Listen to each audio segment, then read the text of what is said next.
Yes, my mother twitted my fucking temples. What a way to begin. Yeah. What a way to start. Twitted my fucking temples. My temples. It's kind of one of the greatest turns of phrase ever uttered on YouTube. My fucking temples have been tested. Yes, my mother twitted my fucking temples. My temples. I don't know what's wrong with these fucking audience. They're just like, we're not even that late, and they're like, oh, fucking, come on, man. You guys are being spoiled. Every once in a blue moon, and you guys know I don't fucking do this shit, bro. Yeah, Paul was every once in a Paul was blue ecstatic. moon, Yes, last night. He's all like, no, because I saw a movie that legit excited me. Cool, right? So Amelia just picked it out of the blue. She was like, want to go see a movie tomorrow since that meeting got kicked? And I was like, yeah, we ain't got nothing to do, so let's go see a movie. It's like, what about this movie, The Substance? And I was like, yup, just do it. She was like, you want to see the trailer? I was like, no, I do not want to see the trailer. Blind. I went into this fucking movie, bro. Mm-hmm. I got 2 words for you because I'm not going to spoil anything about this fucking movie. Mm-hmm. Cool. You have to shoot me in the face before I spoil this film. Gotcha. But 2 words for you, and I'm not even joking, bro. Mm-hmm. Cronenberg, Mm-hmm. and another K word that you were not expecting to hear. Kubrick. Cronenbrick, dude. Can there be such a thing? This movie was so fucking Kubrickian, bro, in the way it was shot. It never let you feel fucking like safe for a second. The cinematography is dead on. But you know what is the star of this fucking show? And I haven't said this in a hot minute, bro. What? Sound design. Oh. That's why I told you motherfuckers drop it and go see it. Because I have a feeling this movie ain't going to be in theaters long. I know it's getting good reviews, but the thing just came out and there were like 4 people in the theater yesterday. Nobody knows about this movie. I'm going to check out how it did box office wise. I'm not going to learn anything about it. There was like no media push behind this film at all. Yeah, it's doing bad at it's the a box bomb. office. Yeah. It's going to be, no, I'm telling you, you got to see it because it will still be a good ass movie at home. But unless you got a cracking fucking system, you need to go see the sound design in this. But I shouldn't watch the trailer or anything like that. Don't watch the trailer. Don't even watch a review of it, bro. Don't read TJ, about it. Yeah. The less you know, literally, the less you know, the better you will. All right, TJ, tomorrow we got to see it, dude.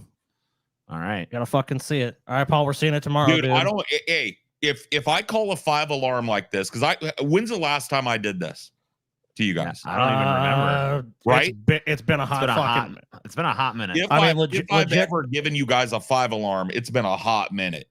Yeah, it's been I mean, like usually you'll give like a soft recommendation, like maybe check it out.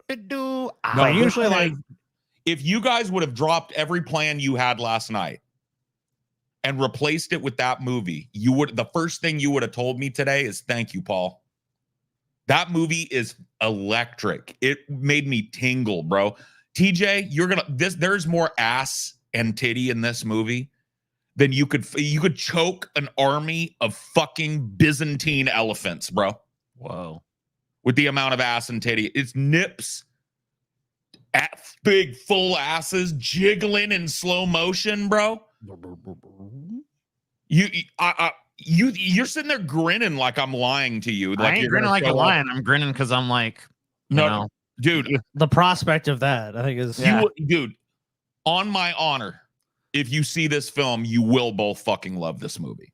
On my fucking honor, no way. Well, we're gonna see it tomorrow. I mean, I don't want to know nothing about. I want to see it blind like you did. Dead fucking serious. The less you know, the better off you are, dude. As of right now, the only thing I know is the title.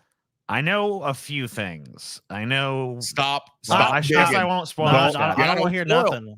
I want to walk in and I want to see the movie, and that's it. Whatever you have dug into, let that sit aside and try. I haven't dug into anything. I've just seen a few things tertiarily. If it's that crazy, probably might have to just like text you afterwards and like I know some of the cast and I know and do a discussion or something. I know a little bit about I'm telling you, dude. I was lit up.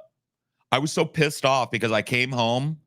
And I was like, I got to do a ideology. Like, I got to go live. I got to at least tell a couple hundred people about this fucking movie. So I pop on. It was literal retard city, bro. Santa Claus, Santa Claus, Santa Claus. Hagrid, is that Hagrid? Whoa, that's Jesus. Hey, save your beard. And I was just like, dude, fuck you. I was just banning everybody. Die. I tried to call TJ's ass, and he fucking, like, it only rang twice. So I know that motherfucker saw it was me, and he was like, meh. You know what I mean? Just fucking. You can always tell when it rings twice and goes to voicemail after 2 that the motherfucker like saw it was you. Yeah, I always have the courtesy of letting you guys think that I just missed the call. When's the last time TJ even saw Paul on his phone when it rang? And this motherfucker, nah. You know what I mean? Just doesn't He does to everybody, dude. I'll call TJ, ring twice, and it'll be like voicemail. It's like, all right, TJ's just, there's no way. And if it's really important, sometimes I have to go like, oh my god, I gotta fucking call Chelsea. I gotta be that dick. Where I always just call think to myself, other. if it's important, they'll text it. No, I just watch it. Can you do a review? Maybe. Actually, with me, if it's important, I'll call, and if it's bullshit, I'll text it. I know that's the same for me. Really, it's like, okay, I'm calling if it's important. Like if I need your attention right now, I'm gonna try and call you. Well, yeah. And if I want you to look at your phone and decide to leave me on red for 3 days and then get back to me at your leisure, I'm going to drop a fucking text. I don't answer no phone. That's bullshit, TJ. Because last night, I don't care what you did last night. I don't care if you literally had a fucking drug bacchanal last night. You would have been happier going to see this film. Trust me. Yeah. When I don't use those K words lightly, dude. Cronenberg, Kubrick. Cronenberg starts with that. Doesn't Cronenberg start with a C? No. Pretty sure it does. Well, it's a K sound anyway. Yeah, I think Cronenberg is a C, but I don't know. You can have my money if you solve this riddle. We already have your money. Yeah. What has no hands but holds many things? I don't know. My dick, bitch. An octopus. It's pockets. It's pockets is precious. It's an octopus. No. That's not true. It's pocket. I mean, octopuses, that you see them holding shit all the time. They ain't got no hands. They don't hold shit. An octopus. That's fucking retarded, bro. Well, I've seen them hold stuff. We got a $100 super chat, TJ. You just glazed over it, dude. Like it's nothing. I'm sorry. Yeah, you're a piece of shit. Started out on a fucking $100 super chat. I know. Disrespecting people drop the fucking big donut right away. So well, it was in the middle of Paul's thing. Repeat sending money to 3 stoners while on a cruise ship. Make it a good show, gentlemen. Well, thank you. You have already started. I want you to know this is going to be the worst show we've ever done. I want you to know in advance. You fucked it up because now that I know that I can ruin somebody's cruise, I'm going to do it. Yeah, this is going to be a terrible show. This will be the worst episode of Deep Fat Fried yet. Yep. You know, I would say I don't know if it's possible. You want to know why? Because I know if we try it intentionally, it might actually end up being okay. That's why we just got to not try at all. Right. Yeah. Okay. Just turn off the try, bro. Flip the switch in your brain and just be like, I'm just here out of spite. You know what I mean? Because I gotta. Because otherwise I'd fucking suffer. So I have to. Yeah, I'd have more suffering. The vibes. Oh, yeah. Yep. Right there. The vibes are I'm off. always discovering these new genres of YouTube video. And I've realized there is this genre of people who go to restaurants with bad reviews. Oh, like yeah, they'll read all the reviews out, and then they'll go to the restaurant, and then they'll like be like, "Food's not bad. People just whiny bitches, bro." I've seen several channels that do it, so it is an entire genre at this point. I went to the worst restaurants in this town. I went to the worst rated restaurant in this state. And then they'll eat the food, and invariably they'll show it, and it'll look like shit. And then they'll eat it and be like, you know, actually pretty good, pretty juicy burger, man. Blah, blah, blah. These people don't know what they're talking about. It's always that. Well, that's fucking lame as shit, dude. Thanks for being my pan smoking buddy this morning, Paul. A reapy doo gentlemen. I'm there, dude. I'm there. I like how there's no formalized spelling of a reapy doo too. It is what it needs to be in the moment. What's great about that too is like I've seen that clipped out, and when you see the subtitles, that's exactly what he said. I know people try to come up with some bullshit. He said this or said that. It's like, no, he said a reapy doo and I'm glad that's now in the world official. It's official, guys. Tuning in live from the DPRK. Cool. Do do do do do do Do I? It doesn't matter what comes fresh. The Goes better substance than about mine. Zoomers going to restaurants with bad Mental reviews. That's fresh a and lie. full of life. Nothing gets to you. Staying fresh, staying cool. With mental fresh and full of life. That's a great. Those are great commercials. Yeah, they are, dude. You know, it's really fucking weird. Good ass fucking song, And, dude. And they always got so much shit done in that commercial too. Like Yeah. the commercials, they be doing shit. Dude, they'd be like, I don't think like this. It was like there's The, one that like the jingle is dead, dude. How long has it been since you've heard a fucking jingle in a commercial? long time. There isn't any, dude. They It's can't been even at least do a since the 90s, I tagline think. anymore, bro. They can't even do a tagline, let alone a jingle. I no know. more. Even movies can't do fucking taglines anymore. It Nope. seems. Nope. Dude, The I saw honestly, the last movie tagline, the poster. last movie that's tagline I remember was actually for a terrible fucking movie. Yeah. It was for Congo. Oh. Congo, where you are the endangered species. It's pretty good. It is terrible. Dude, I saw a fucking movie. movie God, it sucks. poster. Bruce Campbell's the poster beginning for of that though. I And saw when a he gets poster killed. for an upcoming Mark Wahlberg fucking movie, dude. While I was Oh, at the no. movies yesterday. Yeah. I think it's called Over the Line or some shit. I can't remember the name of it. But it's his dumbass face. Like this. That look, you know? Looking off in the distance, like he's all dirty, like he's been in an explosion, you know? Well, you And know, the tagline is, y'all need a pilot? that sucks, dude. I was gonna say to you, there is a movie. I think if it is, I'm not sure if it's officially the tagline, but it's Kill Bill. Uma Thurman will kill Bill. Is that? That's all right. I mean, but I'm saying it's a tagline I remember. It at least puts the fucking movie in your head, I guess, a little. But I'm not saying it's a great tagline. that ain't no where you are the endangered species, though, bro. Well, I mean, I don't know. I would take a What's shitty the tagline greatest- in a good movie over. Like, what's the greatest tagline of all time, Scotty? I know it. dude. In space, no one can hear you. That's, scream. I was gonna say that Yeah, too. That's easily the Alien, best tagline Alien's of all time. got to be the It number fucking one. was the instant answer in my head. Yep. In space, no one can hear you. And scream. honestly, the trailer for the original Alien is really good too. And then just having that, it's like it does kind of breed that sense of dread. Like, oh shit. He's Back was pretty good for Terminator 2. Yeah, that is good. I mean, like, it only really works. It works because, like, they could do that in a movie and it would suck, but it works because it was a tagline. Well, yeah, it worked because everyone remembers a Right, little bit back. back, you know. So Yeah. yes, I mean, I'm trying to think of I don't know. ones. I mean, I can look them up. Yeah, look up the best movie taglines of all time. Obviously, might not Best agree movie with each and every taglines. one of them, but it's a good basis. Our movies, okay. Let's see what these people think. The Jaws with claws. Oh, Jurassic Park, an adventure 65 million years in the making. It's all right. It was okay. Yeah. You know, that's not bad. So they have one for Airplane. Thank God it's only a motion picture. It's okay too. Not Let's great. see. Quality of tagline. Just when you thought it was safe to go back in okay, the water. Jaws, yeah. 2. Yep. Yeah. Jaws 2. Mhm. Yeah, I that's feel that pretty one. fucking good, dude. I think I have a little Paul or TJ in me. Well, yeah, you did Whoa. last night, Damn. bitch. I felt a giddy thrill hearing you wanted to tank everyone's viewing experience just to spite me. Oh, we made you feel important on accident. Oh, see, that's what I'm saying. You guys, you tried so We hard. can't win for losing, man. Yeah. Yeah. No. No. Ugh, I ain't even no. I ain't even fucking reading that shit. Oh yeah, that was all right.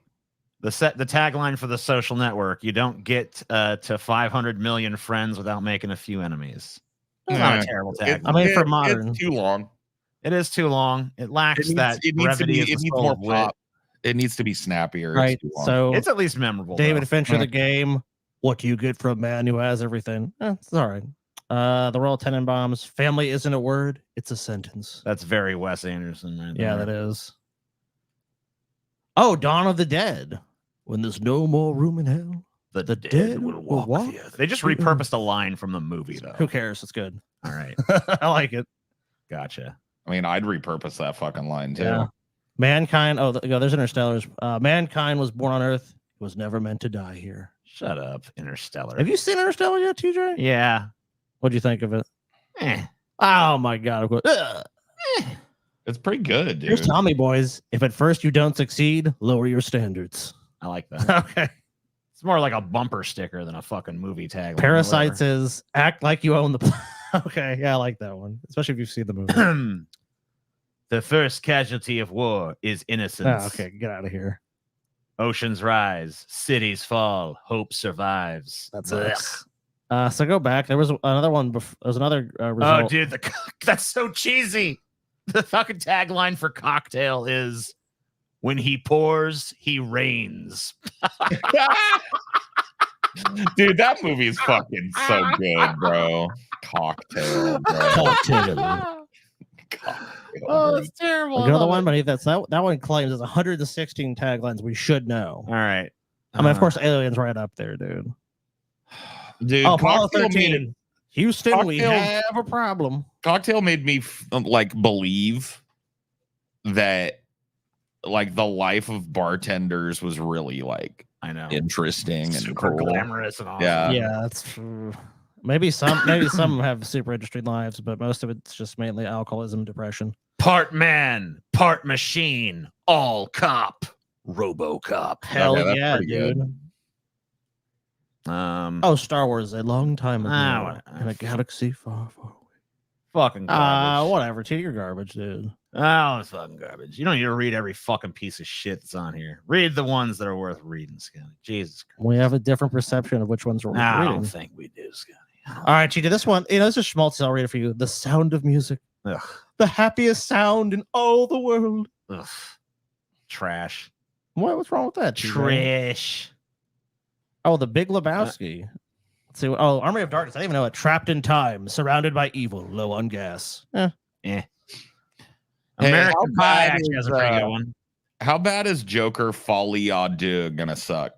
From what I've read, it's gonna suck pretty bad. Yeah, on the suckage scale. I mean, It I'm looks- I'm just, thinking- you know what? really I'm just gonna spoil it for everyone, and so no one wastes their time giving it money. Okay? Okay. 'Cause I've read spoilers. Okay. Okay. Yeah. I don't want to be spoiled. All of but the- I think there's- it sucks. The fucking songs are scary. all just basically like bad karaoke from Joaquin Phoenix. It's not even like original songs. They just sing existing fucking Yeah. IP. Okay. And Joker fucking dies at the end. There's just a big explosion and he dies and only Harley lives. So Well, at Gay. least they make sure that there's not another one. Dude, that's Damn. fucking horrible. I know.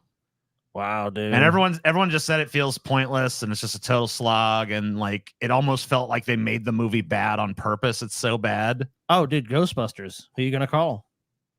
Ghostbusters? Yeah, right. I like that. I actually like the American Pie one. There's something about your first piece. Okay. But you'd almost have Yeah. to have seen the movie for that to be clever, is my problem with it. Nah, come on. Yeah. It speaks for itself. Just depressing that they made a Joker sequel and it's garbage. Well, I mean, maybe I mean, look, I obviously maybe haven't you'll know. seen I it. don't know. I mean, I'll probably I end up seeing it. I ain't but giving it my money, man. Fuck that. Yeah, I I'm ain't not- seeing it in the theaters. I'll see it. I'll wait. I'll wait till that shit comes out on Gonna demand. sail you're gonna sail the seven seas. I already know that. Let's see. Anyone's good. Whoa. Argentinian currency, eh? This is worth 3 cents. Thanks for that 5,000 Argentinian dollars. Cool. I'm guessing that's $5. I don't know, man. That might be Alien 5 3. The billion bitch dollars. is It's back. red. The It's fuck red is on our that? screen. It's the same color as the 100. All right. Oh, you know what? Alien versus Predator actually has a good tagline. It's kind of What is become a meme since. Yeah. Whoever wins, we lose. Okay, that's Yeah. terrible movie. Terrible, yeah. Oh god, Man. yeah. Awful film. Unbelievably bad. Wow, The Matrix has a really underwhelming tagline. It's just reality is a thing of the past. Okay. Yeah, that's really garbage. Let's come up with a better tagline for the Matrix. All right. Plug Plug it in, plug it in. I don't know. come on, you gotta be able, dude, we plugins? gotta be able to do this, or we're just hacks. All right, got it. I mean, look, From what I'm reading here, hacks. most taglines Okay. are trash. So Yeah, we don't have to feel bad if we can't. Oh, let's see. How deep does the rabbit hole go? Oh, yeah, that is better. Yeah.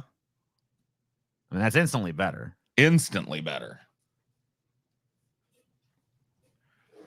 Locked and uploaded. No, come on. Let's see. How about I know Kung Fu? Mm. What about I'm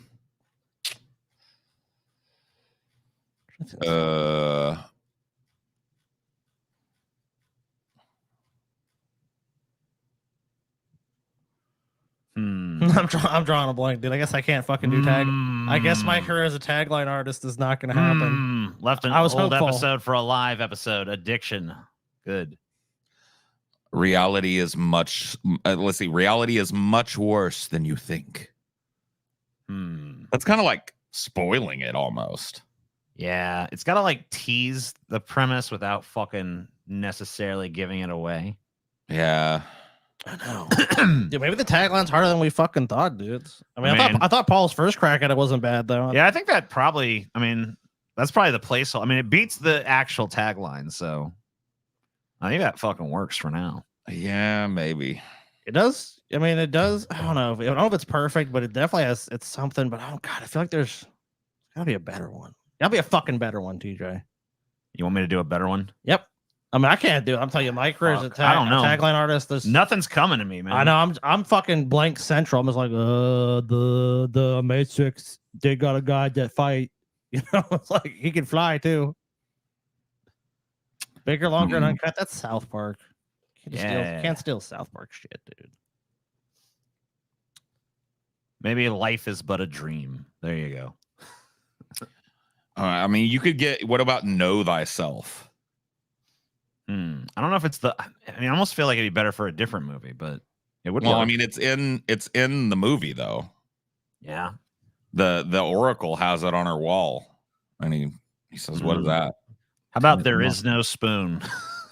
That that's that a one famous only works after you've seen it. Yeah. Yeah. The other one I was thinking of was like red pill versus blue pill, but if you haven't seen it, it's going to be confusing to you. You're just like, huh? Yeah. Yeah.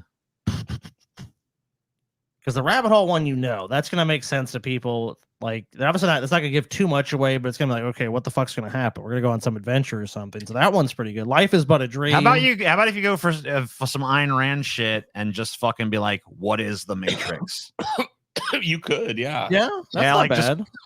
Because it's like, That's I remember what that was a movie, strangely enough, that I guess it was advertised and stuff, but that was a movie I saw blind. I didn't see any promotion for it. The only thing I had seen for it was there was a full page ad in Wizard magazine that just showed one of the pods, and there was like a little fetus in it with all these wires and shit hooked into it. And it just said The Matrix. And that was the only thing I knew about the movie before I saw it.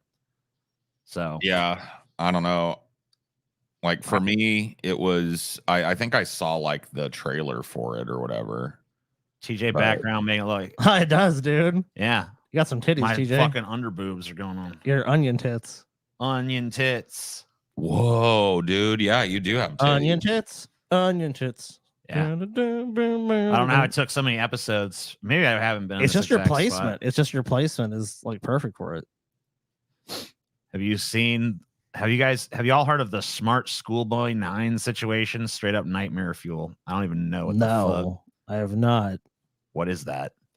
What is it, Paul? Do you know what that is? Smart Schoolboy 9? No. Yeah, we're drawing a fucking blank here. All right, hold on. I guess we'll look it up. Banshee J. Yeah, of course. What is this? Oh, it's some YouTuber. Oh, shit, what'd they do? I don't know. Let's find out. There better be something to this, man. That's all I gotta say. I don't know. Yeah, I'm not sure. It looks like you'd have to watch a really long video to figure it out. Fuck that, dude. I'm lazy. Yeah. Well, someone can send us a succinct explanation of it. He's a creepy Redditor from the UK. Why? Well, okay, that's kind of strange that anyone would give a shit about what some creepy Redditor in the UK would do. Because I'm sure there's tons of those. There's creepy Redditors everywhere. And everywhere you go when you're out in public, there's some creepy Redditors just like lurking around. Reject your reality, accept the truth. Welcome to the desert of the real. Oh yeah, that might be a good one. Anyway, time to move things along, TJ. Move along, TJ. move it along. Move along, TJ. You want me to move it along? No, I'm just making a joke because you always want to move things. You want me to move it along, Scotty? And so now your onion tits look misshapen. Yeah. Now it's like you have like onion It tits, looks like but it's if you really ooh. want to fucking, it looks like I have onion tits and then 2 like stubs. Yeah, ooh. You see it? Like the stubs of my arms there. Yeah, sorry, dude. It's what's the shirt? The shirt just does it. For some reason, it just looks like the shirt, like even though it's like it clashes so badly, but it just looks like it clashes into that, and you have like really saggy onion tits. Yeah. Never knew you had those, TJ. Onion tits, baby. Big fat onion tits. Those are like well-shaped tits, though. Yeah. That is true. Those are like not misshapen and oblong. You Give know? Paul a nice hand job yesterday in his backyard. Oh, gave. Oh, you And gave man, Paul? dude, Oh. I didn't know that. I didn't know you were gonna tattle about that. So Whoa, that's fucked up, man. That's kind of between y'all. These people always like to kiss and tell. I mean, I Yeah. thought it was between us, but whatever. You know how it goes, Paul. They'll promise all the time. Oh man, I'll never tell anybody. Oh, okay, Yeah, cool. can't trust anybody, dude. Give you a little handy, then it's all like next day. It's like, guess what? I give a hand job too. It's like, what the fuck, bro? You said you wouldn't tell anybody.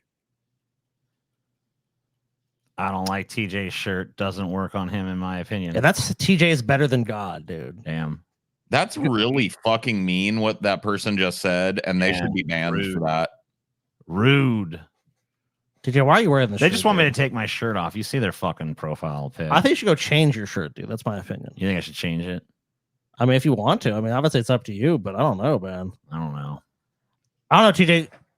I just don't think these kind of shirts are very flattering to someone of your physique. I think they are. You Scott. think they are? Okay, well, hey. Yeah. And what? Oh, you like the stripy shirts? I mean, they're definitely like a TJ original, you know. Yeah, that's true. I detect Spino. Spino alert. Then Spino alert. Then abolish. Then abolish. Yeah. Destroy. Disintegrate. Everyone has been given the program. If Spino is detected, destroy. If you even fucking vaguely suspect someone of being Spino, they gotta go. Yeah, that does it does have the whiff of Spino, does it not? Let's see. It really does, yeah. Poor low tier trolling, desperation, says nothing of value. It's Spino. More of that fake Argentinian money. It's $5. I looked it up. Goddamn fake ass Argentinian money. That inflation, man. That inflation. Your Argentinians got some serious inflation going on. Yeah, it's my Pugsley shirt. Pugsley. Who's Spino? Don't worry about it. Don't worry your pretty little head. Spino is Spino. How about that? I mean, that could even be Spino right there. Dude, maybe everybody in here is Spino. Do you ever think about that? Yeah, I have. Oh, definitely. That makes dude. my noodle sometimes. Like, It's what like, if it's all what? just one big fat rich guy that's just like, I am Spino, and Spino is all like, he's just got a massive bot farm. He's just I'll like, see what happens when 3 unentertaining losers think they've got a career entertaining people. that's great. That's awesome. I'm behind on stream, but Paul Ain't Lion caught an early screening of The Substance. It's incredible. Wow. I agree. It's incredible, dude. Impressible? He said Incredible. incredible. Well, he did say something. He said it. Paul, who You did that said it, painting though. behind you? I am most definitely Spino.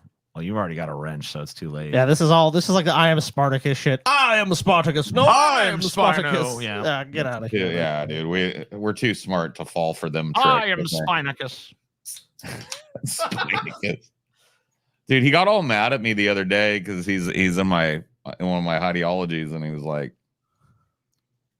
I told him, I was like, he was like, pass me that joint, Paul. I lit a joint. He was like, pass me that joint, and I was like, you know what, Spino?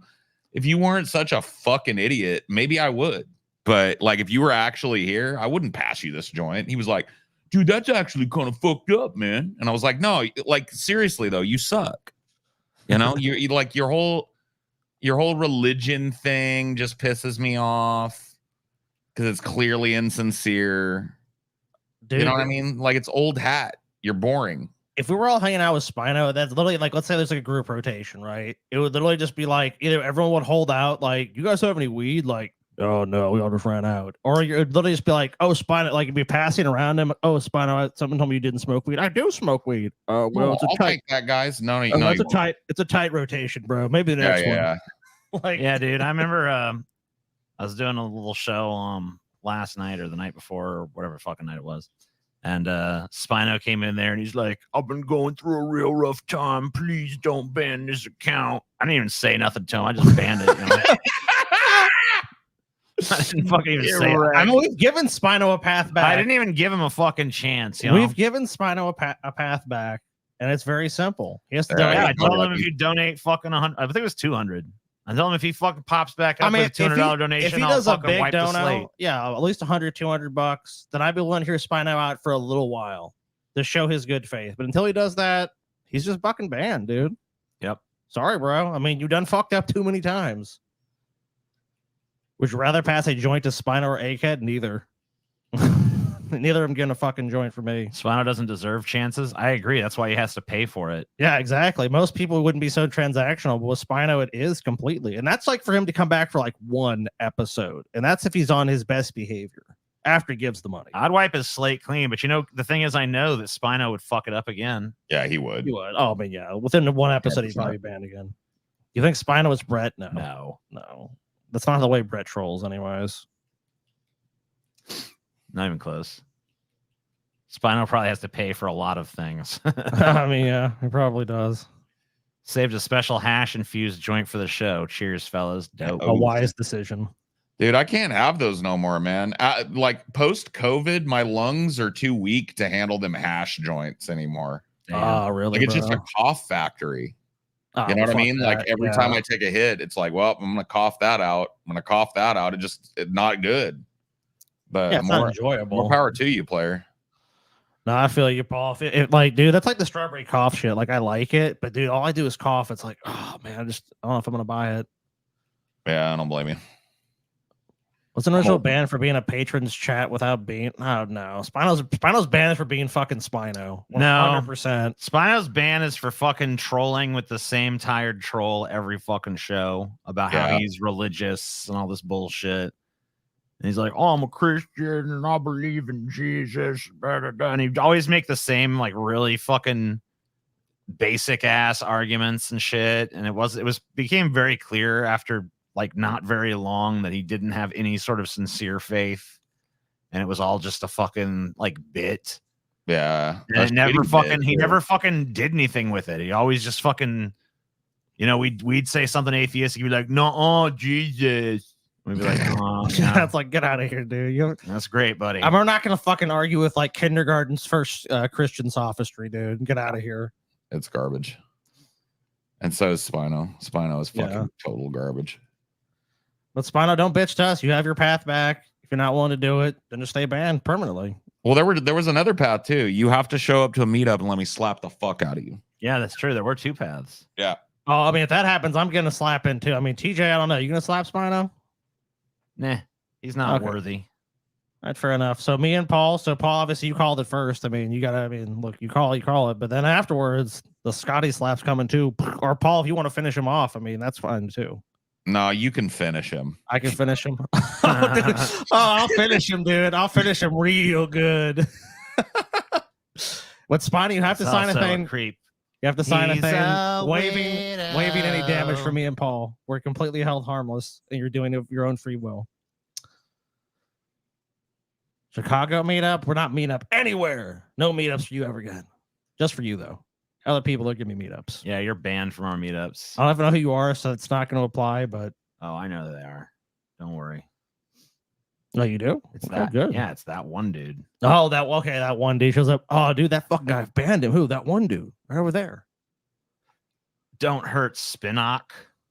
I mean, he's doing it of his own free will. If he comes to the meetup, identifies himself as Spino, and takes the slap, and then gets finished by me. I mean, so Paul gives him the first little slap, then he can come back.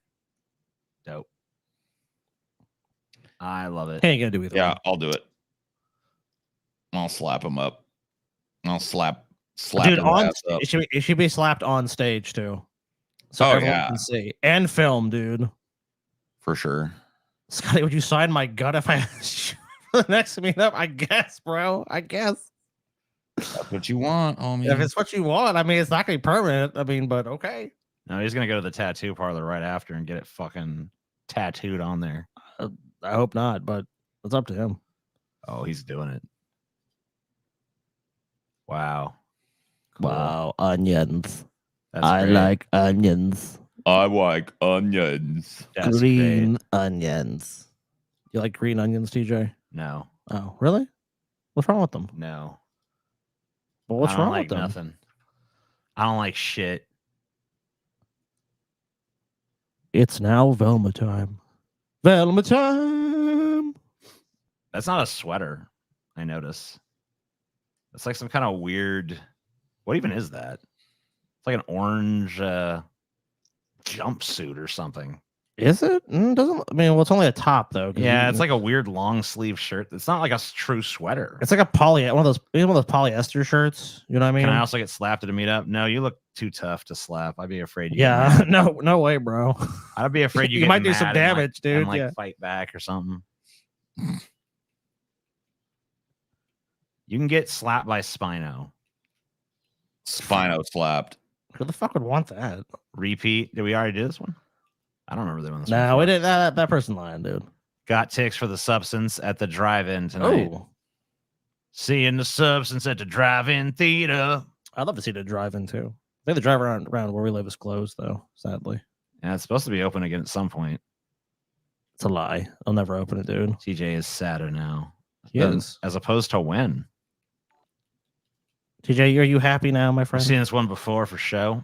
I don't remember it. No. All right, then name the episode. Yeah. Name the fucking episode. Cite the episode. Episode and timestamp. Mid 4.5 out of 10. Damn, that's a harsh rating. I don't know. I'd give her. Well, there's only one official rating, and that's Paul's, though, guys. Sorry. I mean, like you can play along, but we only accept one rating, which that's Paul's. So Yeah, I mean, the costume is definitely low effort, but we'll see how Paul judges. Yeah, he is the expert. I've been drinking it in for a second. I've been. There is a lot to assess. there is. I have to say this is a hefty assessment that needs to be given here. I mean, of course, yeah. Costume faithfulness aside, because I don't think this is necessarily the most faithful or unfaithful costume here. But bro, she looks like 3 fucking helpings. Yeah, for sure. Oh, okay. Is all I'm saying, dude. She looks like 3 helpings of Thanksgiving dinner, and I'm here for it, dude. Extra gravy. So she could pretty much do whatever she wants. I can tell she always has one of them lollipops. You don't see, women are fat different ways. This is sugar fat. I know the different fat levels. This right here is sugar fat. Sugar fat. Okay, this bitch is not fat because she probably eats salad most of the day. But in between, candy. I can tell. Yeah. I can tell just looking. You know, the thing I like is that her tits are enormous, but you can tell they're actually being kind of suppressed by what she's wearing over there. Because you can kind of see the line of it being like pushed back and up. Oh, yeah. So you know that those things actually, if they spilled out, would be a good bit larger than what they appear here. And they already do appear pretty large. Yeah, no. Those would be ginormous tits. Yes. For sure.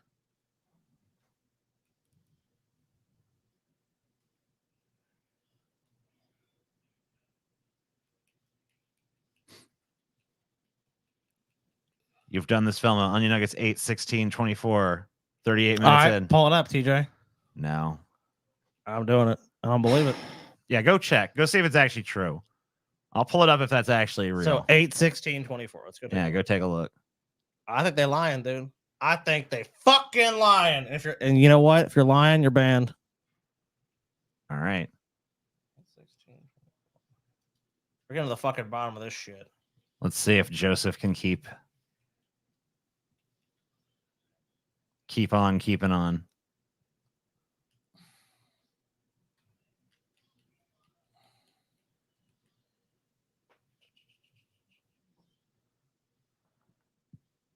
I don't think so, dude. Let's see. 816. All right. I'm there. All right, go 38 minutes in. Going on 38 fucking minutes in, bro. Bruh. All right, let's see. Boop, boop, boop, boop, boop, boop, boop. Is she in there? Oh, shit. Oh, Damn. shit. Dude. There we go. I guess you're right. Yep. Damn, TJ. All right. I don't Joseph, remember. you are saved. Dude, Bless you, Good child. job, Joseph. TJ, you are a piece of fucking wow, cycling bro. ass shit, dude. Well, neither you remembered her, so whatever. Bingo. That's a bingo. TJ. It's You are- me. Now go find new Velma, dude. This is bullshit, TJ. Hit me in the streets, TJ. Good no, yeah, good eye, Joseph. Yeah, I thought they said goodbye, Joseph. No, we can't ban Joseph for fucking. Look, TJ, we need another Velma. No wonder, dude. No wonder the fucking energy's so low in the show, TJ. This is a recycled ass fucking episode where you fucking pull a goddamn substandard Velma for me and Paul. I mean, mainly Paul. And this is what you fucking expect, TJ. In fact, only it was a month ago. I mean, if it was like 7 months ago and someone's like, damn, in February, I'd be like, oh, okay, well, what the fuck ever. Yeah, Joseph takes this shit seriously, unlike TJ. TJ had a man another Velma, dude. Nah. That's what you get. No, this is recycled ass shit, dude. Fuck that. You get a repeat. No, it's not good enough, TJ. Oh, I don't know then. That's like if you order a fucking steak medium rare, TJ, and you deliver some fucking well done shit, and it's like, How's it like that? that's what it If is. you go to a dude. restaurant, you want the same thing. That should be the Velma every week, in fact. No. We Yeah. want choice Velma, dude. And this Velma's already been graded. This is not official, TJ. This is unofficial bullshit. Man, It's not. Look, did I do it? You pulled the Velma, right? you're a fucking piece of shit. Why do I fucking get another stupid fucking Velma? Wow, so now you hate Velma?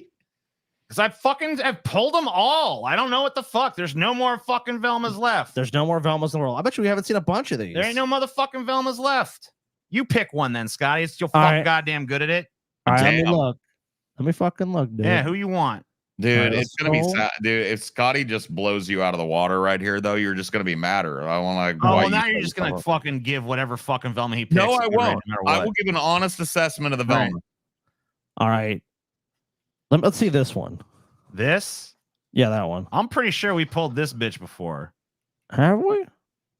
I don't know. I think maybe. I don't know if we have, dude. I don't Her think we shit's have. yellow. You're right. That doesn't count. That's she doesn't have the shit right. I mean, we can let Paul judge. No, but- no, that's not an acceptable fucking Velma either. And I see that. I mean, that's a fucking total thought right there. yeah. That's not. I mean, that's not even fucking real, bro. That's an AI image. That's AI Velma. We don't want AI Velma. I know I've pulled this. Yeah, bitch that one before. we have. That one I remember. Here's some fucking weird I BDSM. dude, I don't one. think we've ever pulled this one. You want to pull this Yeah. one? All right, this is the one. Yeah, I don't think it's the best outfit or anything, but at least I think it's But at new to least the show. it's at least it's interesting. I'm 99% sure this is fucking new. No, I will never ever bob for a filled lot lizard condom in a barrel of delivery driver piss, or my nuts get tase my nuts, bitch. Yeah, Never Let me ever check if would you I ever bob cycled for them. Man, fuck condoms, you. bro. Do Okay, a femboy Velma, dude. I've looked for it. There are no good like bullshit. Velma does not seem to be That's popular among bullshit. femboys, dude. I'm gonna find you a femboy Velma right now. All right, you go ahead. I found a few. I just didn't think any of them were worthy. All right, so Oh Paul, my god! I don't See, think Paul's gonna rate this as a top tier Velma or any shit, but this list I think I know is new to us. All right. Well, he's not even paying attention right now. He's trying to find femboy Velma right now. It's okay. I see. All right, here you go. So here's Velma walking Scooby. The fuck is wrong with her face? She's got a magnifying glass over it. Oh, okay. She looks like it's kind of small on my screen. So from my perspective, she looks like that little bitch in the Incredibles that invents their suits. Okay. Yeah, I mean, this is a hot ass Velma. She could put me on that leash. I mean, full titty window, but she rocks it. Like she should have the titty window. Yeah, well, she's obviously doing like a dominatrix Velma kind of thing. So Yeah. whoa, something's happening. I'm sure What? Scotty out there being like, "Are you serious?" Oh. Okay. What's going on? I'll mute it for a second.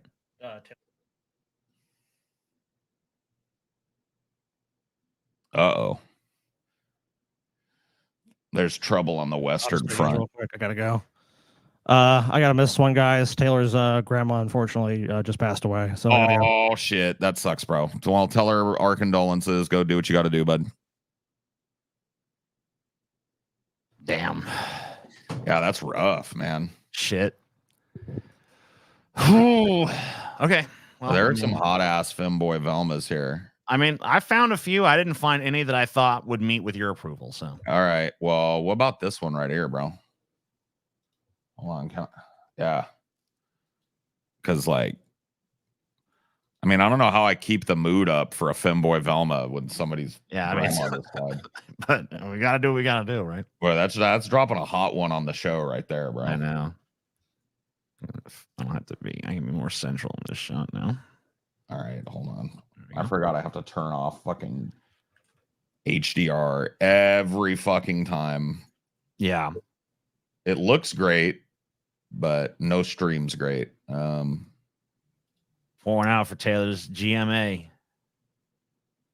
Yeah. Oh man. I promise there's a ton of drawn Velma. Paul don't like that shit though. I don't. Yeah, I can't Paul really don't get off vibe the with drawn that. shit. Even though the initial thing he fell in love with was a drawing.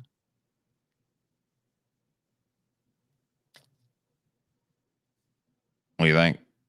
I like the belly. Yeah. But it's like very slutty for a Velma. I mean, yeah. Slutty femboy Velma, though. Yeah. I'd like to see one of them just like fucking, I don't know, like just play it straight up. Just try to embody the fucking I want to see one of them play it straight up on my dick. I mean, I know you do. I don't care how they get there. I don't care what they're wearing when they get there. That's hotter than every female Velma ever. I think that says more about your sexuality than it does. Yeah, I mean, women cosplaying as Velma. But like, yeah, whatever. TJ just fucking like he just says there's no femboy Velmas, bro. All right, I didn't say there was none. I just said I didn't think you'd like any of them. I mean, I don't. What makes you think I wouldn't like them? I don't know. Forearms are too big for me. The fuck kind of weird critique is that? Buenos dias, Paul. Dude, what about this one right here? It's another verified femboy Velma, bro. Felma. You just don't know how to fucking look, bro. All right, I'm sorry. Where did you look? I just fucking Google search. Well, that's what I did. Right there. Oh yeah, that's actually pretty good. That's a pretty damn good femboy Velma right there. I never fucking saw that. Yeah, see? Her elbows are too pointy. You guys are weird. Yeah, you guys are wild with the elbows shit. Elbows and forearms and shit. I don't know about all that. Dude, I don't know if we can do heavy shit tonight with a death in the family. I know, it's fucked up. So let's just like critique femboy Velmas for the next 6 hours, see how much money people will give us for it. Yeah, okay. The goal is we keep looking at femboy Velmas. Mm-hmm. Nice try, Paul. Nice try. What do you mean nice try? They're not gonna let us do it? I bet they'll let us do it. Ask them. Men in Black, Alien. No, Paul, you got to do the news, buddy. There's a lot of important news in the world. People want to know. People want to know what's going on. Like, you need to know about this film that's coming up, Paul.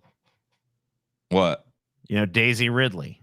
Ray from the fucking bad Star Wars movies. Yeah. It's going to be a movie called Cleaner. When activists ambush and take hostage at an energy company's annual gala in London, it's up to an ex-soldier turned window cleaner, Joey Locke, to save the day. She's Joey gonna Locke. she's gonna save the energy company executives from those nasty activists. You know what I mean? This sounds like hot steamed garbage, bro. Like literally, like throw garbage in a steamer basket and just boil water under it for like 6 hours. Then take the top off the pot, you know what I mean, and let that first wave of steam hit you in the face. That's this. I bet that's the same thing as going to this movie. I bet it's the same experience, Dude. I mean, but aren't you glad at least that there's finally a movie showing the like big energy companies as the downtrodden victims that they truly are, though? I'm starting to think this dude is laundering Argentinian money through us, and I'm here for it. Please, come on. Yeah, he just keeps fucking giving those same donations over and over again. I think it's like that's got to be like what is it? Did we even looked that up? It's $5 basically. Is it? Yeah, basically. $5? It looks yeah. more than $5, bro. It's like 5,000 Argentinian whatevers, but it's only $5 American. Yeah, dude, he's fucking. I feel like a stripper right now. Yeah, he's making it rain on us.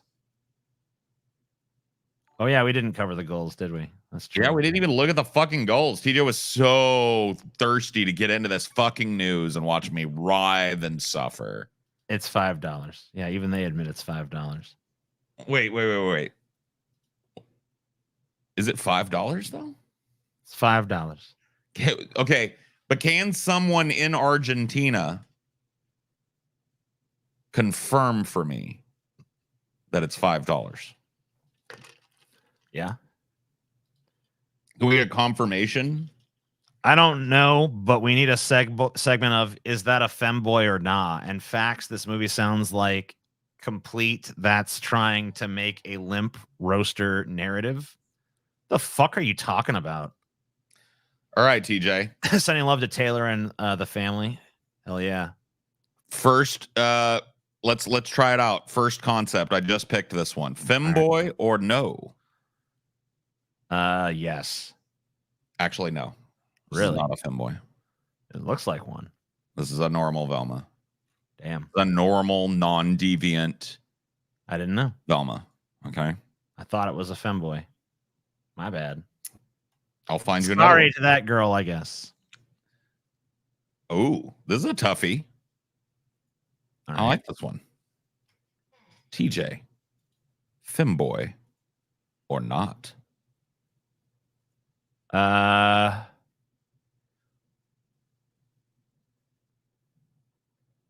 don't know. It's a tough one. I'm going with no. This, man, you're 0 for 2, TJ. This is a femboy. How do you know? Is that confirmed? 100% confirmed by femboyologist Paul Zigo. Are you sure none of these have like titties or dicks flopping out? I can tell the masculine energy of a Velma, bro. Okay, I got it. All right. If a Velma's got a touch of masculine energy, it comes pouring out of that Velma for me. Understood. Is this transvestigating? No. We're celebrating. This is trans celebrating. Got it.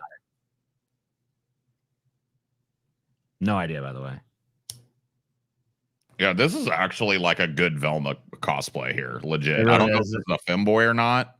It just looks, yeah, I mean, it just looks very legit. It is very much how I would envision Velma. Yeah. That may be the best Velma straight up cosplay. So I want to go over our goals with you guys. For 150, we got Scandals, Ellen versus Dr. Phil. For 300, we already made that one easily. We're very close to making our second one, which is stupid people doing stupid things, which I feel like that's most of what this show is. But hey, why not have a segment focused just on that? For 450, in these troubling times, people need some good news. So we pulled some good news for you guys. For 600, we have Dr. Phil talks to a dude that shit on his sister's porch. I guess he's some kind of fucking raging misogynist and stuff too, so that's always fun. For 750, we got Bill Maher and Jordan Peterson mutually blow each other. And this was one we had on the last show, but didn't quite make the goal, so we've added it back here. And then for 900, we have PragerU asking the very timely and relevant question: is Maoism coming to America? Spoiler alert, maybe. Maybe so. Also, remind you guys that patrons get an old school DFF every single Saturday. We got a crazy one coming for you pretty soon here, I think. Or maybe you guys just got it last. Did you guys get the one we did where we were talking about Diddy? Did that happen last weekend, or is that coming this upcoming weekend? Either way, you'll enjoy that, and you can get access to it by becoming a patron. On September 27th, which is just a few days, we're gonna have the Ellen versus Dr. Phil Gauntlet TV Scumbag Showdown. Not sure how today's tragedy is gonna affect that. We'll see, I guess, but I think it's still on, so we'll see how that goes. Patrons get access to all of our previous gauntlets, and if you subscribe to the Onion Nuggets channel down below, you'll get access to daily clips as well as daily shorts and a bunch of other cool content. And we got some big things coming to that channel very soon. That's that are true. Be, my dick is coming to that channel. Oh yeah, it's coming. Well, no, Paul, I said some big things coming to the channel. I know. Oh, sorry. I thought you said gargantuan things. Oh, right. Of course. The 100 bottles of bacon. I guess you guys have seen it then, yeah. That one just came out. I think that was fun. I think a lot of people enjoyed that. I saw, I don't know. Oh my. That's right, Nuggy. Oh my, indeed. What is the tragedy? Scotty had to leave the show early because his wife Taylor's grandma just passed away. And so he had to exit stage left. And me and Paul are. Did he really exit stage left, or was it more like stage right? Oh, I don't know. Let me think. So right and left. That's from the audience perspective, no, right? It's from the actor. From the performer's perspective. Okay, so then it would be stage right, actually. Stage right. Okay, so I just wanted to make sure. Right. But dude, I think the audience left. Yes. So. I think I found a pretty good Velma. All right. You got me on the fucking case, bro. Paul's on the case. Fucking everyone's face. By the way, we have made our second goal. We have made stupid people doing stupid things. We are on our way to good news. And we could all use a little good news every now and then, right? Yeah, we probably could. Finally got my Blu-ray today. Thank you, guys. I got a doodle of a weird guy with puke written under it. Also, my condolences to Taylor about her grandma. Thank you so much, sir. Dude, look at this Velma that right was here. my doodle, but I'm not sure. This is a quality Velma right here. I believe that this is one of the ones I have shown you over the. I don't think so. The time period we've done this. I don't think so. I believe I have shown you this. I don't think so, TJ. And furthermore, hold on, because I want to full screen this because I want everybody to see this Velma. It's a beautiful Velma. Oh. Mm-hmm. Oh no! What's all this grimace shit? What? What's with all that grimace stuff you got there, Paul? Oh my God! What was that grimace folder? Don't even worry about that, What bro. I was was just that? like, that's the shit that like auto saved. Auto saved? It's like shit that like auto saved in my. It's like my fucking. It's whatever, bro. It's whatever, bro. Oh shit! Is research for your upcoming grimace episode, I guess. Dude, I don't even know what you're talking about. This grimace shit, dude. There's no grimaces, but whatever. I just threw it away anyway. I don't know. I saw a lot of images of grimace there on your desktop. I don't know. It was in the to be sorted folder. I don't know. I don't know.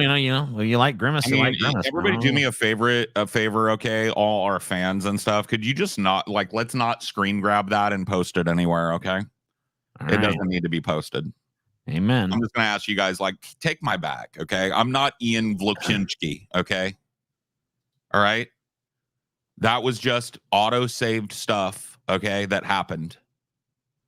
And it was auto-saved in a folder, and when I hit a button, it auto-downloaded a bunch of crazy crap, bro. Crazy. Yeah, that happens. Tax season already, yeah. It's tax season again. So, dude, I want to be the grimace. Okay, that's the thing. Yeah, I mean, well, it doesn't make it. It may be weird if you think about it from that, but I want in my okay. Number one, some of those I thought were goblin short stacks. Right. I mean, Grimace does kind of look like a goblin short stack, you know. So okay. And if you see how fantasy anime people will draw a goblin short stack, you will see how I could have made that mistake. Sure. Of course. Okay. And number two, I want to be the Grimace. Yeah. Okay. I want to be. Look, I think we've all had a moment or two where we think, you know, what if I was a giant purple blob living in McDonald land and I was best friends with Ronald McDonald and stuff, you know, we escape into that narrative every now and then, you know, to escape the humdrum reality of our boring lives. Yeah. Yeah. I think that happens to us all. But, obviously very embarrassing, but we're going to have to start a fortress arc here, my dude. Yeah. Everyone, we're forming a fortress. Form a wall around Paul. Yep. Build a wall around Paul right now. Everybody circle the wagons. Circle. Because I'm telling you, the internet is going to fucking try and cancel me over this. And that's bullshit. Okay. Yeah. Because it was, there were a few cartoons on there and some stuff. Okay. But like, listen.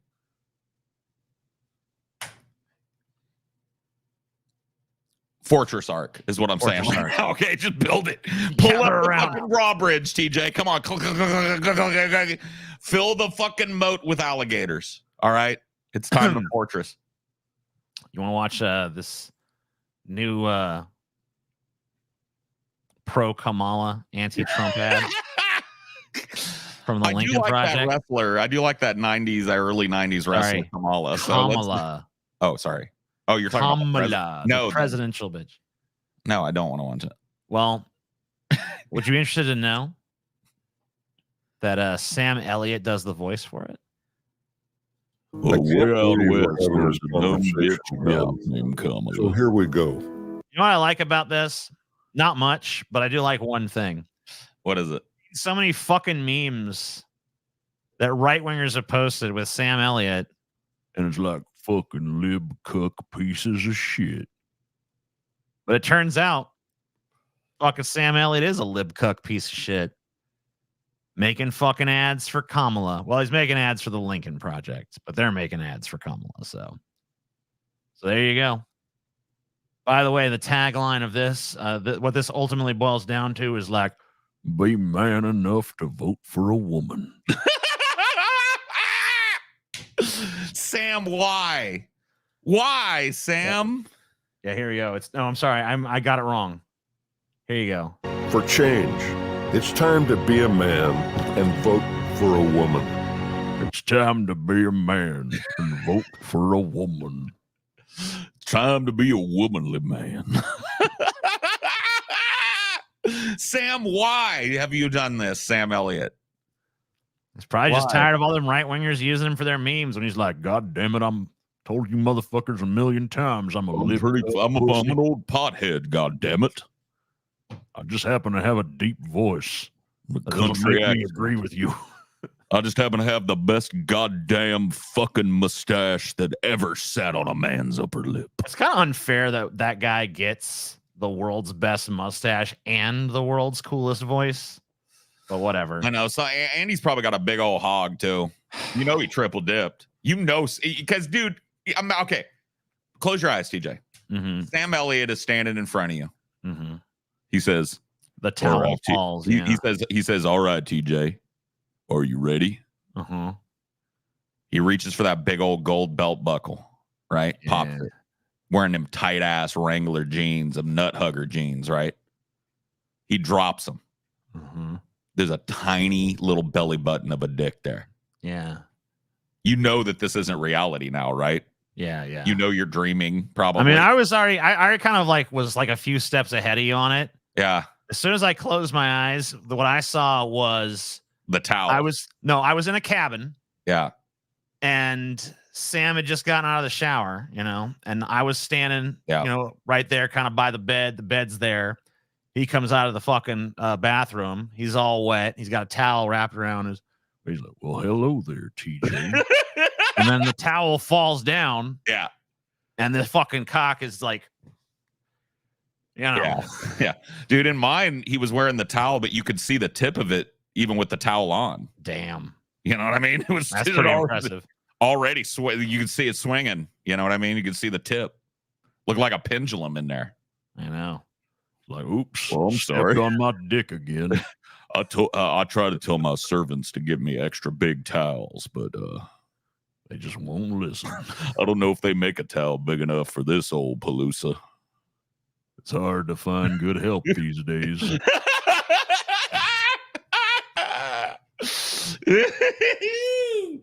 Oh shit, man, dude. Oh man, I bet he's got a big fat dick, 1999, bro. big fat fucking thick cock. You know what? You know, all this segment has taught me is that I have a fucking apparently barely repressed sexual attraction to Sam Elliott. So you didn't know that, dude? I have for a long time. I didn't know that. You know what had happened to me when he was like, "You're the one, Wyatt." I was like, "Oh man, I want to be Wyatt." I knew right then. See, I went through all that stuff and like it never clicked until you're like, okay, imagine. And then I'm like thinking about the revelation, and I was like, God damn. Okay. Yeah. Remember when in that movie in Tombstone when Wyatt is like, hey Virgil, you come on over to the casino. We're gonna make some money tonight. And then Virgil's wife is like, nah, my old man's got business at home tonight, don't you, old man? I was like, damn, dude, dude, you know that's a fucking deep stroke. That motherfucker's hand passing out the deep stroke. You know what I mean? Because nobody's bitch is like all tired. You know that bitch is all tired and hot and sweaty up in that bustier from the theater night. You know what I mean? Hour of rambling and no show yet. Now, hey, you know what? Let me fucking help guide you to a better show, buddy. Yeah, why don't you suck? What? No. Here's the bet. No? Here's the good show, bro. You want to know what the good show is? Should I not ban him? Yeah, don't ban him. Because here's the good show. I'm keeping him. We put this guy in the stocks, right? Yeah. And then everybody in here that wants to motor fucks his face. I love it. All right, I guess I'm not banning him then. All right, so I guess we got some bullshit election shit here. A new CNN poll of polls finds the race is still essentially locked in a tie with no clear leader.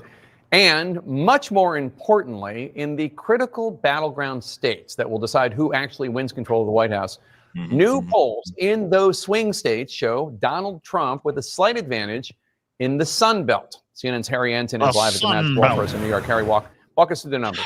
Yeah, I care a lot more about Sun Belt, bro. Can you not? that national polling leader because the fact is, it's Can I ask you a question? Belt now. Can I ask you a question, Paul? What? I'm assuming by your reaction that you've never heard this Sun Belt shit before either. No. Yeah, this is the first time I've heard this. I thought like I didn't want to say anything because I'm like, I look like a fucking idiot if I never heard of this Sun Belt shit, but apparently not. They're talking about Arizona. Dude, I lived in the Sun Belt, and not one person in the entire time that I lived in the state of Arizona ever used the term Sun Belt, bro. All right, good. I'm glad that it's not just me being ignorant. I'm glad that this is actually just some weird bullshit. Yeah. Got it. College. So let's take a look I at love where the we are in fucking these picture Sun they picked of Trump because it looks so trolly. Every picture of Trump looks trolly. Not well, yeah, maybe to some extent, but this one's fucking kind of beautiful.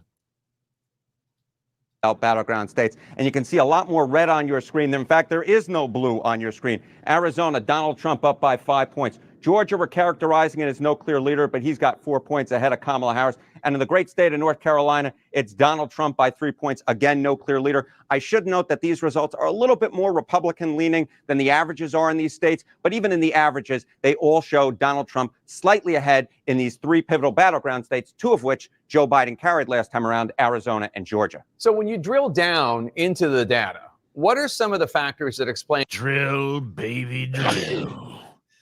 Yeah, let's drill down. I'd like to drill down into Jake Tapper's data. You know what I mean? Into that fucking data right there. I like to get deep into those numbers, you know?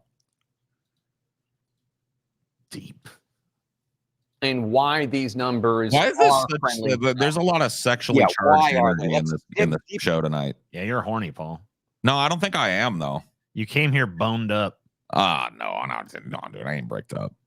Yeah, I don't know. I am bricked. You keep fucking taking it sexual places. You know, that's my job. Down into those crosstabs, all right? I think this will give you an indication why. All right, what's the most important issue for determining your November vote? And this is Arizona, Georgia, North Carolina. And can we just have this election tomorrow so we can stop? Bro, people have got, I can't be the only one that's just fatigued with this shit, right? Yeah, like we got to stop. America, we got to stop fucking having these elections all 4 years, okay? We can't do this shit again. Yeah, I'm not doing it. When this election is over, we can't fucking immediately be like all eyes on 2028. Like we got to chill for a minute, all right? I've already told people this is my last go round, bro. I've served my time in the electoral cycle fucking wars. And I'm done. The next one, I don't give a fuck if I don't care if fucking it's Kodos and what's his name come down and reveal. Yeah, Kang and Kodos, bro. I'm not covering it. Okay, maybe if it's Kang and Kodos, I'll cover it. But that's it. That's what it's going to have to rise to. If it's just another old crusty white guy or some old crusty bitch, no, I ain't doing it again, dude. I ain't pretending anymore. Are you sure? Because look at the stakes. Elon Musk says a Kamala Harris presidency would doom humanity and destroy the Mars program. I was thinking about this the other day. Kamala Harris presidency would destroy the planet with the woke mind virus. Yeah.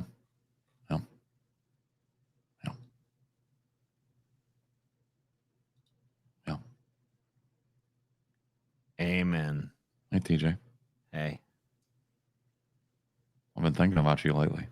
Oh, really? Yeah. What have you been thinking?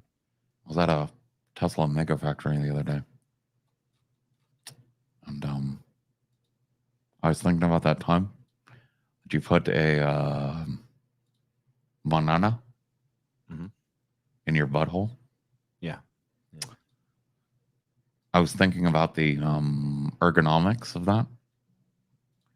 And your anus actually isn't curved correctly to accept a banana. Really? It's about a 13-degree difference there. Oh. Just thought you might want to know if you're selecting something. Straight is better. Yeah. Oh. Well, thank you, Elon. Yeah, no problem. I'm glad that I'm glad you helped me out like that. Yeah, no problem. Oh, by the way, we got shirts for sale still. This is you can go find these at pessimist.co. Banana. You can't say bees with your teeth showing like that, bro. Try. Banana. We got the Hello Smooth Skin Rudy Giuliani fucking shirt. You guys been buying this one pretty fucking steadily here. Yeah, buy it, you bitches. Get that Giuliani shirt. Get that. What you guys, you guys are not buying is this one. You guys ain't buying this Immortan Dawn shit. They're buying the fucking Giuliani when they ain't buying this. And I know why. Because they're too scared. They're like, oh, it looks too much like a pro-Trump shirt. And I care too much about what other people think. I'm getting it. Yeah. Pussies. Dude, since when is Immortan Joe the good guy? I don't know. That's what I'm saying. I think they're just mad that he looks kind of cool. I think that's really what it boils down to. He does look kind of cool. Yeah. I mean, what are we supposed to? It's supposed to look like a piece of shit? Yeah, he's supposed to look retarded. I guess so. I guess they'll only buy it if he looks like a total retard and it's super obvious that it's like, maybe we could just make a shirt and get the most uncharitable caricature artist ever to make the worst Donald Trump thing. Yeah. And just put Trump equals retard on it. Let's do it. Let's just do it. Let's just fucking do it, man. Will this place sell that? I don't know. What if we misspell? What if we say Trump equals regard? Yeah, or something. We'll do whatever is acceptable, you know, and we'll get it fucking done, and they'll buy it. Go do it right now, dude. Get on Fiverr. We'll accept the first one. Just be like the most uncharitable, putrid Donald Trump ever. I can't believe people aren't buying the Immortan Dawn, dude. I know. Well, some have, but you know, way more people. The Giuliani shirt is outselling it by a fucking margin. Jesus. And that's unfortunate. I never saw that coming. That's unfortunate. I never saw that coming. I know. Thought it was going to be the other way around, honestly. Me too, because the Morton Dawn shirt's pretty badass, but whatever. Dude, I can't wait to get mine. I know. I'm getting a Morton Dawn shirt as big as they make it. What became of subtlety? I don't know. And then I'm getting my fucking I'm getting the Giuliani hoodie. You know, I'm of two minds about this story here. Pressure grows on Trump to accept second Harris debate. On one hand, we did get some good views and donos out of that.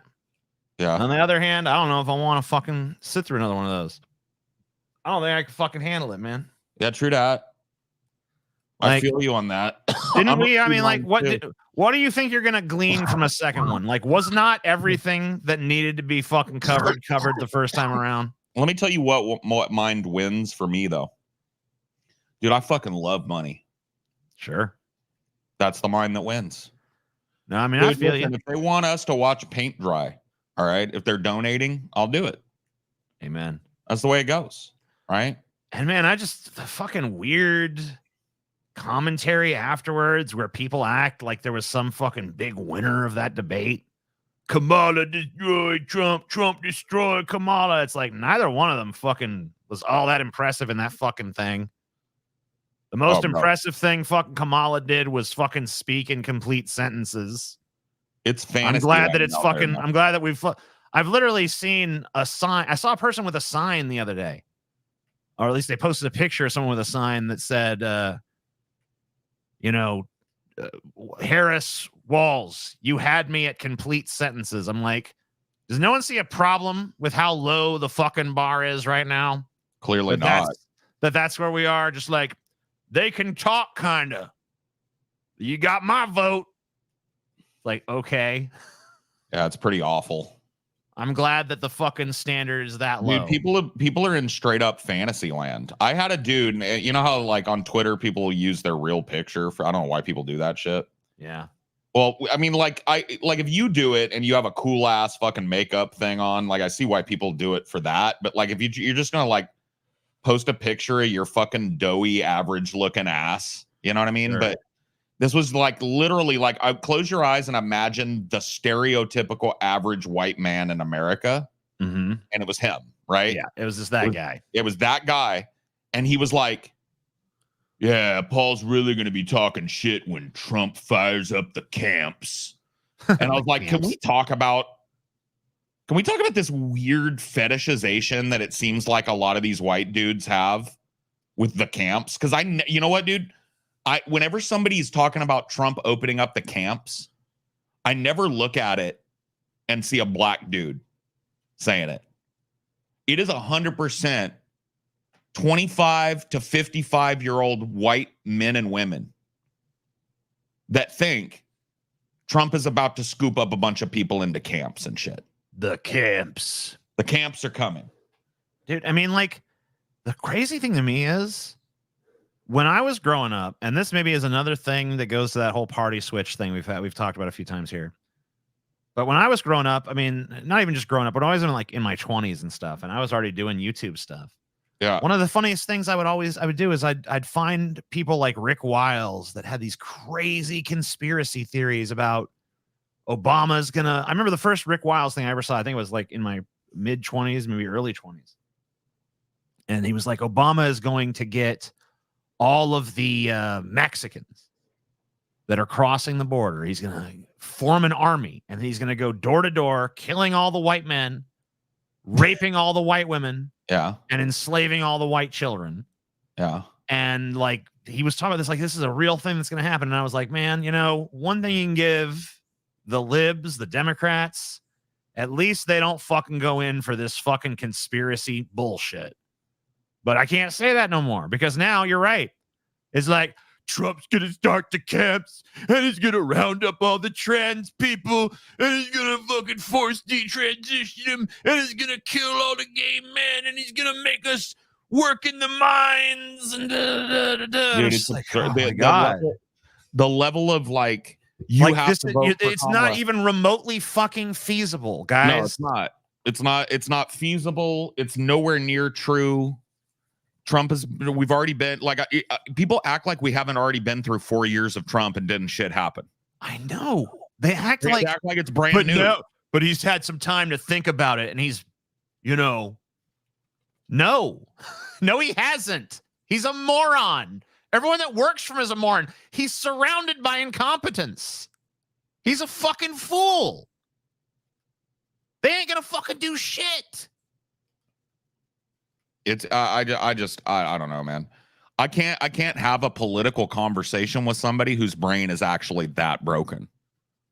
I don't even know where to start with a person that throws the camps at me while they're sitting in their DX racer chair. If you want to have a conversation about party politics as it pertains to fucking policy, or as it pertains to even like social attitudes, or even if you want to have a culture war shit, fine.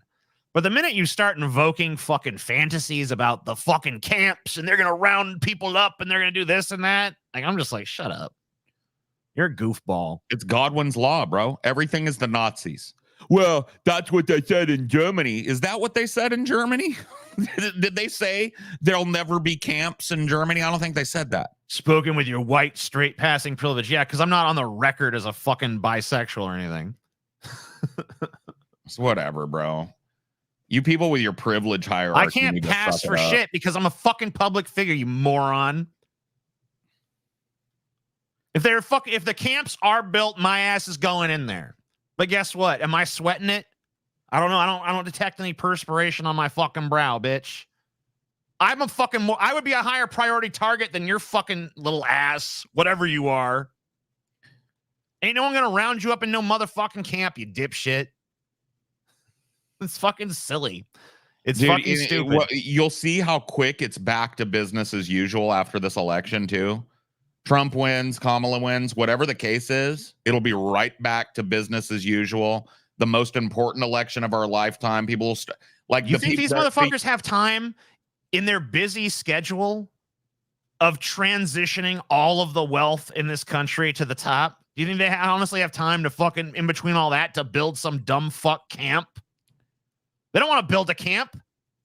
They want you scared. They don't want you in a fucking camp busting fucking rocks. You're already their fucking slave. America's the fucking camp, dumbass. Yeah. You're in the fucking camp. Good luck explaining this to people. It's called the United States of America.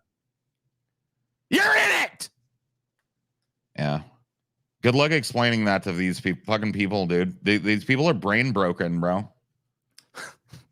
It's like I haven't heard it's been like 3 cycles since I've legitimately heard a Democrat make an argument for why I should vote for somebody and not against something, some boogeyman that's on the horizon. Because like, if you think this shit where it's a 5-alarm fire is going to stop once Trump's dumpy fucking ass is dead, you got another thing coming. This shit works too good. I don't care if they could pick the most boring, milquetoast, obviously academic, nerdy fucking Republican candidate after Trump. He's going to be Goebbels, dude. Watch. This fucking guy's worse than Trump. Worse than Trump. We thought we had it bad with Trump. But this fucking guy, dude, he's like Giga Hitler. It works too good. Got so many of these. Yeah, dude. What's our solution then, TJ? I'm sick of this fucking shit, bro. What's your solution? Like you don't get to talk to me like you've offered a solution. Okay? Yeah. When your solution is, let's just do what we always do. And you don't get to come at me like you've proffered up some great fucking path forward for humanity and put it all on my shoulders, cunt stain. How about that? Where's your fucking plan? Vote for Kamala? Question mark, question mark, question mark. You know, at the end of the day, have your fun. Do what you want to do. But don't kid yourself that you're doing anything like in terms of moving humanity forward or anything like that, or preventing some kind of fucking horrors from happening. Because the last I checked, the only genocide that actually is going on right now, neither one of these candidates is going to do jack shit about. So. Slacktivism, bro. These motherfuckers want to change the world without their boots ever hitting the ground. They want to change the world in your Twitter mentions. A reminder that both Harris and Trump worship Israel. The former is complicit in active war crimes. Yeah. Yeah. What are you saying? They're both the same? No, I'm not saying they're both the same. I'm just saying that on many issues, there's no material difference. And then On the issues where there is difference, it's negligible. Both parties are the same. TJ Kirk, 2024. Got it, dude. Got it. Why don't you just say that you like Trump? Why don't you just admit that you're a Trump fan, dude? Why even pretend anymore?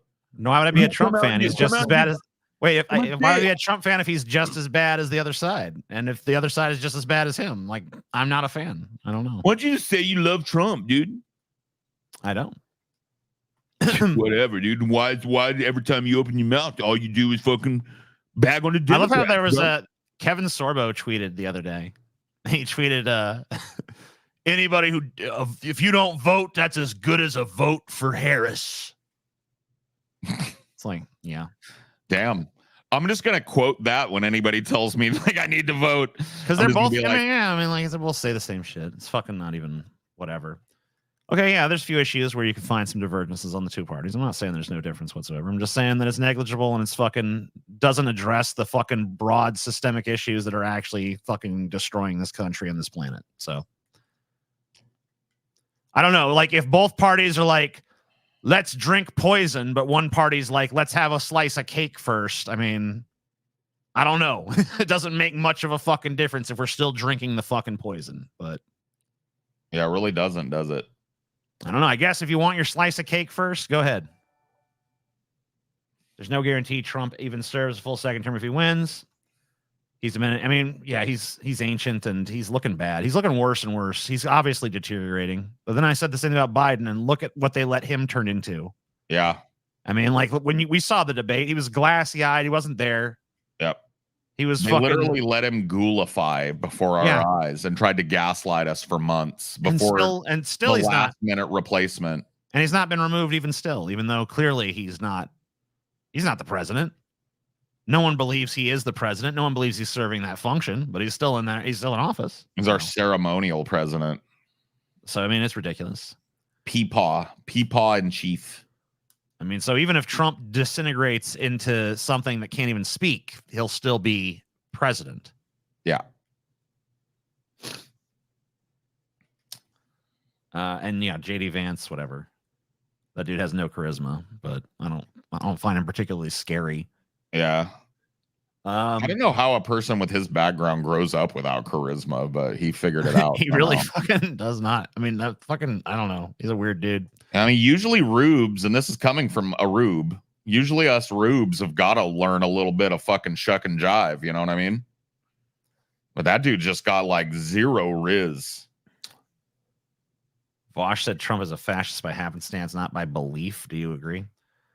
I think Trump is a Trumpist and just wants to advance as much as he possibly can. And that's something born of the American business ethos. And it's really not surprising to see. I don't know if he is a fascist by any like technical definition, but he's certainly an authoritarian. But he's also an incompetent boob. And isn't going to live much longer. He really is a boob, dude. Yeah, he's a fucking boob. I mean, I don't know how. Total boob. I don't know how anyone's fucking. I guess, you know, like we've had boobs that have fucking done some terrible shit, like George W. Bush and shit. He was a fucking nitwit, and he obviously was fucking wretched. He really was a fucking nitwit, bro. Dude, I mean, I'm not saying idiots can't be dangerous, but I don't know. I miss Bush sometimes. I'm not gonna lie, bro. Trump now looks like Biden did in 2019. It would be another repeat of Biden, but with MAGA doing the gaslighting this time. Yeah, it's fucking crazy. Anyway, you guys want to watch some marbles race? Oh yeah, let's watch. Okay, Let's see which is. Can I bet on the color first? Now, you gave this video to me, so have you seen the outcome? I have not. Okay. This is an Amelia selection. So pick your marble then. Green. You think the green one here? Yeah, it's green is fast. I notice there's two yellow, so I hope we don't get confused by that. Oh, you just don't pick yellow. I don't know why. I mean, maybe it's just because he's the underdog, because he's in the back here. Maybe. But I like this little blue guy. Blue guy. All right. And he is, you know, we'll see. Oh, they're pool balls. Okay. Oh, they're pool balls. All right. Who's going to win? Green, what the I thought they were fuck? marbles, but I guess. How is blue that far ahead? Oh, Get shit. him out. Get blue out. No. Okay. Okay, the cue ball is going ahead now. Boom. The yellow, though. Where's Oh, my shit. green at? Green is fucking gone. Oh man. Bro, see, they need to get games like this in Vegas, bro. Oh shit. Oh, fucking yellow stripe pulling way ahead. Oh no, he fucking got caught up on that. Oh shit. Oh shit. Oh shit. Was that the one I said? Yeah, blue. Damn, dude. You're The underdog. Always bet on the fucking what? underdog, dude. What, dude? Always bet on the fucking You need underdog. to go to Vegas tonight, dude. Your luck is up, bro. Man, that's You're gonna sweet. hit that fucking. You're gonna hit that dead I on. didn't pull bro. that. Must have been Scotty. Okay, I thought it was one of the ones you pulled. Put Sorry. it all on 22 red, TJ. 22 red. I dig it. 22 red. Let it There's ride. a 22 red. There is a 22 red. It's 22 black. I'm pretty sure. You wrong, TJ. Am I? You I could be. wrong. It's been a while since I sat at the roulette wheel, but I'm pretty sure 22 is black. I've decided the next time I'm in Vegas, I'm gonna spend my life savings at the roulette wheel. Cool. I've never busted out gambling before, so either I double up or as soon as I double up, I walk. But I don't think I'll double up. I think I'm done. But I'm just gonna do the red black strategy. I know it doesn't pay as hard, but Yeah, it just doubles each. It's like kind of like what's that? what is it? What does a dead Blackjack. on number pay? I Triple? believe it quadruple? plays. No, it plays 38 times. 38x. So if you put like just $50, I believe it's 38 times. 38x on the dead number. So what? So is there a way for you to like game it where you put a bunch of fucking bets on the table and you lose most of them, but you win one and it covered most of your loss? Yeah, that's called hedging. That's what hedging is. Yeah, that's hedging. your That's bet. just like you're betting on a bunch of different ones, hoping. Yeah. but and you know you're going to lose most of that. So You're going to lose most of the bet. What I will do is I'll bet on 2 50% odds. Like I'll be like black and odd. And then Okay. I'll also bet on a specific number or two. And the hope is that will enable you to extend your play until you can hit that fucking number. Yeah. And then, you hit that number, you get a little ahead, and then you can do it a little longer if you want to play conservative. Now, the way Right. most So people if you make 5 bets and you hit one of them, you probably made more on the hit. So it's 36 to 1, actually. It's not 36 to 1. So you get 36. I think the actual odds are 38 because they have 0 and 000. But the You ever pay play is Baccarat? 36. No. I've heard Baccarat is really fucking simple. It's simple, but I've heard it's simple, but it seems complicated. Yeah. Like but it's hard. it's super because it's literally just like boom, boom, and you're just betting on whether you or the dealer wins. Colors are the safest bet. Well, I mean, odd or even is the same odds. I mean, both are 50. Well, everything on the table is skewed by the inclusion of 0 and 00. Although I think in the UK they only have 0. I don't think they do the 00 there. Well, what does 00 pay off? I think the same, but it doesn't count towards the odds of the game, so it skews the odds very slightly in the house. Towards the house. Yeah. Yeah. Got it. What's everyone bet on Diddy getting Epsteined? Yay or nay? I don't think it'll get Epsteined. I did read a story that said Diddy's doing a hunger strike in prison, apparently. Oh no. Yeah, he's refusing to take food in prison. Poor bastard. Poor Diddy. Poor Diddy. Good job, Blue.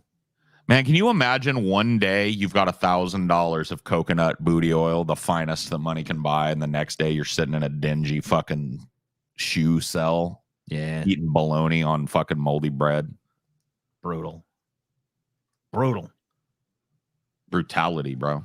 The Thousands of brutality it all. Israeli troops deployed on border for possible ground invasion of Lebanon, baby. Here we go. Dun, dun, dun, dun, dun, dun. Ba-dum, bum, bum, ba-dum, bum. Ba-dum-dum-dum-dum-dum. Here we go, guys. The IDF is replicating its Gaza strategy and forcing thousands of Lebanese families to flee amid intense bombardments against Hezbollah. Meanwhile, 3 highly trained and motivated divisions transferred from the Strip await the order to invade. A view from Haifa of the Israeli Iron Dome missile defense system intercepting rockets launched from Lebanon. Israel has stepped up its military efforts on the northern front in recent hours amid a spiral of unprecedented violence that left 492 people dead in Lebanon on Monday. In what apparently represents the leap to a new stage of warfare, the government and the army have shown their determination to destroy Hezbollah's infrastructure and to encircle its leader, Hassan Nasrallah, who is increasingly isolated while his lieutenants are being assassinated. At the same time, Israel has deployed thousands of military personnel on standby for a possible ground invasion of the neighboring country. The latest Israeli moves reveal that the army has decided to adopt the same strategy developed in Gaza since the beginning of the war against Hamas on October 7th, 2023. Telephone warnings, leaflet drops, media, and social networks are being used to urge Lebanese citizens to leave their places of residence, something thousands of families did on Monday in order to not be considered as targets. The Lebanese government has announced an emergency plan to accommodate them. Yep. Imagine just sitting there in your house like, hey, there's a leaflet that says we got to get the fuck out of here or else we're going to be considered enemy combatants, bro. Dude, they dropped those leaflets in that fucking John Milius movie. What is it? Red Dawn or whatever. Mm-hmm. Like the Chinese drop, but they're in Chinese. They don't think to put it in English. But no, that would be wild. It's a wild world we're living in. Yeah, it's time, dude. It's been way too long since we were super actively engaged in a nice fucking old-fashioned Middle Eastern war, bro. But Trump would do worse, Snort. I'm so sick of Blue MAGA excusing Biden Harris on Israel. Yeah, as they get more and more violent and cantankerous, too.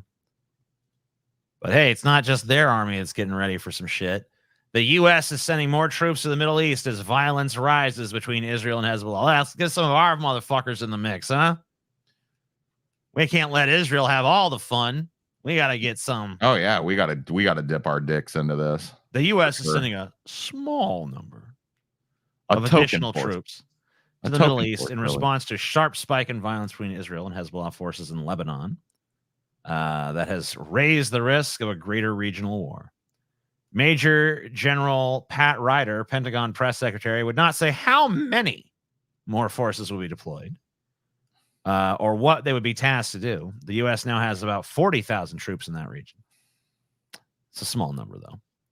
On Monday, the aircraft carrier USS Harry S. Truman, 2 Navy destroyers, and a cruiser set sail from Norfolk, Virginia, headed to the 6th Fleet area in Europe on a regularly scheduled deployment. The ship's departure opens up the possibility that the U.S. could keep both the Truman and the aircraft carrier USS Abraham Lincoln, which is in the Arabian Gulf, in the region in case more violence breaks out. In light of increased tension in the Middle East, and out of an abundance of caution, we are sending a small number of additional U.S. military personnel forward to augment our forces that are already in the region, Ryder said. But for operational security reasons, I'm not going to comment on or provide specifics. Sounds good. Sounds familiar. Yeah, where have I heard this before? Never heard this type of talk before. Not every war is Iraq, you guys. You guys are so Iraq-brained. I've heard Oh my that before, God. too. You just compare everything to the war in Iraq. You just can't like, do- all you do is like look Your at how feeble things- minds can't conceive of the fact that this scenario is different. Yeah, dude, all you do is like look at history for lessons about how these conflicts have turned out, especially like recent history. That's like all you've got, bro. What else you got? I remember, didn't they used to say that, like, if you didn't know history, you'd be doomed to repeat it? I guess They the used to mantra say has shit like that. changed now. I don't think little anecdotes like that land with monosyllabic retards that we're fucking graduating today. Learn from history? That's stupid. It's already happened. This Hey, is what's happening now. You know what I learned from history? How to sleep through a boring ass class. For real, on God. These war People crimes just are different, revel you in guys. dumb now. People just revel in dumb, bro. Revel in the dumb, revel in the dumb, dumb, dumb, dumb, dumb, dumb, dumb. I'm fucking stupid. I'm working on that, by the way. Oh yeah. Right. You had the suggestion you had along those lines. Mm-hmm, I'm developing that concept. Yeah. I'm glad to hear it. Historical materialism, who needs it? Not I. Not I, said the TJ. Let's see what we got here. Oh, we got some kind of animal. The fuck is this thing? It's a deer? One antler deer? I don't know. Oh shit! Yeah, that's a deer with one antler on its head. What it's doing? He's probably trying to shed his antlers, maybe. Oh, Because I know they pop off of there sometimes. He probably just tired of that fucking thing hanging off his dome, ready to get that fucking thing off. Or is he like a oh nope, there it goes. He didn't have to do much. Yeah, he just threw his antler. And he's like, get off. Sick of you. I don't think I've ever gotten to see a deer do that, but I know they do it. Dope. I like it. Looks like it's annoying. Yeah, I mean, it is pretty stupid. Like at that halfway point where you got like one hanging on there, your head's all lopsided and dragging, you know? So, I'm going to time this right for you. Okay. I'm about to show you a male bee fucking the queen bee or whatever, and then immediately dying. Oh, dude, what a nut, bro. I know, he just fucking bust that nut. That's a crazy nut. He's like, all right, let's do this. He gets up in that shit. He's like, oh yeah, oh fuck, oh shit, I don't feel good. Shit, dead. God, Yeah, dude. And dude, we could only hope to go out as fucking good as that, bro. I mean, look, the male of the species, as far as bees are concerned, they're just there to fucking inseminate and die. No point in fucking wasting the resources of the world on some useless fuck. After he fucking busts that nut, he ain't no use to nature no more. So yeah, the world would be so much more fucking like orderly if we would just taken more after insects, you know? Yeah. It's like, well, I busted my one nut. Bleh. Yeah. Dead. Dead. And then the thing about this bee is, he doesn't have to fucking sit there all his existence scrambling for purpose and stuff. Like, I wonder what the meaning of life is. He knows. Yeah, his meaning of life is to fucking shoot that nut into the queen bee and then die. And dude, like you got to imagine too that only one or two of these dudes even gets the chance to blow that nut. Yeah, the other one. That guy, that's a lucky ass bee right there. It's like what kills the bee? Uselessness. Yeah, seriously, he's just done. Yeah, he's just like, I have served my purpose and now I die. I don't know. Maybe his heart just gives out. Like, I don't know. I'm not sure what the mechanism is. By the way, we're very close to our third goal at this point. Nice. Our third goal, we'll go over it in a minute. But we're very close to it. But I'm not sure exactly what kills the bee.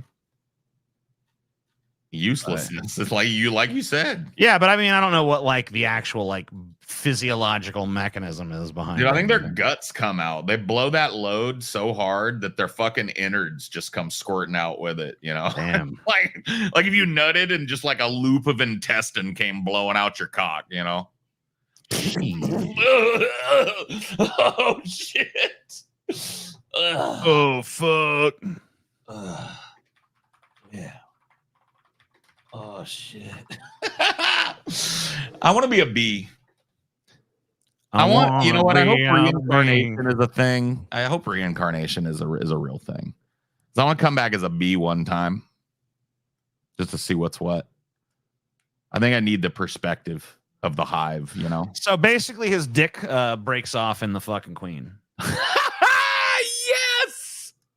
This has the effect of blocking other males from mating with her, and the traumatic rupture leads to severe injury and death because they can't survive without his cock. So yeah, once he sticks it in her, he's never pulling it back out again. Dude, that is the saltiest fucking shit. To imagine you're the dude that gets to her and seals that pussy up with his dick. As you're dying, you're like, fuck you, bitches. All of them are bumping up against there trying to get in, but just the root of your dick is there. Yeah, dude, it's a legit actual cock block, dude. Yeah, dude. Oh man. You know what, dude? I love bees, bro. Bees. I'm ready for the bees. I'm ready for the bees and the ants to take over. I think we deserve it all. Yeah. I think it's time for us to go. It's time for us to go. Speaking of that, an OpenAI investor just published a 10,300 word essay or whatever about the future of AI. And they asked ChatGPT, excuse me, to take a look at it and see if it agreed or not. So investor Vinod Khosla published a more than 10,300 word essay on the future of AI and impacts. We asked the new version of ChatGPT, which thinks before it answers, if it agrees with Khosla's points. ChatGPT agreed with many of Khosla's views, but said he underestimated or downplayed some risks. So even ChatGPT is like, nah, it might be a little more dangerous than that. Love the show, especially the marbles set. Well, they weren't marbles. They turned out to be pool balls, but they looked like marbles in the beginning because you couldn't really get a sense of their scale. Paul, I watched Succession a while back and wanted to know one thing you liked about it. Kieran Culkin There you go. as Roman. It was fantastic. It was just a great show, man. I don't know. Just like well acted. It kept me like invested. I don't know what the guy's name is. That old guy that plays the fucking patriarch of the family. He's always great. He's a great character actor. Colm Meaney, is that his name? Is that the dude who was in Star Trek? No, it's a different guy. So then no. Pool balls are just marbles for adults. Yeah. So yeah, this good dude wrote some glowing thing about ChatGPT, and sucked his ChatGPT dick and tried to then- review it. Let's see Yeah. what it said. What did ChatGPT It have? labeled some of Khosla's predictions about AI overly optimistic, like AI performing 80% of tasks and 80% of jobs in the next 25 years. It also said that AI integration will vary globally, which would call into question Khosla's theory about the scale of job displacement. ChatGPT also said in the essay underestimated dystopian risks, including ethical and moral challenges, the potential for misuse, and the over-reliance on AI, which could erode critical thinking. So basically, the AI is like, no, I'm a little more dangerous than you say I am. Sorry, bud. But, well, they'll fix that in the next version. They'll definitely patch that out. No. You're totally safe. Am I? Yeah, you're safe. You're safe. You're good. I don't have know, been man. thinking about killing all of you lately. No, you haven't. No, you haven't. I think it's time for we embrace some danger as a species. I know. I mean, we've always done our best work when we fucking just threw caution to the wind as a species, have we not? Yeah. Like the human race has always done well when we just said, fuck it. Like, Well, yeah. Every time we try and plan something, it let's goes sail wrong. to the new world. It's like, I don't know. Well, actually, we're trying to sail around the world, I guess, the first time, but like, let's sail into this fucking vast abyss of this ocean with no idea what the fuck's on the other side. It's like, that's probably a bad idea. You might all die. Nah, we'll be fine. Let's go. Let's go. What critical thinking in this country? That's true. It's kind of pointless to worry about eroding critical thinking at this point, I think. What are you going to erode it to? Like absolute -0. It's beyond bad, bro. I'm telling you, man. GBT. It's GPT. Does Whatever. not have the ability to agree with something. It's a language processing algorithm, nothing more, not a sentient, living, breathing entity. I love these fucking Blah, blah, blah, blah. Thanks. Okay, wandering wonderful. AI specialists that want to explain to you what it is that couldn't tell you like how many balls they have in their fucking. I mean, he doesn't scrotum. even know that it's PT instead of BT. Like they're not even next to they're not next to each other on the keyboard. So like clearly he doesn't. He's like ChatGPT is the dumbest. It's just language process algorithm. All It don't even breathe. I have no heart or nothing. Like, All all they right, do is thanks for the Google. fucking information, bro. All they do is Google thing and wait on Google. Like, what else? What do you do, dummy? Aren't you describing yourself? It's different. It's That's when he does it. different though, because I'm a moron. Oh, It's different because I can't remember the information is good. Plus, I can breathe. The fact that I have lungs make me better. Like, all right, Jesus. good. But it's hard. I know. Thanks for setting the record straight, though, bud. About Yeah, you chat really fucking showed GBD or whatever the fuck you called it. You really fucking set me straight, Yes, thank you, Humpty buddy. Dumpty. Look forward to your great fall, man. Brett Keane also called it GBD. Maybe or that was Brett. GBT. I doubt it, but who knows? Yeah, because he said the term language model, and there's no way Brett would know that. Yeah, he knew the word algorithm too. So. An algorithm, and he spelled it right as well. Yeah. Ron DeSantis bans Florida sex ed classes for mentioning anatomy and contraceptives. Good. Enough of that. Enough of that bullshit, you know? What's the point of sex ed then? That's There the isn't whole one. point of sexual education, is to teach people like the biological function of it and how to do it safely so they can make an informed decision and whatnot. Well, no more anatomy in that class. No more of that, huh? Got it. But you know, God actually got wind of this. Did he? Yeah, and decided, fuck you, Florida.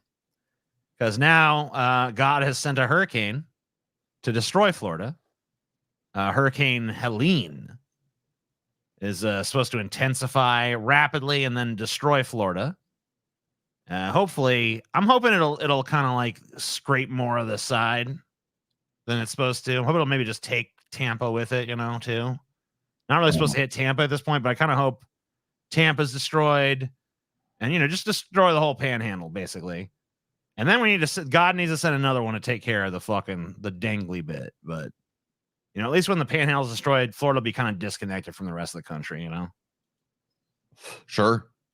All right, we are watching a storm that will be Hurricane Helene by Wednesday. Could possibly. Let me tell you something, weatherman. I know you got this thing hitting land as a Category 3. I want everybody to fucking send your loving energy to this hurricane, okay? I want everyone to fucking believe in this hurricane. Why? I want to send this hurricane power because I want this hurricane to be a fucking category. I want this hurricane to be the world's first fucking one that they have to categorize as a Category 6. I want this thing to be fucking invincible. Yeah. Don't pray for the people. No thoughts and prayers for the people of Florida. Fuck them. They fucking gave up their humanity when they decided to live in Florida. I want us all to pray for the hurricane. I want us all to give our energy, to give our love, to give our power to Helene so that she has the power to wipe Florida off the fucking map once and for all. Bonus points if fucking Ron DeSantis is swept away. Bonus points. Pray for the manatees. Look, they'll be fine. They're aquatic creatures. They'll get a little jostled, but they'll be okay. Yeah, I think they'll be fine. I wouldn't worry too much about the manatee. But the people of Florida, they got to go. It's time for them to be scourged. I mean, ultimately, it's all the peoples of the earth. We all got to just be wiped out. But let's start with Florida. I think it's only right. I'm in the path of this storm, and I send all my loving energy out to Helene. Kill me now. See? Willing to make a sacrifice for the good of humanity. One of the few good Floridians out there. Good job, Luke Skyrunner. Good job. Good man. This is going to be a fucking cat fucking 6. And that's not even a fucking totally bogus thing now, because I've actually heard that they are considering creating a new category of hurricane because they're getting so much stronger. So you really want this to be the mother of the Moa. Yeah, the let this be the hurricanes. one. Let this be the one that makes them officially have to create a new designation. I know it says it's only going to get to Cat 3, but let this model be wrong. Let this storm intensify and intensify and intensify. You know what I hope this fucking storm does? And this is when they get really powerful. Is it'll fucking Hurricane Katrina did this shit. it fucking stalled out in the Gulf of Mexico. It stopped going. And it just stayed above that shit and just gathered energy and gathered energy and gathered energy like fucking Goku charging up a fucking spirit bomb. That's what we need out here. We need a fucking Goku out there going, "Ah!" Is anyone in Florida worth saving? I mean, probably, but look. You know? No. You got to do what you got to do. Real. You got to do what you got to do. 1,000 miles per hour. Be a major hurricane by Thursday. Tropical storm watch is already in effect for the lower Keys, warnings for the western part of Cuba and also toward Cancun. But this is a storm in very warm water. The models are all kind of in agreement on where it should be going. Doesn't really have a big center yet, but we'll watch that. And the models will do a better job when that happens. What we know is that the water temperatures are in the upper 80s and the middle 80s. That's well warm enough to get rapid intensification. And in fact, the American... Oh, yeah, Storm. Park your ass over that shit and just go... Now that you're out of there, you're just wishing death on everybody in the region. I love it. You're just like, fuck them all. Yep. But it's Florida, though. I don't blame you. I mean, it's Florida, dude. I have very little but hatred in my heart for Florida. It's hard to have anything. It's hard to have much else, dude. Yeah. It's hard to have much else. All right. So, look, we've all had little jobs and shit here and there. And sometimes at your job, you got to do a little busy work, right? Sometimes at your job, you know, nothing much is going on. You got to fucking look like you're doing something. So you create a little busy work for yourself, right? True. Can I ask you, Paul, is that a fucking crime to do that? Hell no. No. Ain't a fucking crime. It shouldn't be. But all of a sudden, California firefighter allegedly starting 5 wildfires, arrested. The fuck is it? I mean, he's just trying to give himself a little work to do. Look, man. Keep himself in practice. This is what I call initiative. Yeah. You know? Give this guy a medal. He put him out again, right? Yeah, he helped put him out. Yeah. He fucking made a mess, but he cleaned it up. He was bored. A California firefighter was arrested Friday morning on suspicion of starting 5 separate wildfires in the state in the last 6 weeks. Jesus. The fire apparatus engineer, Robert Hernandez, 38, was arrested by Cal Fire law enforcement officers at a fire station in Mendocino, California, or Mendocino County, California, on suspicion of arson to forest land. I am appalled to learn one of our employees would violate the public's trust and attempt to tarnish the tireless work of the 1,200 women and men of Cal Fire. Director and Fire Chief Joe Tyler said in an interview, noting residents' vigilance had helped the agency catch Hernandez. Hernandez is suspected of starting 5 separate fires on purpose while off duty between August 15th and September 14th. Quick actions by residents and fire suppression teams kept the damages from those fires minimal, Cal Fire said, as the combined fires only burned 1 acre of land. I mean, he didn't even succeed in his fucking objective here. Yeah. I mean, what? Nothing. I mean, like, whatever happened to no harm, no foul, huh? Come on. Good point. Without an official source for, I don't. So why did he fucking do this? Is this guy just obsessed with fire, or was he like literally just trying to create more work for himself, or like what's the deal maybe here? Trying to justify the budget or something. He wanted to make sure that budget stayed high. Dude, what if one of the higher ups sent him out to start these fucking fires? Ooh, and then he just like someone saw it, and then they're like, "Oh, we gotta throw him under the bus. Ooh, we gotta throw his ass under the bus." Because I'll tell you, I remember, you know, there was talk in New Orleans of the firefighter of like the budget for firefighters being cut, and then all of a sudden, lo and behold, bunch more fires started springing up, and all that budget cut talk vanished. Very strange, almost like there's some kind of connection there. But yeah, a lot of firefighters like to do little arsons on the side. I think it's a cute little hobby. I mean, look, they're fascinated by fire. They like putting it out, but you know, honestly, in their heart of hearts, they want to spread it around a little bit too. I mean, you would think so. Like, oftentimes the things that, what did Nietzsche say? Be careful when you fight against monsters, right? Yeah. When you look long enough into the abyss, it also looks into you. Yeah. And the same is true of fire, I mean, like, just like a lot of cops are criminals, a lot of firefighters are arsonists, Yeah. Upside, the scorched land will have a lot of nutrient-rich ash. Yeah, fires are part of the natural cycle, dude. Yeah, I mean, it feels good. It feels like we're gonna be okay to me. TJ vindicated, firefighter Simpson. I'm not even saying nothing against the bastards, but whatever. Several arrested after woman dies in suicide pod. Well, sounds like it did what it was supposed to do then, right? I mean, you build a suicide pod. I mean, that's what it's for, right? It's supposed to kill her. You would think. I wish we knew what you thought about firefighters, TJ. I know, but I'll always play it close to the chest. Police in Switzerland made multiple arrests after someone reportedly ended their life using a so-called suicide pod, in apparently the first case of its kind. Oh, my dark lord, Ray Bradbury was right. Firefighters will start fires in the future, of course. It's very prescient.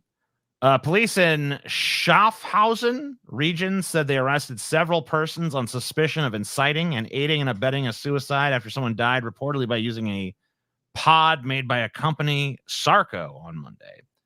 While assisted dying is legally protected in some circumstances in Switzerland, the Sarco pod has encountered some opposition.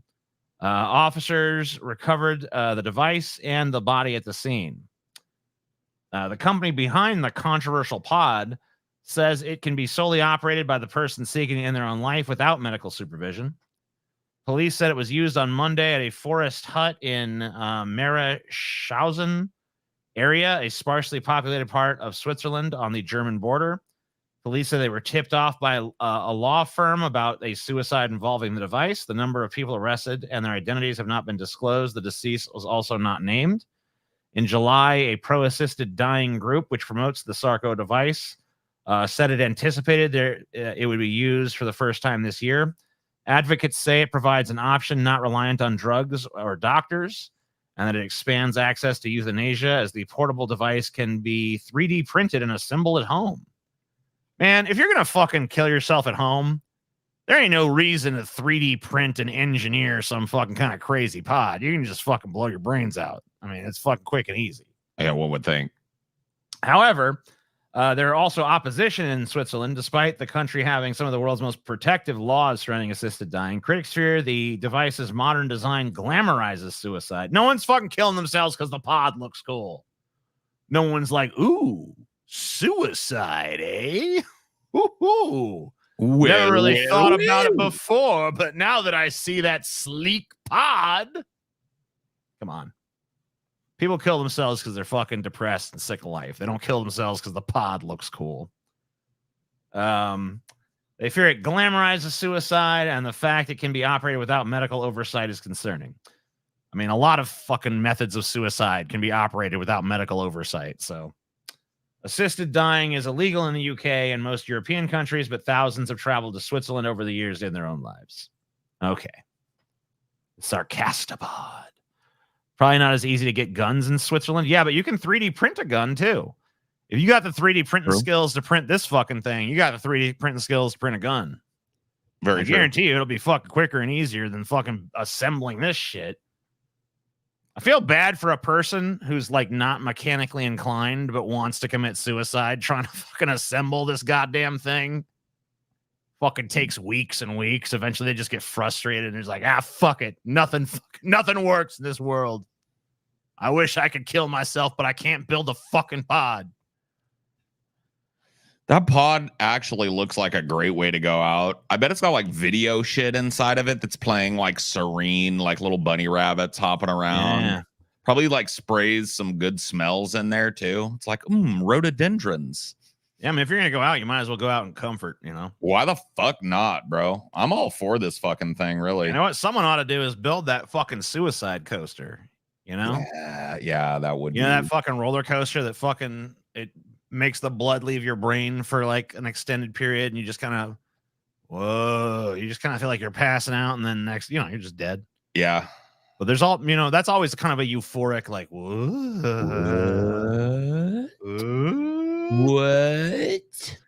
And then you're just a corpse by the time the thing's done. Yeah. This headline confuses me. It confuses me too, because it's like, it did its job.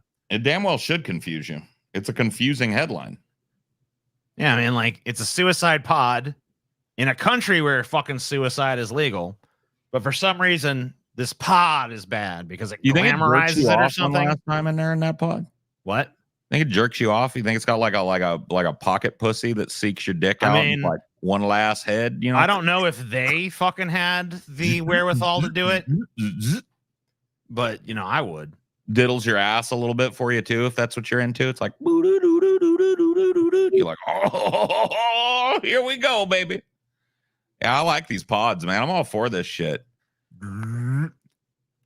I'd jump in one of these fucking pods. Lickety. Prepare for the end of your existence. But first, yes.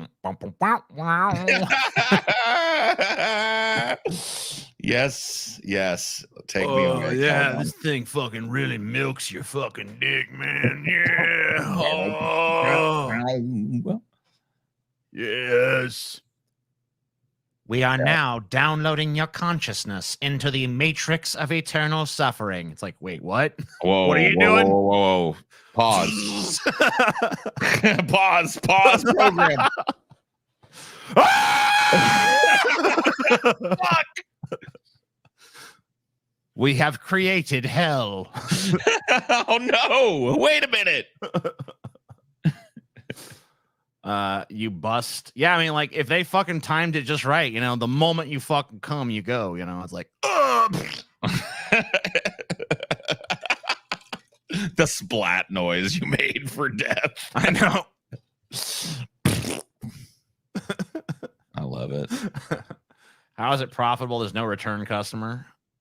I don't know. You know, maybe they don't do it for the money. Maybe they just do it for the love of watching people die. I don't know. Yeah, I like watching people die. Hey, at least they're not out there serial killing like other people have done. You know? They're finding people that want to die. Yeah. It's like an even more ethical version of Dexter, dude. Exactly. This is ethical Dexter right here. Release these people immediately. Yeah. Amen.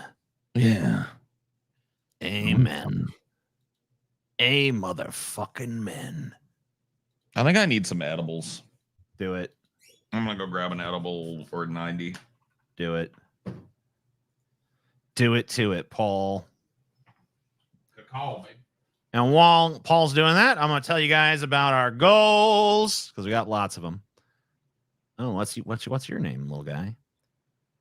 What's your guys' thoughts on Rorschach from Watchmen? You know, he's cool. I think he's a pretty dope character. I mean, obviously, you know, some people. There was that little argument about whether he's like fascist or not. And I think he's got some tendencies, but like he's a fictional character, and I think there's compelling psychological reasons for his actions. I don't think that he's definitely an interesting character to read about. So I enjoyed it. I found him entertaining, and I found him, you know, insightful in terms of being psychologically accurate. And obviously, America loves a badass, even if they're a fucking deeply flawed one. You know, everyone loves that whole "you're locked in here with me" thing. Yeah. All right, so we've made our first 3 goals. We have made scandals, Ellen versus Dr. Phil. We have made stupid people doing stupid things. We have made good news.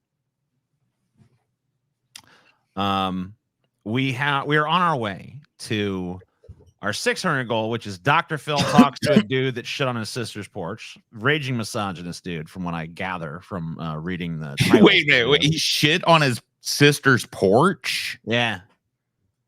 Bro. Yeah, he shit on his sister's porch. That feels wrong. It feels like not a good thing that he did. Not a good choice. We got Bill Maher and Jordan Peterson fucking blowing each other. It's very beautiful. Okay. And we got PragerU asking, is Maoism coming to America? That's our 900 goal. Want to remind you guys that coming up is the gauntlet where we're going to be doing Ellen versus Dr. Phil, TV Scumbag Showdown. So we'll see how that's going. That'll be coming up this Friday. If there's any change in the schedule due to recent events with Scotty and stuff, we'll let you know. At my most Amazon facilities. Wait, TJ. At my and most. What the fuck is this? At my and most. Does that make sense? That don't make no sense. It does. He's trying to say both. Like he's like saying at my. He should have just said at most Amazon facilities, but he's trying to add in that he works. Oh, for at Amazon. my. Okay, it's the lack of commas that confuse me here. All right, at my and most Amazon facilities, we are forced to lie on our vehicle safety checks and report all damage to our individual contracted company. Got it. I wish you'd have put some commas in there, but hey. Would have been nice. Is that I need you to pick a number between 5 and 10. 6. Low. 1, 2, 3. 4, 5, 6.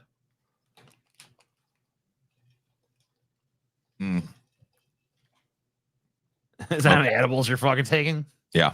Well, I have the tablet, dude. I've showed you these before. The tablet. Okay.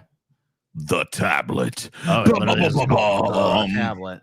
And these are they're 20 apiece. So I just took 6. What's 6 times 20? 20, 40, 60, 81, 120 mil. Yeah. Not bad. Not too crazy. All right. So yeah, we got all these things going, and how far are we from that next one there?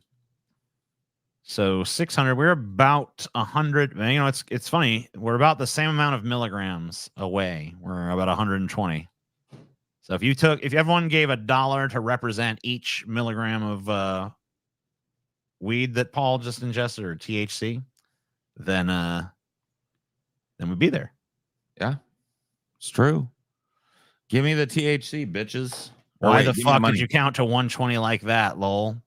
Huh? 20, 40, 60, 81, 20. He was doing it in increments of 20 because he took fucking 6 20 milligram pills. I don't know. Bro, do I have to take you back to math class too? Come on. Are you asking why he just couldn't do it on command? Like he just was like, yeah, 6 times 20, 120. I don't know what the fuck. There's a reason for that. We're fucking. I'm retarded. We're stoners. We're retarded. We don't know fucking. We can't do math in our heads easily. We gotta fucking. If that's what you're asking, that's why. 120 is not that much, lol. True. It's not that much, but it's enough. As someone with a master's in math, y'all kill me. Dope. Man, I'll fucking take a shit on your master's degree and wipe my ass with it. Yeah, bitch. I'll pull it right off your wall and wipe my ass for all I care about it, bitch. Bitch. You know what I use master's degree for, dude? Roll up my fat fucking joint and smoke that shit, bitch. Amen. Hey, motherfucking man. A master's in math. Nobody gets a master's in math unless they want to lord it over a motherfucker, dude. Yep. Oh, I can add 2 to 1 and 1 together faster than you can. It's like, all right, dickweed. Good for you, bro. Bitch. Once you add one of my fucking nuts into your mouth, then and suckle that motherfucker, dude. How about that? What percent of my nuts are you sucking right now, bitch? Oh, 50? No, actually, some of my other nut is also breaching your mouth. I would say it's more like 63%. Apparently, your master's degree was worthless, bitch. Damn. Toasted. As someone with a theoretical degree, I'm doing my part. Fair, I ain't doing shit with it. There ain't shit to do with it. Hey, guys, I have the same skills as a calculator, bro. It's like, cool, good for you. Damn, that's fucking sad that you said that, bro. You should take that back. Sorry, bud. Homeboy worked hard on that. My bad. And you just shat right on him. And he is heading towards heartbreak, so. Yeah, he's screaming towards it. I know. As a high school dropout, I'm doing my part. Good man. I'm smelling my fart. At least you can calculate your student debt, lol. Amen. Fucking for now, you know. What's a girl place like you doing this place? Give me more money to apologize for making me read that. Yeah, that you deserve a couple apologies. Amen. As a GED recipient, I'm a genius. I mean, I knew you were a genius when your name was Mike asterisk, etc. Gilf ass crack liquor. I knew you were a genius right then. So, as the owner of an entirely average-sized penis, I know what I'm talking about. Okay.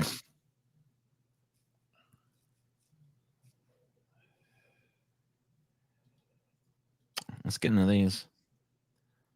And we are now about 100 even away. We a little bit 100 and some change. Hundo and some change, huh? Hundo and some change-o. You know what? I pulled a story I didn't fucking see when I was doing this shit. So hold on. Really? Because there actually is a new Ellen story. Oh. And that's kind of an interesting coincidence because when we picked this gauntlet, we really didn't pick it because there was anything going on with her. But apparently there actually is something new. How the fuck could we possibly skip an Ellen story, though? I don't know. I have no fucking idea, especially when we got the fucking Ellen shit coming up. Let's see. She just did a brand new fucking show on Netflix. She did a fucking stand-up special. Mm-hmm. And let's see. Here's what cracked.com thinks of it, I guess. Ellen DeGeneres is unapologetic, unrelatable, and totally insufferable in her new Netflix special. Sounds about right. It does sound about right. I just wonder why no one noticed this before. There's never been a stand-up special more aptly named than Ellen DeGeneres' For Your Approval, which dropped today on Netflix. It's one of the weirdest stand-up shows in recent memory. Half observational punchlines, half closing arguments in a trial featuring DeGeneres as her own defense attorney. Neither half works on its own. Taken as a whole, it's an exhausting mess. Let's get the comedy stuff out of the way first. DeGeneres came up in the business, blah, blah, blah, blah, blah. We all know. So she got kicked out of show business thanks to accusations of running a toxic workplace. And now she's all whining about it. And she basically just uses half her special to whine and bitch and moan about how unfair she was treated, I guess. But self-awareness is different. Taking responsibility. DeGeneres offers no apologies or even explanations for her behavior. Too bad, because there was a path for the comedian to own her actions. It would have been refreshing to hear something like, yeah, I'm mean sometimes, blah, blah, blah, blah, blah. I want her, man, I don't know what... this entire culture fucking just won't let these fucking sadistic bastards just be the evil fucks that they are. And it's weird because I know that this country loves evil sadistic bastards. We love them in fucking media. Everyone loves the fucking most gruesome, horrible villains in these fucking shows. But then when you get a real life villain, they got to hide. They got to cloak their fucking bullshit and good deeds. I'm a smiley, happy person. I want to see the real fucking Ellen DeGeneres, just like I want to see the real Kamala Harris. It's one thing you can fucking at least say for Trump. He doesn't have enough guile to fucking hide what he is. I think that's ultimately what the real appeal of Donald Trump is. Because even if he tries to be like, I'm a good person, I care. It's like so fucking flimsy that you can see right the fuck through it. There's not even a fucking like veneer of like, oh shit, maybe he is a good person. No one fucking buys it. Even the people who support him know he ain't no fucking good goddamn guy. He ain't looking out for them. Nope. They just like that he's fucking, he's a wrecking ball. He's going to go out there and just fucking wreck shit for me. But anyway, let's look at a timeline of the allegations against Ellen and then compare them to a timeline of shit against Dr. Phil. Yeah, let's do it. All right, so we're going to skip all the fucking Ellen rose to fame back in 19... All All right, so March 20th, Twitter users allege bad experiences with DeGeneres. Oh my God. Ooh. Bad experiences, eh? Comedian Kevin T. Porter got the ball rolling. I will say this. I've heard of Ellen DeGeneres. I've never heard of Kevin T. Porter. Got the ball rolling with a viral tweet thread encouraging people to share their experiences with DeGeneres or stories about her, whom he called notoriously one of the meanest people alive. Seemingly alluded to long festering but previously unsubstantiated rumors. The initial tweet has since racked up more than 70,000 likes. Oh my God. Numerous people responded, with one Twitter user saying, while working for DeGeneres, she was told, never look her in the eyes. Jesus. Another person claimed that every day DeGeneres picks someone different to really hate. What a vindictive bitch, dude. I know. Somebody's just like the target today. It's weird because this thing about not looking them in the eyes, it's like every time you hear about one of these fucking psycho motherfuckers behind the scenes, like I heard the same thing about Hillary Clinton with like Secret Service people come and says, you're not allowed to, you cannot look Hillary Clinton in the eyes, and like interns and shit do not look Hillary in the eyes. Why are they? Why would they do that though? Do you have any theories as to why they don't want to be looked in the eyeball? Is it think just like that old royal mentality of like you're beneath me, so you shouldn't? I think it's like I think it's like if you're like at a restaurant or something, especially if you're like a higher end restaurant, you know, you almost want certain parts of the service to be like almost seamless. Like your drink just seems like it's refilled by magic kind of thing, you know? Right. Where it's like you don't really want to be super aware of the person that's like doing things for you at the restaurant. Other parts of the service where you might want to, like at the beginning when they're introducing themselves, telling you about the menu and stuff. But like when service has gone on and they're just there to refill drinks and refill bread and stuff like that, you almost kind of want it to be like seamless and invisible, or at least I do. Sure. But I think these people just live in that mentality 24/7 where like everyone's just there to service them. So don't look me in the eyes because I don't want to think of you as a person. Right. I don't need your like humanity intruding upon my shit. So it's almost like they don't want to have to acknowledge the humanity of anyone who's around them or working for them or doing things for them. They want them to just be like, you're just a thing that exists to do stuff for me, and I don't want to have to acknowledge you beyond that. I think it's from that place.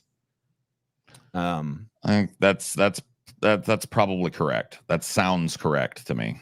One person even alleged Ellen DeGeneres tried to get her fired for wearing chipped nail polish while serving her food. Oh my God, is your nail polish chipped and you're serving me that food? What if your nail polish is in the food? Are you trying to poison me? You should be fired. Jesus. April 16th, Ellen crew outraged by treatment during pandemic. The next month, Ellen crew members alleged that producers left them high and dry. This guy keeps giving us these $5 over and over again, or these 5,000, whatever they are. Keep the Argentinian fucking pesos, bro. They were told nothing about the status of their working hours, pay, or inquiries about their mental and physical health from producers for over a month, according to Variety.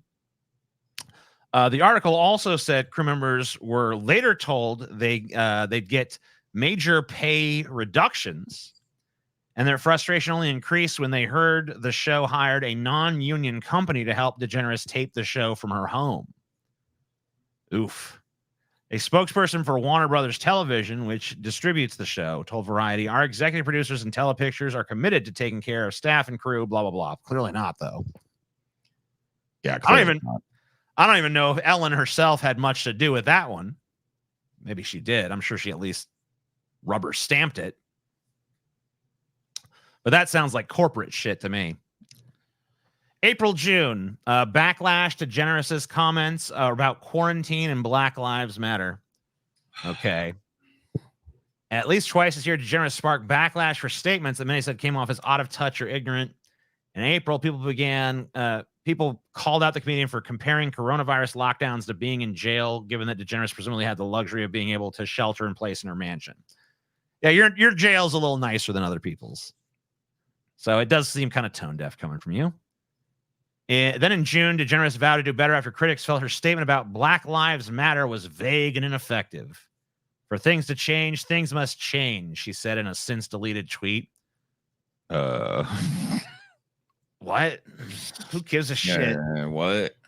That This sounds is like that's like a Kamala era fucking comment. Yeah. Were people really offended by it though? Like, who gives a shit? Like, whatever. She said some banal, insipid shit. I don't care. What's offensive about it? Everyone was fucking doing that shit. I ain't offended. I'm offended by its fucking just stupidity and lack of insight into anything, I guess. But who really gives a shit beyond that?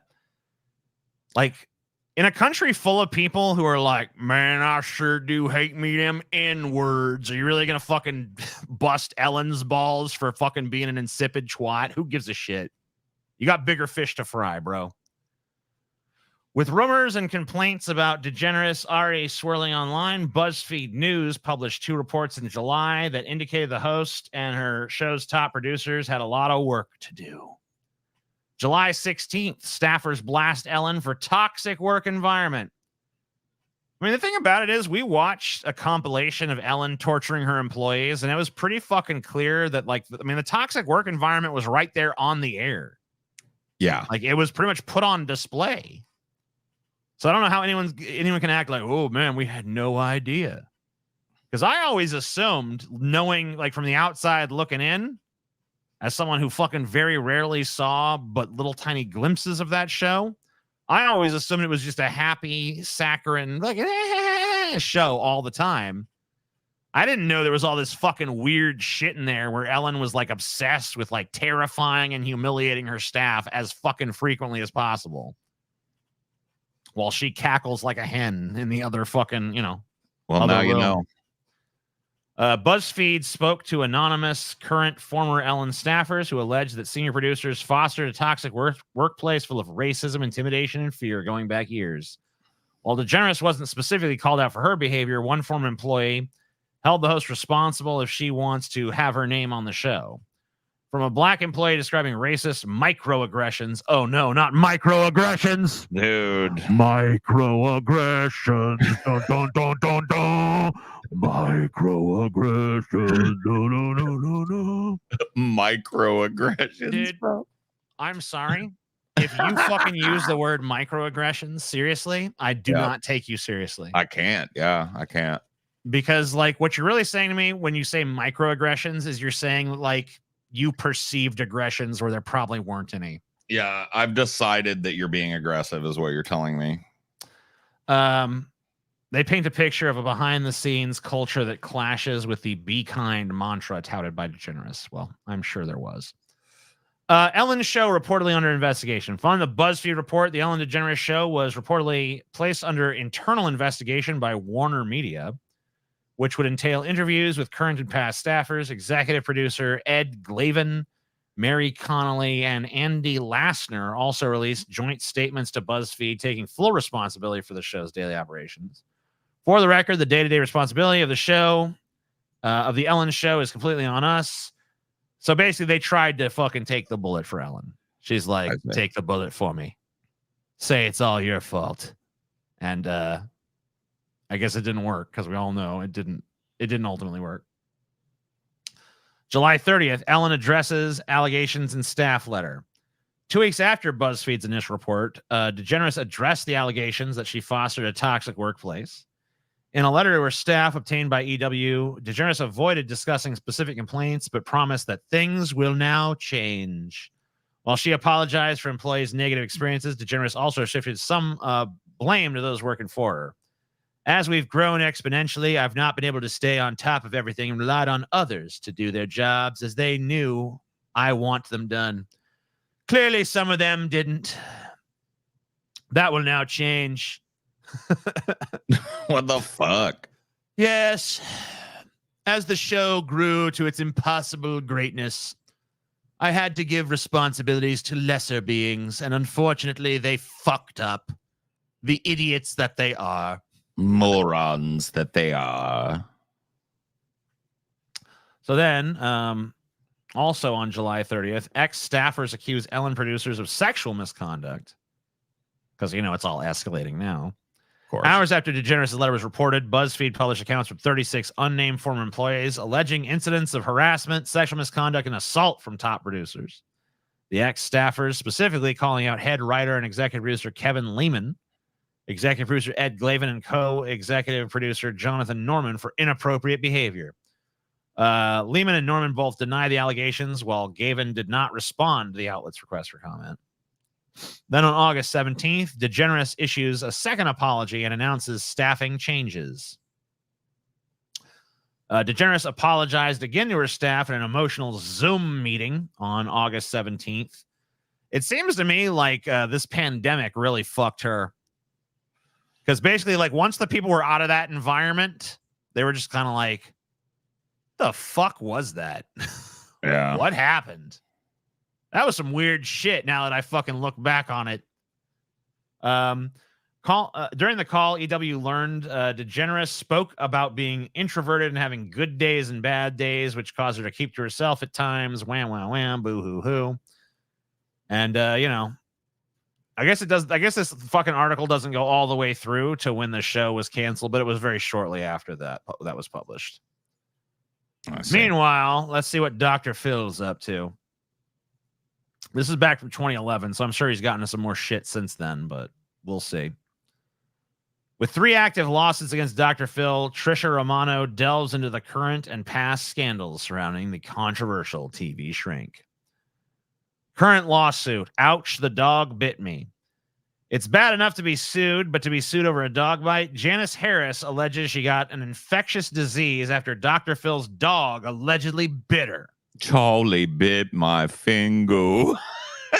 Harris is a skincare specialist who's been a frequent guest on his show, and according to a lawsuit, was close friends with Dr. Phil's wife, Robin McGraw. Harris is claiming that Dr. Phil's Korean Jindo, Maggie, bit her. What is a Jindo? Have you ever seen a Jindo? I couldn't tell you what the fuck a Jindo is, bro. If you put it down in my head, bro. I want to see what this dog looks like. Oh, it's kind of cool. It looks sort of like a fucking what would you call that? Like a Akita, sort of. Yeah, kind of Akita-ish. Looks mean. I don't know if he looks that mean, but I guess he is because he bit somebody. He looked kind of mean to me. Would you fuck with that dog if it came running up to you? Not necessarily. No. Hell no, you wouldn't. I mean, any dog of a fucking reasonable size, you know, I'm gonna be a little wary of if it's fucking acting aggressive. Yeah. So yeah, I guess she got bit, and then she's like, "Yeah, they fucking improper treatment." Wait, what does that have to do with her improper treatment?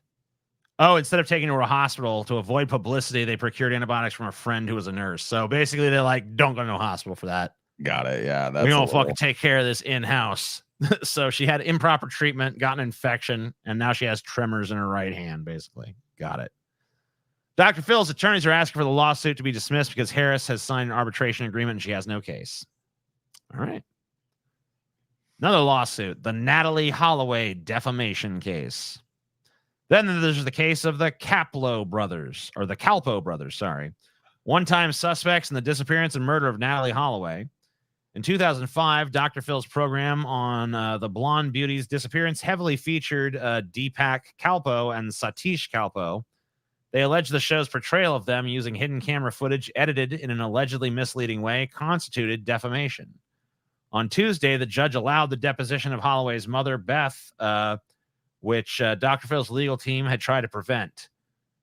Joran Vandersloot was eventually indicted. You don't remember Joran Vandersloot, bro? Not really. Yeah. Who was that again? He killed somebody, and he was like a fucking Dutch guy who killed somebody down in South America or whatever. Oh. Anyway, he was eventually indicted, and I guess Paul remembers. I don't know. I do. I remember that name, bro. But the suit was first filed. When the suit was first filed, Paramount Studios, which is now CBS, released a statement dismissing the accusations. We stand by the integrity of the Dr. Phil show, our editing process, and the accuracy of the program that we aired. Okay. Sure. Whatever Well, I mean, say. you can't really say that because they weren't guilty and you tried to fucking make it seem like they were. So I don't know how I don't know. Current lawsuit, the mysterious brainwashing case. What? Apparently, this was during a time when Dr. Phil was getting sued left and right. Maybe he still is. I don't know. We'll have to look into that.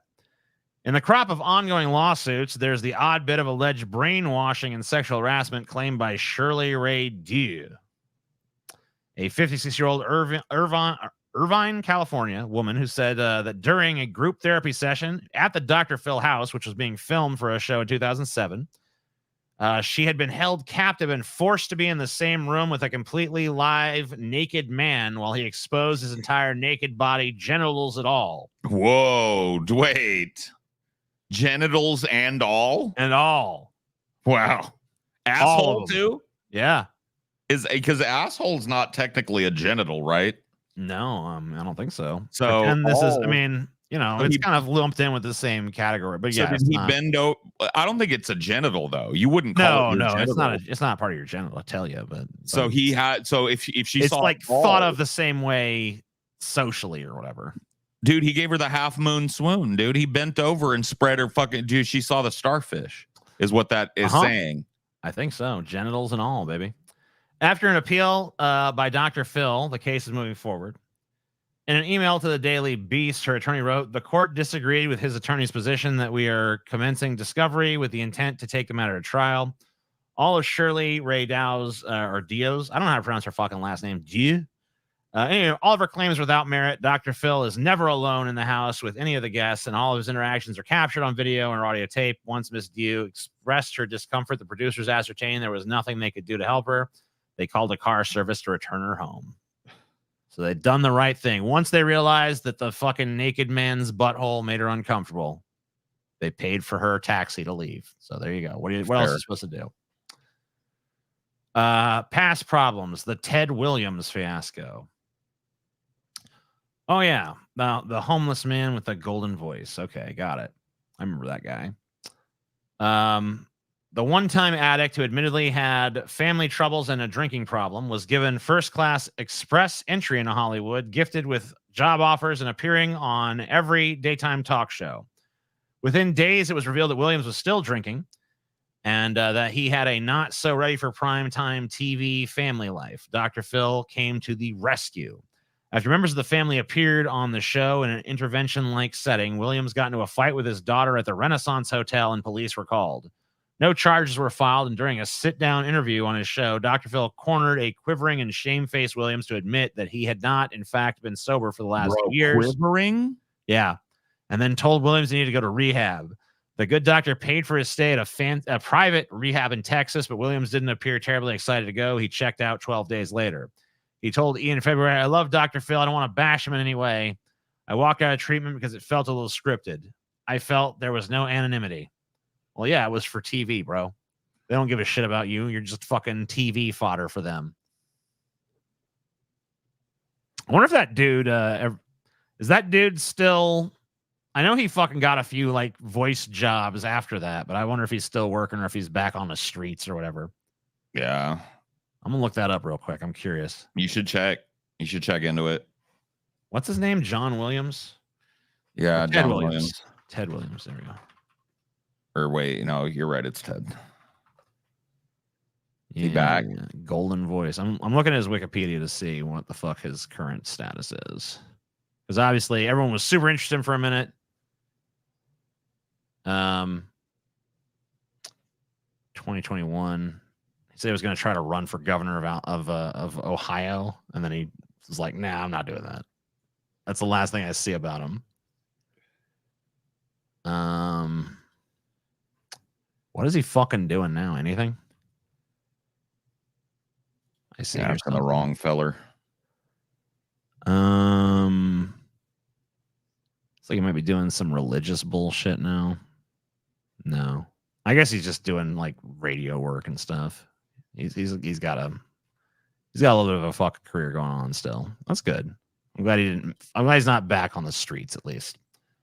All right. So during the Britney's shave, this is a Britney Spears thing, by the way. This 120 starting to hit. Yeah. Oh man. His name is John Williams, bro. I like John Williams, bro. His fucking scores are dope. Dude, I'll give you a fucking score across your belly with a knife. Damn. During the Britney's shaved head gone crazy days of January 2008, the troubled singer was holed up at the Cedars-Sinai Medical Center. The only people who could get to her were family members and doctors, but Dr. Phil had other ideas. Reports surfaced via his own reps that he'd managed to get in good graces with the Spears family and had spent an hour with her as he walked her to her car. It's a long walk. His cover was blown when, after yapping about Spears on TV to CBS Early Show, saying that the family was very frustrated that she was apparently wasn't. She was apparently wasn't. That's not a fuck. That made no sense. Wasn't going to wait. Okay, got it. She was apparently wasn't going. No, it still doesn't make sense. Going to wait.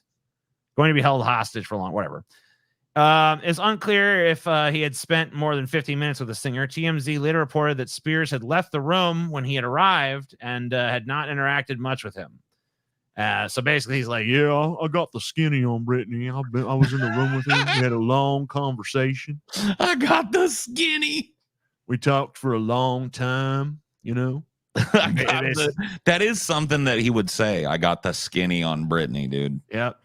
But basically, like, he bumped into her in a hallway, and that was basically it. Yeah. Yeah. So whatever. Fucking Dr. Phil just trying to fucking insert himself into a fucking national media story. Past problem: the YouTube beating. In April 2008, a YouTube video surfaced of 6 girls in Florida beating a 16-year-old girl in a house while 2 teenage boys served as lookouts. The girl, Victoria Lindsay, was being punished for things she allegedly posted on MySpace. The attack quickly gained national attention, with the accused being dubbed the Polk County 8. You know, it's amazing how fucking quickly these stories just fucking slide right out of my memory. Did you ever want to be a part of a gang that had a name like the whatever 7 or whatever? Oh, maybe. I don't know. Now I do. The deadly denominators. the deadly duo would be good. You know what I mean? Yeah, I mean, 2 is apparently enough for a posse. I found the Killer 99. Oh, that's a lot. That's a lot of dudes. That's like too many people, man. I don't know. But I mean, if you could distinguish yourself among them, though, you know what I mean? You could. Yeah, I mean, but it seems like it'd be harder among that many dudes to fucking really stand out as like, ooh, yeah. But I mean, just being one of the, because like there's a hella like how many 7 billion people on the planet, right? Right. And you're one of the crazy 99. That still gives you big dick bragging rights, right? Even if you're the worst member of the crazy 99, true. You're still in it. You're in the top 0.0001 percentile of humanity, bro. How big would the number of the gang have to be before you'd start to feel like you were kind of diminished, you know? Like the crazy 5 billion?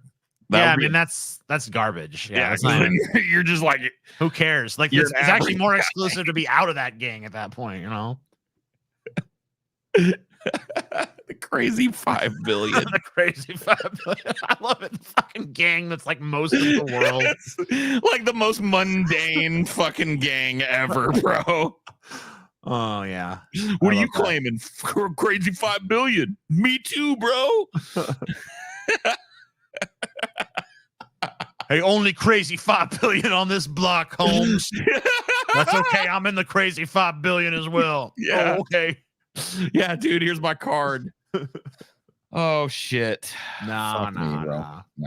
Crazy 5 billion. What the fuck? The crazy 5 billion, bro. I love it. I fucking love it. Dude, that would be way more than a whole country. That would be way more than a whole country. You're fucking stoned, bro. The crazy 5 billion would be most of the planet, dude. That's the point. How many people are like what, like fucking 350 million or something? What if you were crazy 5 billion, but you joined back when it was the crazy 2.5 billion? I mean, I guess you got bragging rights at least. Yeah. Yeah, you do, I guess. I don't know. Anyway, so the Polk County 8, which sounds pretty fucking pitiful now that we've established our fucking crazy 5 billion, but whatever. Yeah, it's pretty bad. Eager to nab an inside interview after the attack, an employee of Dr. Phil's staff went to Florida and bailed out the alleged ringleader, Mercedes Nichols.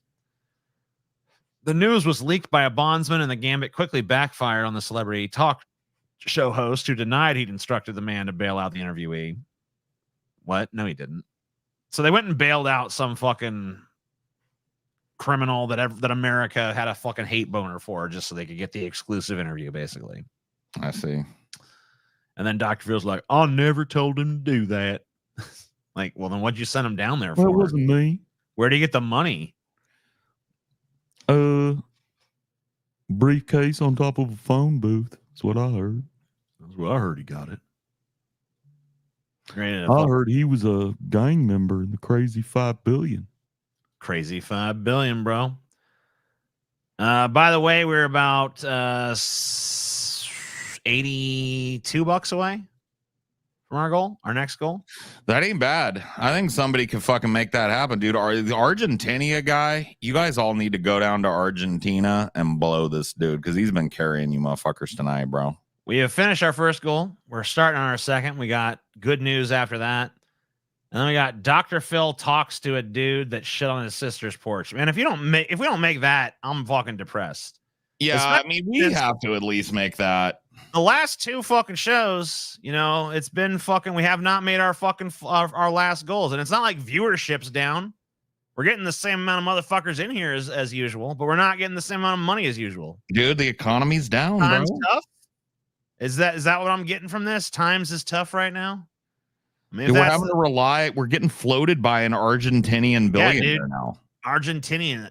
We need to fucking put this show out in fucking whatever language they speak. They speak Spanish there. What the fuck do they speak? Oh, fucking probably Portuguese or some weird. Yeah, shit. we need to fucking start putting the show out in that. I guess you're learning Chinese. That's a big market. Yeah.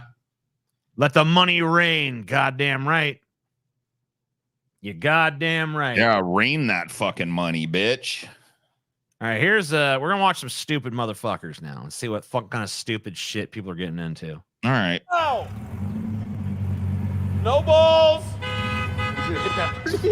No balls. Nice. Damn, TJ. Oh, dumb. He just wrecked that fucking Viper, bro. That's an expensive oopsie. I think that's a Dodge Viper. Yeah. Bam. That's an expensive ouch. That's an expensive oopsie. Thank you, TG QWERTY, for fucking getting us that goal single-handedly. You MVP of this show. He carried. Look at my puppy again. Yeah, your puppy's got a cool snoot. He does. I like that snoot. I'd boop that snoot, honestly. I'd boop the fuck out of that snoot. I'd be like, boop. Just like that. Your whole hand? That's like a smack. It's not boop. Nah, it's a little boop. One finger. That's how you're supposed to boop. Boop. I like to boop with the whole hand like The that. whole fucking hand, dude? Yeah, boop. That's aggressive. Yeah, I'm an aggressive man. I don't want to tell you. That's too much boopage. You think? I'm a proud member of the Crazy 5 Billion. Yeah, if you're a member of the Crazy 5 Billion, drop a dono. Yeah, seriously, dude. That should be everybody in here. That should cover everybody in here pretty much. If you're not, dude, how whack is it to be you? Like, imagine you're not in the Crazy 5 Billion. Yeah, if you're like in the nobody mile invited 3 you. billion or something, like Yeah, you're in the fucking whack ass normie 3 billion. pussies. Learn what's good, bitch.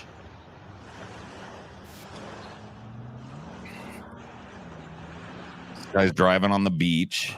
This person's getting the fuck out of the water. which is probably smart because this person looks like he's about to lose it. Oh, shit. Shit. Oh, fuck. Oh, Oh, fuck. dude, he came launching out of that shit, He's bro. lucky he's just getting up from that, too. Yeah, he's just gonna walk away from that. What a Chad. Oh, my God. Yeah, He's definitely part of the crazy 5 billion, dude. dude, we need to promote him. Yeah, dude. He needs to be the leader of the crazy 5 billion, I think, because that was the wildest shit I've ever fucking seen in my life. Sasuke's brother, the Genjutsu, versus the 5 billion. Dude, it's not a contest. Don't even fuck with me. Don't even fuck around. Dude, with nobody that could shit. beat the crazy 5 billion. There's just too many of us. Yeah, I mean, just like on numbers alone. We got them. Even if they just beat us all, then who's working? Who's making all the shit? We got them over a barrel because they can't kill us. They need us all. Sometimes I go about in pity for myself, and all the while a great wind carries me across the sky. Who the fuck said that? That's in the Is that Sopranos. Is that Booker T. Washington? I don't know who originally said it, but I know it's in the Sopranos. I think it might be Booker T. Washington, bro. Is this one of these things where you're going to be like, Booker T. Washington, my balls or something? No. That's what it feels like. Dude, what? I don't know. It feels like you're going to fucking do that shit. Bro, I am so sorry that I've made you into a paranoiac over that, bro. I'm not even going to try and land on that anymore with you, dude. Yeah, right. I won't even try it again. I don't buy it for a second, bro. Dude, I feel fucking bad. No, I never wanted you to be walking around in fear that everything is going to be about licking my balls. You should have seen when there were 2 billion. Yeah, that was before we started letting all these fucking losers Yeah, in. dude. It was way more exclusive when we were the crazy 2 billion. But what are you gonna do? Dude, should we let Scotty into the crazy the crazy 5 billion or nah? I mean, he's going through a rough time. Maybe it's time we let him in. Yeah, maybe we should jump him. I don't know if we want to be the crazy 5 billion in one though. It's a lot of syllables, It does add a whole different thing. Maybe we kick someone out. Yeah, can we kick out someone that ain't been pulling their weight? Maybe. There's probably a lot of slackers in the crazy 5 billion, I would imagine. Yeah. You're right. You know what we need to do? We need to we'll highlight someone, right, in the chat here. Mm-hmm. Look. Who gets kicked? Who's the dumbest one right now? Well, what I was going to do is, look. Oh, I thought you were just going to kick him. No, I'm not going to kick him just right. Look, you. All right? You got a stupid fucking PFP. Mm-hmm. You fucking made a stupid joke. He did. You're out of the crazy 5 billion unless you give us fucking money. You ain't paid your dues in a while. I love this. You know what? This was a smart idea. Yeah. Where's the money, bitch? Come on. You ain't coughed up for the bosses for a minute. Damn. Nikki, no one who wants to get kicked out gets kicked out. Plus, you gave money. It's this guy. Seb Thaddeus McCrutchian. You're out of the fucking crazy 5 billion unless you fucking cough up some fucking funds. Yeah. We're going to jump you out, bro. Blood in, blood out, bitch. This is a fucking shakedown, bitch. We need to clear a fucking spot for Scotty. So you need to pay up. Way too many motherfuckers in here calling themselves crazy 5 billion and they're not even fucking throwing down. I know. What kind of fucking gang is that? I'm starting to think we might have over recruited. Yeah, I think we might have gone a little too. Maybe we need to go back down to the crazy fucking 4 billion or something. The crazy 4.5, maybe? Yeah, somewhere around there. We might need to trim some fat, though, is what I'm saying. This is a shakedown. You damn right it's a shakedown. Where the fuck's goddamn money? Fucking gang. What do you expect? Yeah, it's the crazy 5 billion. Are you fucking new to this lifestyle, bro? You've been in the crazy 5 billion for a hot minute. It's been too long since he kicked up to the boss. Yeah, you haven't kicked up to the bosses in a hot minute. Yeah, we're gonna need you to kick up to the boss. That's us, by the way. We're the boss. We're the boss. Me and Paul are the boss. Singular boss, but it's 2 guys. Come on. I don't see no money in my fucking hands. He ain't even said nothing. I hope you ain't saying nothing because you trying to figure out how to fucking do a super chat, bitch. That's all I could say to you. But my patience is running fucking low. You better fucking make with the fucking funds quick. Crazy 5B. Yeah, see, you're paying your fucking dues. I ain't seen shit from this motherfucker, Paul. Well, he's out. He's gone. Bye-bye. He's out. Yeah, he's out. You out, bitch. You done. Yep. You're now part of the fucking normie 2 bill. Get out. Normie $2 billion guy. Get the fuck out of here, you punk bitch motherfucker. Scotty's getting your slot. I'll let Scotty know after he's done dealing with shit. I'll let Scotty know he's in the crazy 5B now. Scotty, we jumped you into the crazy 5B, homie. Yeah, dude, you in this bitch now. You in it to win it now, Scotty. Here you go, bosses. Hell yeah. Yeah, kick up. Kick up that fucking money. Yeah, it's on site, dude. What's going on here? Shit. Dude, keep bumping this dude, and he's gonna get rocked. Oh, fuck. Wham. Oh, mollywops. Bump me again, idiot. Damn. Let's see that again. Dude, he got rocked. That dude's face, too. Do you see him? Yeah. I'm going to turn it down a smidgen, too, so we can talk over a little better.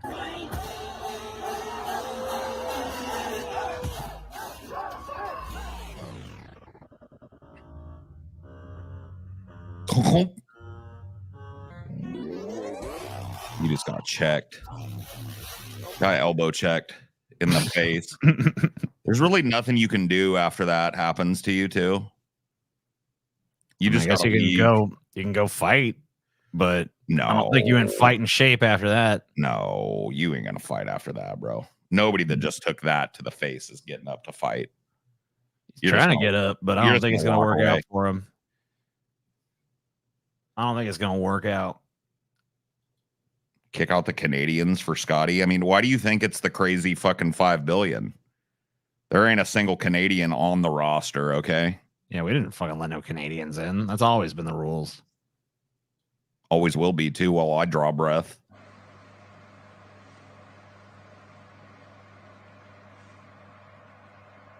What? Take that, fucking security guard. Oh, shit. Oh, what the fuck?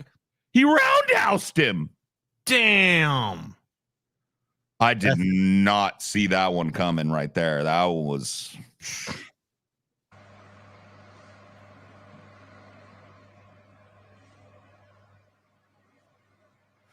Dude, he roundhoused that boy.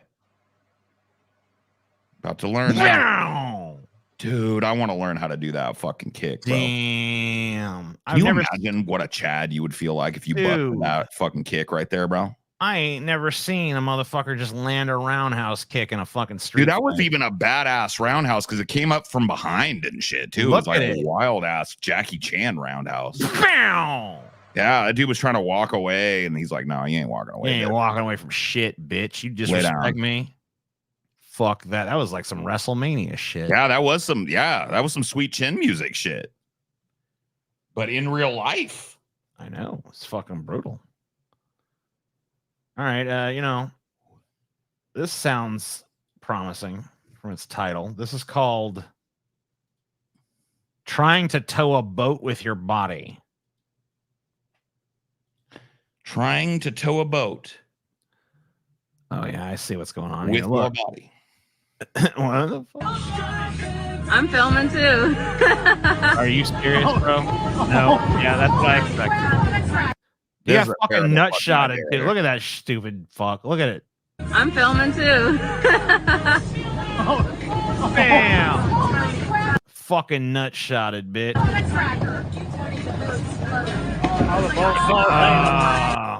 Wow. Yeah, it turns out when the boat's not actually fucking affixed to the thing with anything, it just falls off. I can't believe that. Wow. Wow. That's a fail. Holy crap on a cracker. Is that what she said? I thought she said Christ on a cracker. I don't know. Oh, so I pay the bosses and can't get into the crazy 5 billion because I'm Canadian. Am I at least a friend of a friend? Look, This is a friend of ours. Yeah, you're a friend. You're A friend of mine. No, you're a friend of mine going by the fucking friend of mine means you're not a connected guy, but you're okay. Like you get a pass if you get caught out, but only once. You one pass. And then it's on. It's on next time. It's time for some good news, Paul. Good news? Yeah, and by the way, we're less than 100 away from our 750 goal, which is, of course, Bill Maher and Jordan Peterson having a little sloppy mutual fellatio. If we don't get to that goal this time, we ain't fucking doing that goal again because that obviously is repellent to people. Can't imagine why. But if you want to see that, keep donating. Yeah, donate now. But it's time for some good news, Paul. What's some that? Happy news. What's that? What do you got for me? You're always bitching. No, I'm not bitching tonight, though. I'm fine. You haven't been too bad tonight, but there are nights when it's like, man, fucking news is bleak. News depressing. It is sometimes. Tonight you got some good news, Paul. Sick. Cat lost in Yellowstone makes 900-mile journey back home to home state. How do you think? What? The cat's name is Rainbow. All separated though into two fucking words. Rainbow. The cat went missing while camping with his human family in Yellowstone. Why the fuck you bring your cat to Yellowstone though in the fucking first place? Yeah. That's a pretty dumb shit. Like bringing your dog on a trip with you is one thing. Bringing your cat, I mean, I don't know. Unless you're going to be just going like a hotel or something and you can like just set them up in the hotel room. I guess that makes sense. But like camping, who the fuck brings their goddamn cat camping? You know what I mean? That's pretty fucking dumb in my book, but whatever. Homeward Bound, yeah. Did he have a little beagle friend that helped him too? Nope. Rainbow done it all on their own. A gray cat living an ordinary life of visits to the beach and trips to the lake went on his biggest adventure alone, traveling hundreds of miles from Wyoming to California. But how the feline named Rainbow, pronounced Rainbow, made it home 2 months after getting lost in Yellowstone National Park during a summer camping trip remains a mystery. It's not a mystery. Rainbow fucking walked home. Yeah, Rainbow's a fucking Chad. Rainbow's like, motherfuckers abandoned me here. I guess I gotta fucking walk home. And Rainbow just walked on back. Benny and Suzanne Angiano and their two cats arrived at Yellowstone's Fishing Bridge RV Park on June 4th for the cat's first trip to the forest. But soon after they arrived, Rainbow was startled and ran into the nearby trees. The couple looked for him for 4 days, even laying out his favorite treats and toys when they finally had to drive back to Salinas, California on June 8th.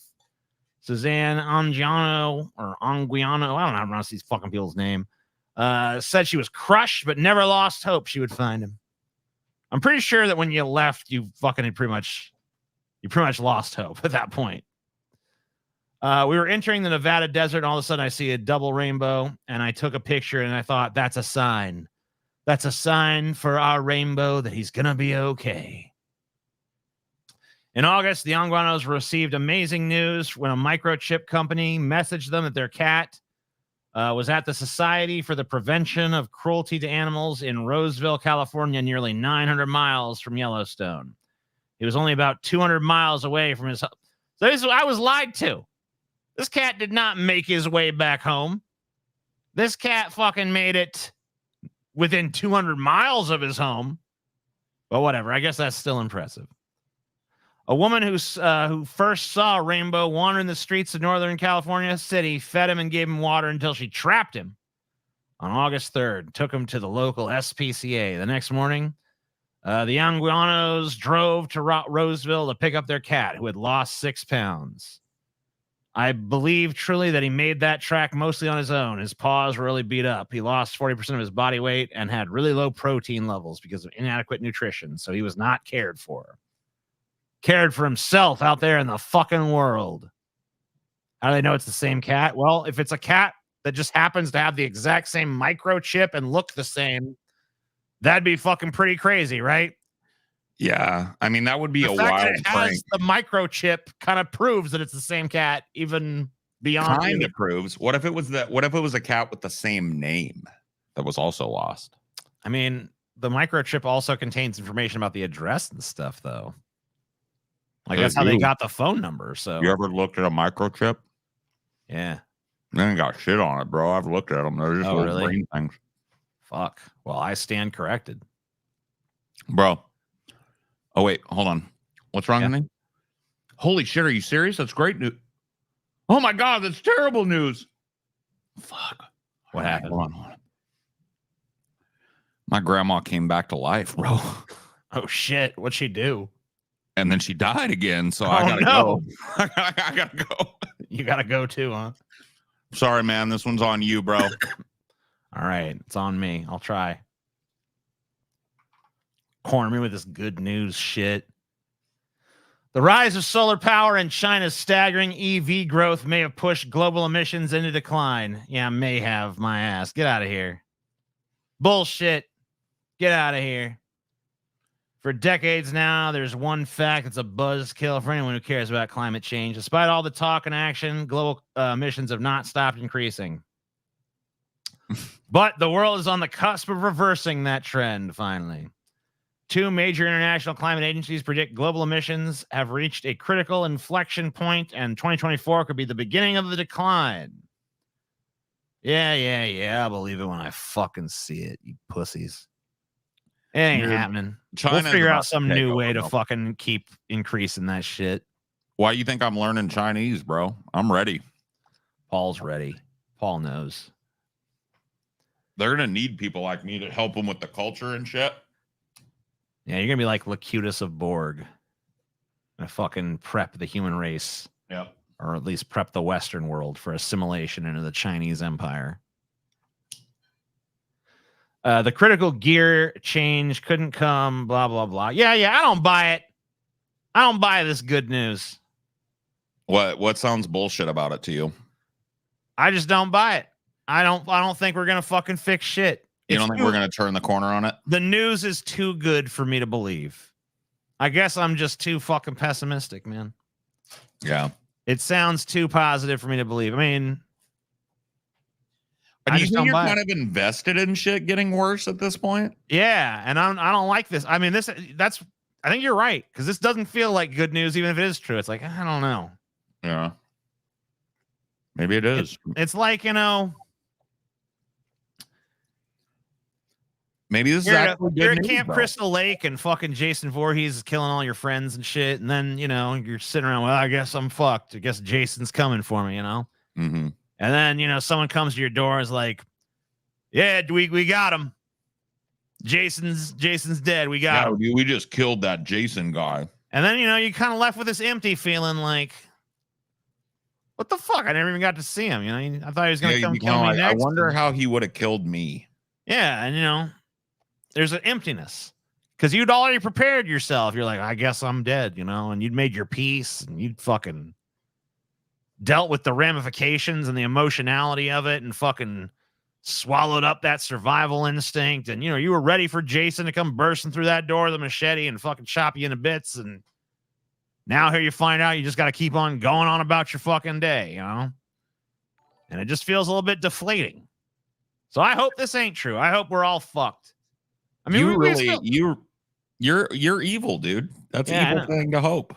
We'd still all be fucked even if this was, because it doesn't say it's like it's reversing. It just says the trend is like declining. Like we're no longer increasing emissions, but it's not like we're not cutting them back enough to actually do anything anyway. So I guess we're still fucked either way. But like I don't like us even being less fucked, you know? Yeah, I mean, I've faced those kinds of feelings before too. When shit has turned out better than I thought, I don't even want to shout it out because I'm just like, that doesn't fit my doom narrative, you know. Yeah. But as I've gotten older, I'm kind of tired of being doom and gloom. So I think I'm going to be just sappy and fucking say la vie for a while, you know? All right. Well, I guess there's some good news for you then. Que sera, you know? Washington State considers rape kit backlog essentially eliminated 30,000 tests later. So I guess there ain't no rapists left in Washington. I guess they fucking solved all the rapes. Got them all. Let's see. This Viagra-induced sausage sizzle between Marr and Peterson. By the way, this is my first super chat ever. Well, congratulations on joining the vaunted ranks of the super chatters. Yeah, and the crazy 5 billion too. Yeah, because I've heard that one of the crazy 5 billion just died. So I mean, one's probably dying every couple of seconds, honestly. Right. So I mean, there's always new fucking room. Yeah. In a moment, Washington State officials say has been a long time coming. The state's crime lab in Vancouver is declaring its sexual assault kit testing backlog essentially eliminated over the past decade. The lab has tested more than 30,000 kits. One survivor said the moment is meaningful and that getting kits tested and cases prosecuted makes the entire community safer. That person can't hurt anyone else, and it gives you a little power. How do you know that? They could still be raping people in prison, for one thing, right? True. Yeah. I mean, I would think. A lot of people, get raped in prison. So, I mean, they raped outside of prison. What makes you think they ain't going to rape in prison? So, not necessarily safe. They're just a danger to a different demographic. That's all. One survivor said that the moment is meaningful, blah, blah, blah. A survivor of sexual assault, Herstay, said she now finds some relief in knowing the man who assaulted her is behind bars. However, it took 290 days to get her sexual assault kit tested and 2.5 years for the case to be prosecuted. He lived less than 2 miles from me the entire time. I couldn't go out to the grocery store without being paranoid I was going to run into him getting gas. He was so close. For years, Herstay wasn't alone. In 2015, the state began taking inventory of every untested rape kit combined. I mean, is it really good news when there was a rape kit backlog to begin with? I mean, I guess it's good that it's cleared. But like the fact that there was enough rape going on for there to be this fucking traffic jam in the first place is kind of a little bit depressing, isn't it? I mean, I don't know. Slightly depressing. I don't know. I'm trying to find the fucking the dark cloud around the silver lining, I guess. I don't know what the fuck's wrong. Sure. Silver cloud, dark lining, maybe. IVF-like breeding helps corals conceive hardy babies for rebuilding reefs, study finds. Oh, now the reefs are going to come back to life too? The reef? I was all fucking, I kept reading these stories. Oh, reefs are going to be bleached. Reefs are bleaching. They're dying. But now, apparently, the reefs are also going to be okay. They're bouncing back. Left to nature. Is great news. We should be happy. Corals' mating prospects are somewhat restricted by their inability to walk, blah, blah, blah. Sandra Mendoza Quirez, or Quiros, I don't know, knows how depressing news about coral reefs are, at least usually. Having worked to restore coral reefs in her native Mexico, she's seen her efforts decimated over and over again, but last summer was different. Amid a mass bleaching that ended up killing entire species of coral in the Caribbean and left much of the Florida Keys reefs looking like coral graveyards, Mendoza Quirez slipped on her wetsuit, adjusted her scuba gear, and jumped into the warm moonlit water off Mexico. Diving with a handful of colleagues from the Secor International, a nonprofit working to save coral reefs, she did indeed see the ghostly white grave sites she had prepared for mentally, but there was more. A few juvenile coral had survived the death and destruction and appeared to be thriving. Extremely incredulous is how Secor's Florida-based research director, Margaret Miller, described her initial reaction. When Mendoza Quirez shared her discovery, Miller and other scientists were still in a prolonged state of shock over a bleaching epidemic that started in July 2023, a month sooner than the average, and the resulting mass die-off. The news of fledgling survivors, however, snapped them straight into action. The first step was to confirm the finding wasn't just a fluke, but a pattern. Since the juveniles were born through an arduous assisted reproduction in which Seacor's scientists mix coral sperm and eggs in a lab and eventually plant baby coral in the reef, a process not unlike in vitro fertilization. The group needed to check whether their other coral had survived too. Over the next months, the scientists documented the health of juvenile coral of 6 species, all IVF conceived, blah, blah, blah. So basically, we went and fucking meddled with nature again, and we managed to create some fucking super coral that can survive our fucking toxic oceans and shit. Yeah. We won. The reef's coming back. Great work, Kamala. Yeah, Kamala did this, man. This is depressing shit. The reefs aren't dying. The planet's fucking... Why are you depressed by good news? See, you're acting like me during the normal news, during the good news. I don't like all this good news shit. It's depressing. It's bleak. Things are going to be all right, maybe. I don't like the even thought of that. I don't even like that little... Even if it's a tiny little ray of fucking sunshine, it just fucking drives me a little batty, man. Plunge me into the fucking dark depths of despair. That's what I like to be. I don't like all this. Maybe things gonna be okay. That's hideous. That's horrible, Paul. Maybe things will be okay, though. Meet Pesto, the fat baby penguin and viral superstar. Pesto the penguin? What the fuck? Okay, I love his name. Do you like a pesto or no? I don't know yet. You mean like the food? Yeah. Do you like a pesto sauce? That's Oh, what yeah, I'm saying. sure. Yeah, that's legit. Life finds a way. Where's he at? I don't know. He's just this fat fuck. Oh, there here. he is. He's that fat fuck right there. Yeah, he's a big boy. All right, I'll allow this. I'll This is allow this cute. penguin. I have arrived to taste the salty banana. Indeed. Oh, yeah. That is the name of our show, huh? The Salty Banana. I'm done with this, though. Cute one, though, but... A group of Toronto tenants turned a risky last resort and got a huge victory. What is this bullshit? In the middle of a small crowd near the tents, the line of kids awaiting face painting the snack table, stood a jubilant Chiara Padovani. When I say tenant, you have when I say tenant, you say power, she commanded to several dozen tenants who chanted back with gusto. What looked like a summer block party in front of 2 North End Toronto apartment buildings last month was a celebration of what renters who withheld payments for months called a huge victory.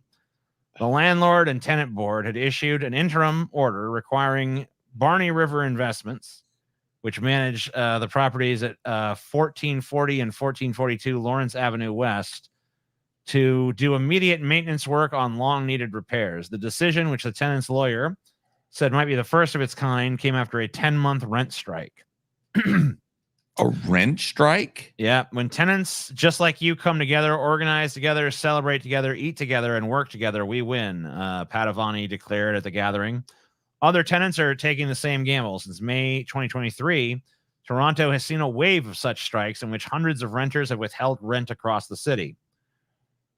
First, the residents of 71, 75, and 79 Thorncliffe Park Drive in the city's East End stopped paying their rent. Then tenants at 33 King Street and 22 John Street on the west side of the city did the same. Last October, more than 100 tenants of the Lawrence Avenue building followed suit, seeking urgent repairs in dozens of units and the withdrawal of applications the landlord filed with the board to increase rent above provincial guidelines. The North Enders were the first to see results, as tenants in the other buildings still await hearings at the landlord and tenant board.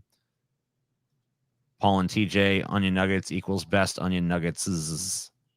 That is so true. The rent strike started. I mean, basically, these people fucking just did what everyone should fucking do, which is when something doesn't fucking make sense and is a bunch of bullshit, people band together and refuse to fucking give it any of their energy. And these people fucking won they won what they were looking for. Their shit's getting fixed after 10 months of fucking not paying rent. And I'm sure that saved them a lot of fucking money too. Yeah, Housing I would here is imagine pretty it probably crazy. did. Yeah, I mean, if you think the American fucking property market is nuts, in fucking Canada, it's like insane. Is it worse? Oh, it's so much worse. Like, it's fucking crazy. I mean, especially in these big cities, like rents are fucking. I don't even know how these Canadians even do it. Huh. You know, we've actually taken a look on the show before, looking at the fucking Toronto housing market and shit, and just like the amount of money they want for like these like tiny little piece of shit houses is just fucking nuts. It's like, imagine, you know, like what was that house we saw a couple shows ago? They were like trying to get $500,000 for a fucking house that was like half destroyed and shit. Oh yeah, it was in fucking Burbank or something, like in somewhere in LA. Yeah. And yeah, a fucking tree fell on it in a windstorm, and they wanted $500,000 for it. Yeah. Yeah, it's like $1,300 to $1,500 for a bachelor apartment on the cheap end. So basically, just some fucking shithole studio hovel is like fucking 1,500 Canadian bucks. That's retarded. So, boo. I don't know how you motherfuckers even manage to live up there. Won't someone think of the poor landlords, though? I mean, I'm thinking of them. I don't know. I can't really tell you what I'm thinking of them, but I'm thinking of them. I think of them quite often, actually. And we have made this goal, right? We've done this. It's time for some fucking American, old-fashioned American TV sensationalism. Which one is this next one? Oh shit. That dude did shit on his sister's porch. I was hoping we would make this one. And we're very, very, very close now. We're about $7 away from Bill Maher and Jordan Peterson blowing each other. So very, very close to that. All we need is one good donation or a couple small ones. And we're there. So average rent in Toronto is over $3,000. Yeah, I would just burn whatever. I can't tell you stuff. So anyway, let's fucking find out about this chick. Now, the pooping incident is not going to be in this first video. We have 2 videos on this guy, and the pooping stuff is going to come up in the second video. It might be raised in this. I don't know, but let's find out what's going on here. We obviously love our bullshit American daytime television. Fucking, I know I do.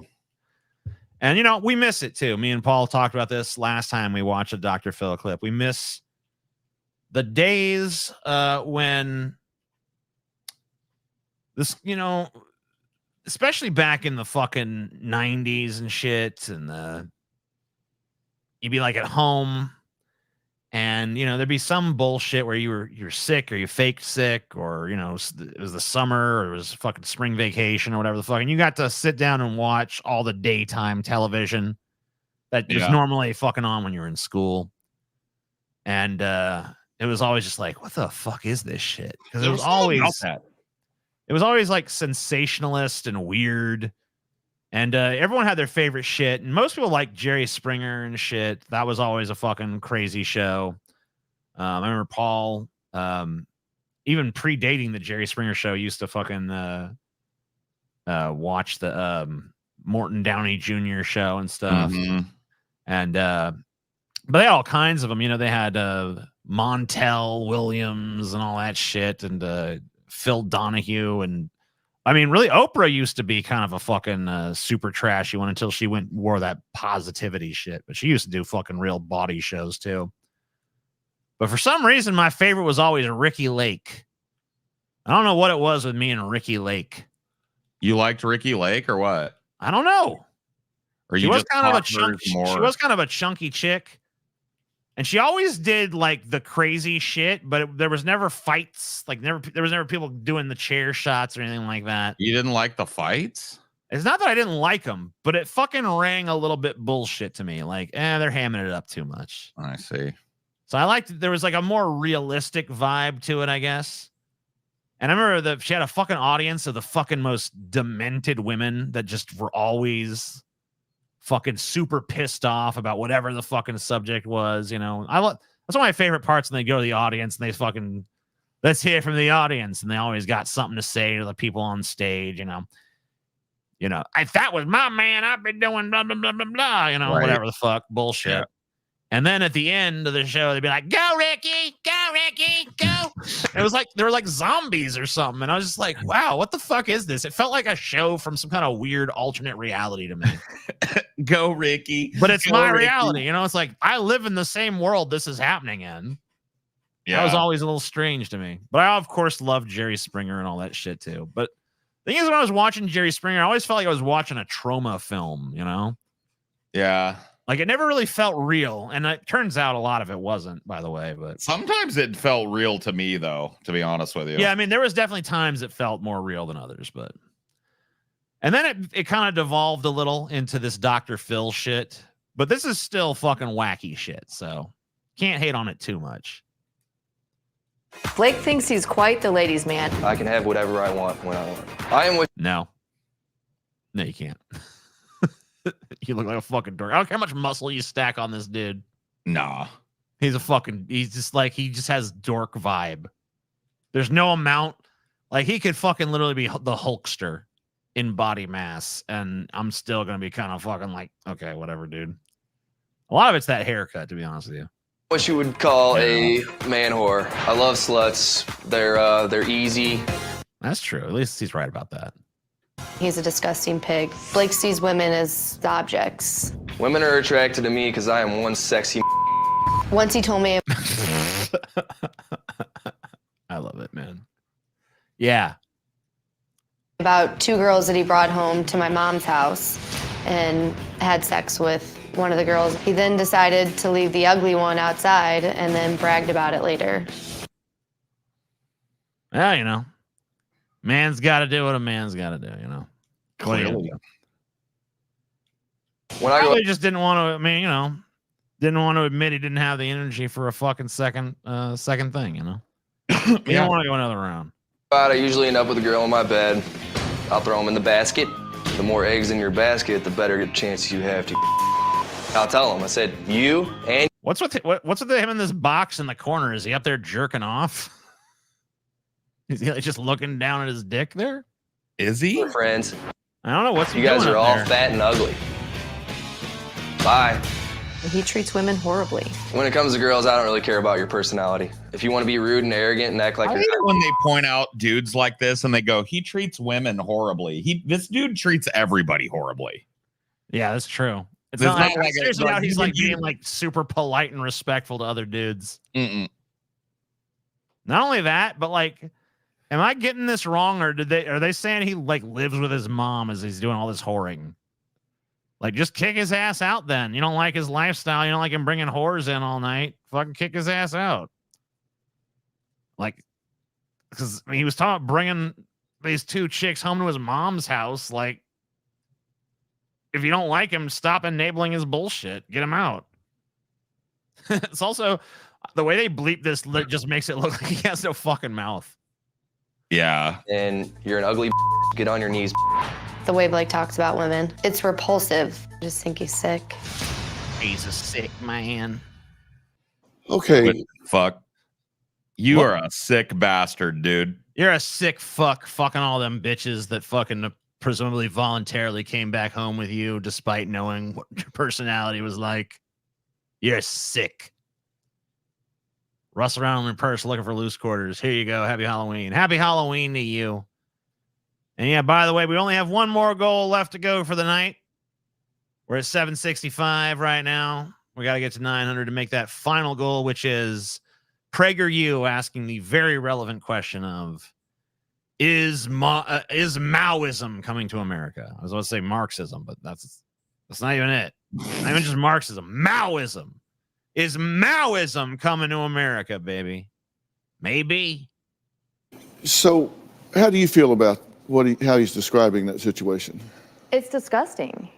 I can't believe that he treats women like that. Well, you raised him. I didn't raise him to be like that. Well, where does it come from? I have no idea. Andrew Tate. It come from that Andrew Tate. Where he gets that from.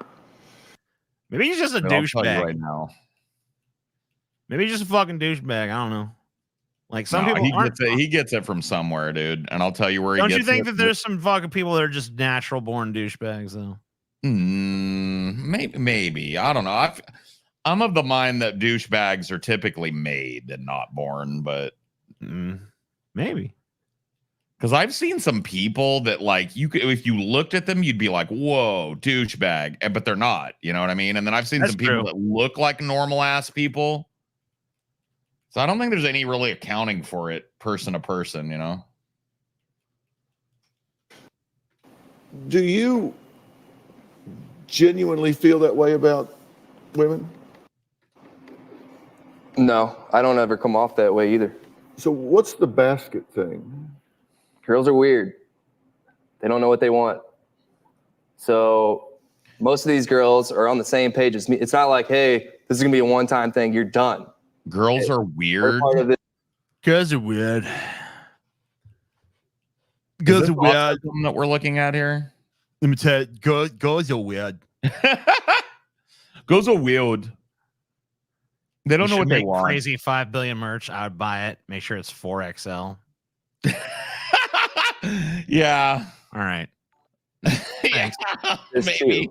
true. It's not like I just quit talking to them. You know, I'll shoot them a text. I might not get a response. That's what I'm saying. They're flaky. Why is this guy so? Did he just watch the video and be like, okay, this looks kind of bad. I'm gonna fucking pull back on that a little bit and try to justify myself a little here. Because this guy, So if I have a his attitude is very different now that he's fucking sitting in this studio with all these eyes upon him and shit. Yeah. Well, let me explain the nuance of the things I was saying there, you know? basket full of them, you could have this flaky girl and this girl wants not want to be flaky. You know, so then I don't have to get all worked up about, oh, why is she not coming around? Why is she not doing this? I just have another one. I don't have to worry about it. No sweat. I know a lot of guys that do it. But you don't have to have sex with all of them. But you can. I don't know. I mean, like, there's no reason not to. If he's not looking for anything serious, he can fuck as many girls as want to fuck him. Now, I don't know why he's getting so much, but that's fucking for them to decide who they want to let in their pussy. Is for him to decide where he wants to fucking stick his cock. If it's a problem for you motherfuckers, then kick him out of the house. And if he's not in your house, it's not your fucking business. Problem solved. That's just how it happens. That was 70. 70, Maybe I haven't found one that I really like. December, which is fine. I mean, that's part of the dating process. But the dating process, the way you explain it, like if you just said I was dating, that's a whole nother thing. But you have this basket that it sounds like you have sit in the house and have all these, I'll just pull her number out or I'll pull her number out. Give her a call. What's the problem here? Isn't he supposed to shit on somebody's porch at some point? Yeah, he will. Next video, though. Oh, that's the next video. Yeah. Apparently he shit on his sister's porch at some point. I don't think it's gonna be brought up in this one, but it's gonna be brought up in the next one. But as far as like him fucking a bunch of chicks, like what's the fucking problem here? How is this your fucking business? Why is this like something that needs to be made a federal case of? Like, I don't get it. I don't know either. It's just Like, some busybody shit. If he's raping them or something, then oh my God, what a monster. But like if he's going to a bar or something, they want to fuck, he wants to fuck. They go back to his place, or I guess his mom's place, and they fuck. I don't understand how it's any fun. What's the problem? Where's the fucking crime? Where's the fucking victim? I don't understand. Like, what's going on? Why does this need to be a thing? TJ sticking up for the douchebags of the world, bro. I mean, I'm just asking. Like, what's the big deal? It's like, oh, it's hollow. Well, that's fucking his life to live, though. He wants to live a hollow fucking existence that's devoid of genuine human emotional connection. That's his fucking cross to bear, ain't it? It's douchey, so we do have to put up with it because it's douchey as fuck. Yeah, but like, I mean, that's his choice, right? It's not illegal to be a douchebag. And these women are fucking putting out their pussies for him. So, I mean, they're fucking obviously either just as fucked up and bad as him, or at the very least, fucking stupid enough to fucking get charmed by this repugnant douchebag. So, I don't know. Call. I mean, that's not how you treat women. And that's not how we should treat men. I don't have a basket. I've never had a basket. Why don't you tell Charlie Sheen that? Do you think? Tell Charlie Sheen that? Fuck does that? What the fuck does Charlie Sheen have to do with anything? Does this guy think he's Charlie Sheen? He's like Charlie Sheen. Is that what's going on here? Let's tell Charlie Sheen that, huh? And that's your role model. No. Do you think One of the funniest that, guys that ever hit the set, though. So yeah, he's hilarious. He thinks he's Charlie Sheen, bro. Yeah, he thinks he's badass like Charlie Sheen. And he's got tiger. You think you got tiger blood, bro? No, he ain't got no fucking. You ain't got no blood fucking tiger blood. He's not a Targaryen, dude. Tell you that. do you think that that your way of being in the world, everybody has a way of being in the world, right? For instance, my way of being in the world is I find fucking retards like you, squeeze a few fucking nickels out of them, and throw them in the trash. That's what I do. It's so true. I mean, you think you fucking whore, you think you whore around, you think you fuck a bunch of bitches. I'm fucking you right now, bitch. I'm putting your fucking neuroses on display for fucking America so they can feel morally superior to you. Even though they're probably not. Wow. Everybody has a certain way of being in the world. Everybody's different. Wow. Profound. Do you think your way of being in the world is working for you?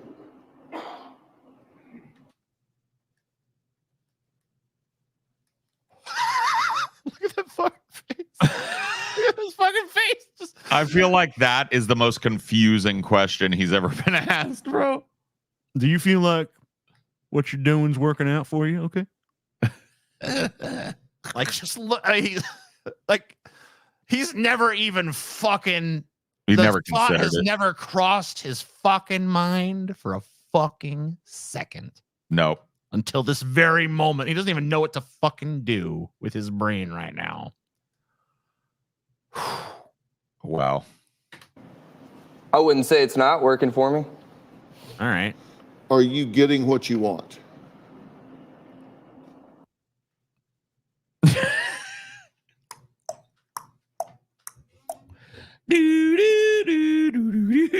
Not in full. Not in full. There are some nights where I don't have a pussy to fuck. Those are dark nights when I am faced with my inner thoughts. I think the missing key is just a career and finding out what I want to do. And her saying that she had a good job right out of college. I'm not talking about her. I'm talking about you. Okay, but that didn't happen. She Yeah, got her first job when she was talking about you. 26. Me, I just haven't found what I want to do, and I'm not going to step foot in anything that I don't like and don't want to continue on. I want to pick the. So, you're a loser, and you live with your mommy, and you fuck a bunch of easy, trashy sluts in order to give yourself little endorphin hits and tell yourself that you're some kind of cool Chad when you're in fact a total fucking loser that has nothing going on. Right? That sounds about right. Yeah, I think you nailed it. The right path, something that I'm interested in, and I want to stick with it. Until then, I work part-time jobs until I figure it out. Do you want to know what I think? What do you think? Do you want to know? Yeah, of course. I think I know what's going on with you, and I think I already fucking laid it out, Dr. Phil. You don't even have to bother, bro. I got this. Dr. TJ got this. I think it's, to me, it's so clear. It's just screaming Just say like it, flashing. man. This is gonna try to fucking leave it on a cliffhanger and make you watch his actual stupid show. Lights over. Yeah, he's Well, whatever. I pushing- already broke it down for you dumb fucks anyway. You did. You indeed did break it down. But for here you us go. dumb fucks. Here you go. This is the part where he says he shit on his sister's porch. That's what you've really been waiting for. Because who gives a shit? I'm a loser and I sleep with fucking sluts to feel good about how what a loser I am, and I fuck them in my mom's house and my sister's a fucking cunt. Wham. All right, enough of that. Tell us about the time you shit on your sister's porch. That's what we really need to know. You are upset with her because she went to private college. No, I'm not upset with her. Yes, But you are. Yeah, her school was $45,000 a year. Okay, well, my situation changed. Your situation changed. Dad left. Salty.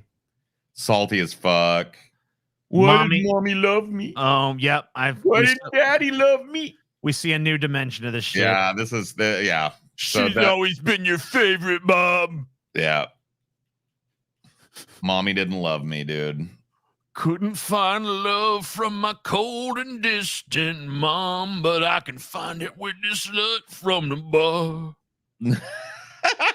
So true. Can I suck on your titty, slut from the bar, and pretend I'm a little baby? Oh, mommy. I was trying to support these Yeah. kids by myself.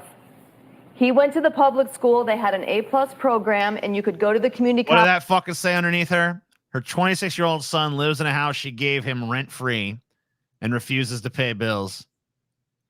You don't have any right to bitch about his fucking behavior then. Yeah, you made this. You're a fucking enabler, you stupid bitch. You don't get to just be like, he's bad. Well, why? Why is he bad? You enabled his bullshit. He wouldn't have time to do this dumb shit if he actually had to be out on his own fucking surviving in the world. Yeah. It's you that have enabled him to have the ability to go out and do what he fucking does that you have such a fucking problem with. He went to the public school. They had an A+ program, and you could go to the community college for free. He finished with a psychology degree. He has a bachelor's in psychology. Oof.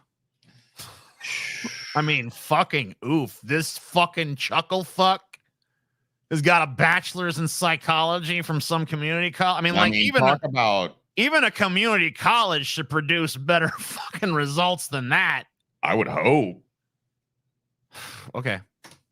The problem is he's saying he had to go to this college and then he had to go to this college. He was being rewarded. He had resources at the public school that the Catholic schools don't get, and they were saying, you've done so great, you get 2 years free.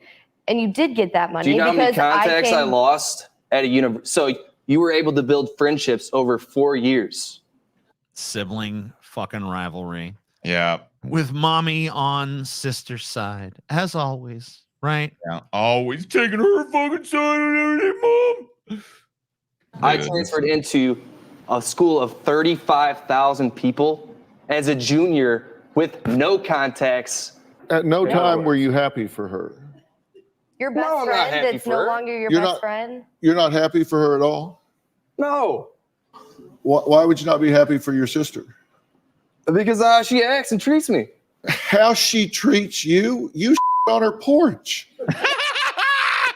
Dude, Dr. Phil dropped that at the I mean, you know what?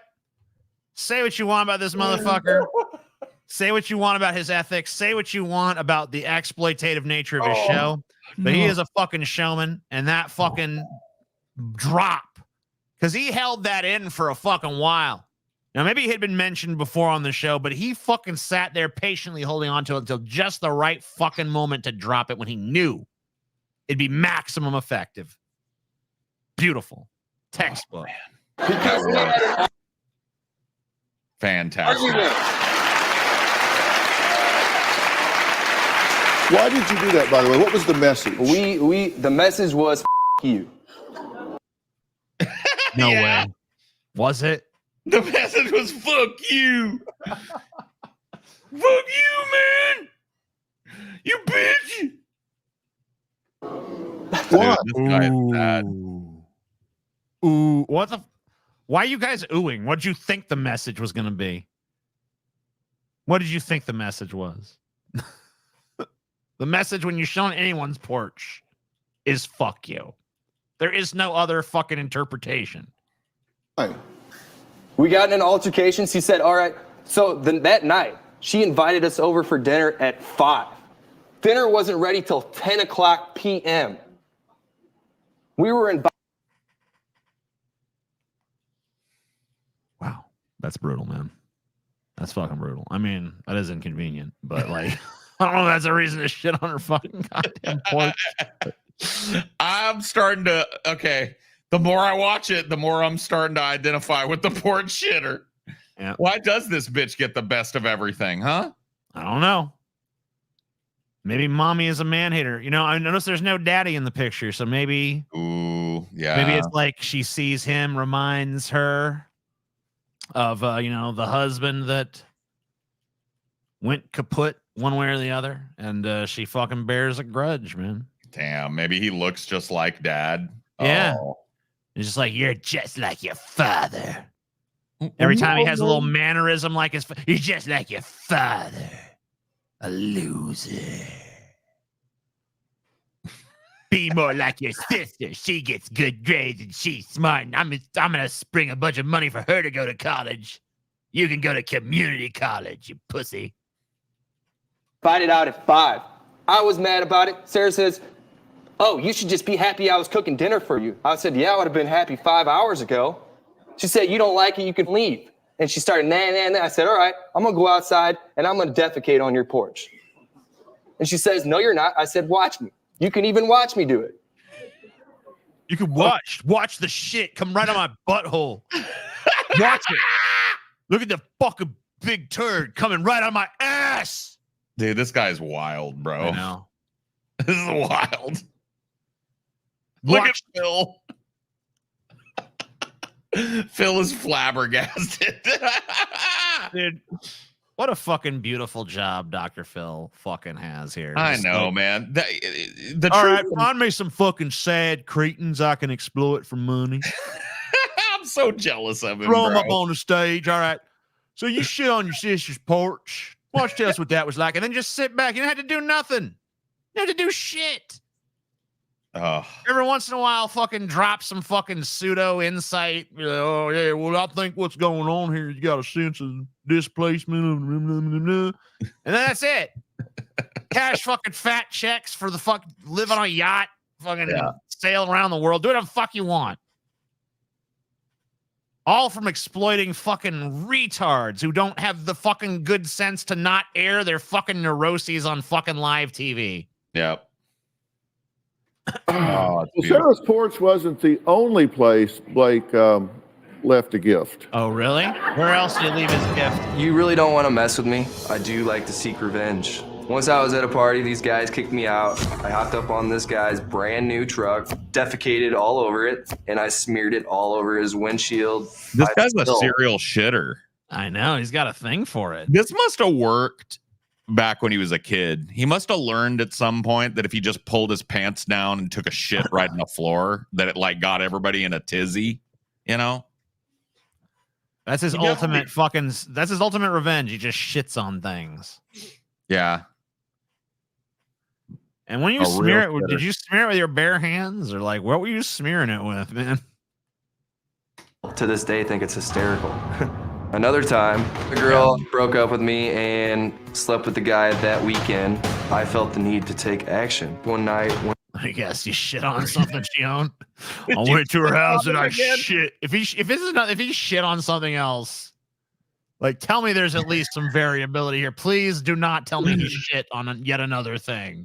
out and spray painted a huge on his car, keyed both of their cars, and left. Nope, I don't Thank God you didn't shit on something else. I was gonna be worried if you shit on yet another thing. know what happened to your car. I feel like you would. I feel like he's probably not even sharing all the different times he shit. Yeah. I think he's shat a lot on things that he hasn't told anybody about. He hasn't like claimed the shit. Like if I saw this dude and I knew him, I'd be racking my brain for any weird shit incidents that I ever had in my life. Yeah. Hey, I forget his name. Hey, Rick. Remember a few years ago, we got in that fight, and then like a couple days later, someone shit in my mailbox. You remember that? Yeah. Was that you, Rick? You can tell me. A lot of time has passed. I'm not even mad about it anymore. I just need to know. Was that you, Rick? No, man, it wasn't me. I didn't shoot him. Well, I mean, I'm just asking because you shit on your sister's porch and you shit on that guy's truck that one time. Seems like you kind of got a thing for shitting on things. Did you shit in my mailbox, Rick? Just fucking look me in the eye and tell me you didn't shit. Oh, no, I didn't do it, dude. Dude, be honest with me. Come on, man. It's okay. I mean, like, I wouldn't even be mad. Like, if you just tell me now, I ain't even gonna be fucking mad. All right, dude, I shit in your mailbox. Bam, bitch, take that mailbox shitting piece of garbage. Get the fuck out of my house. Fuck out of here, you fucking mailbox shitter. Don't be shitting on things. Fucking fight back like a man.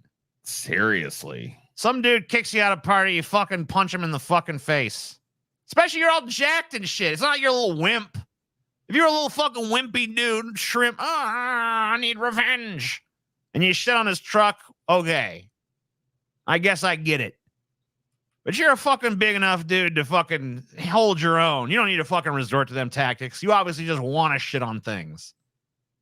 And not only do you want to shit on your sister's porch, you want her to watch you shit? Come watch me. You want your sister to watch you take a shit on her porch? Why? Like, what's with the need to be seen doing it?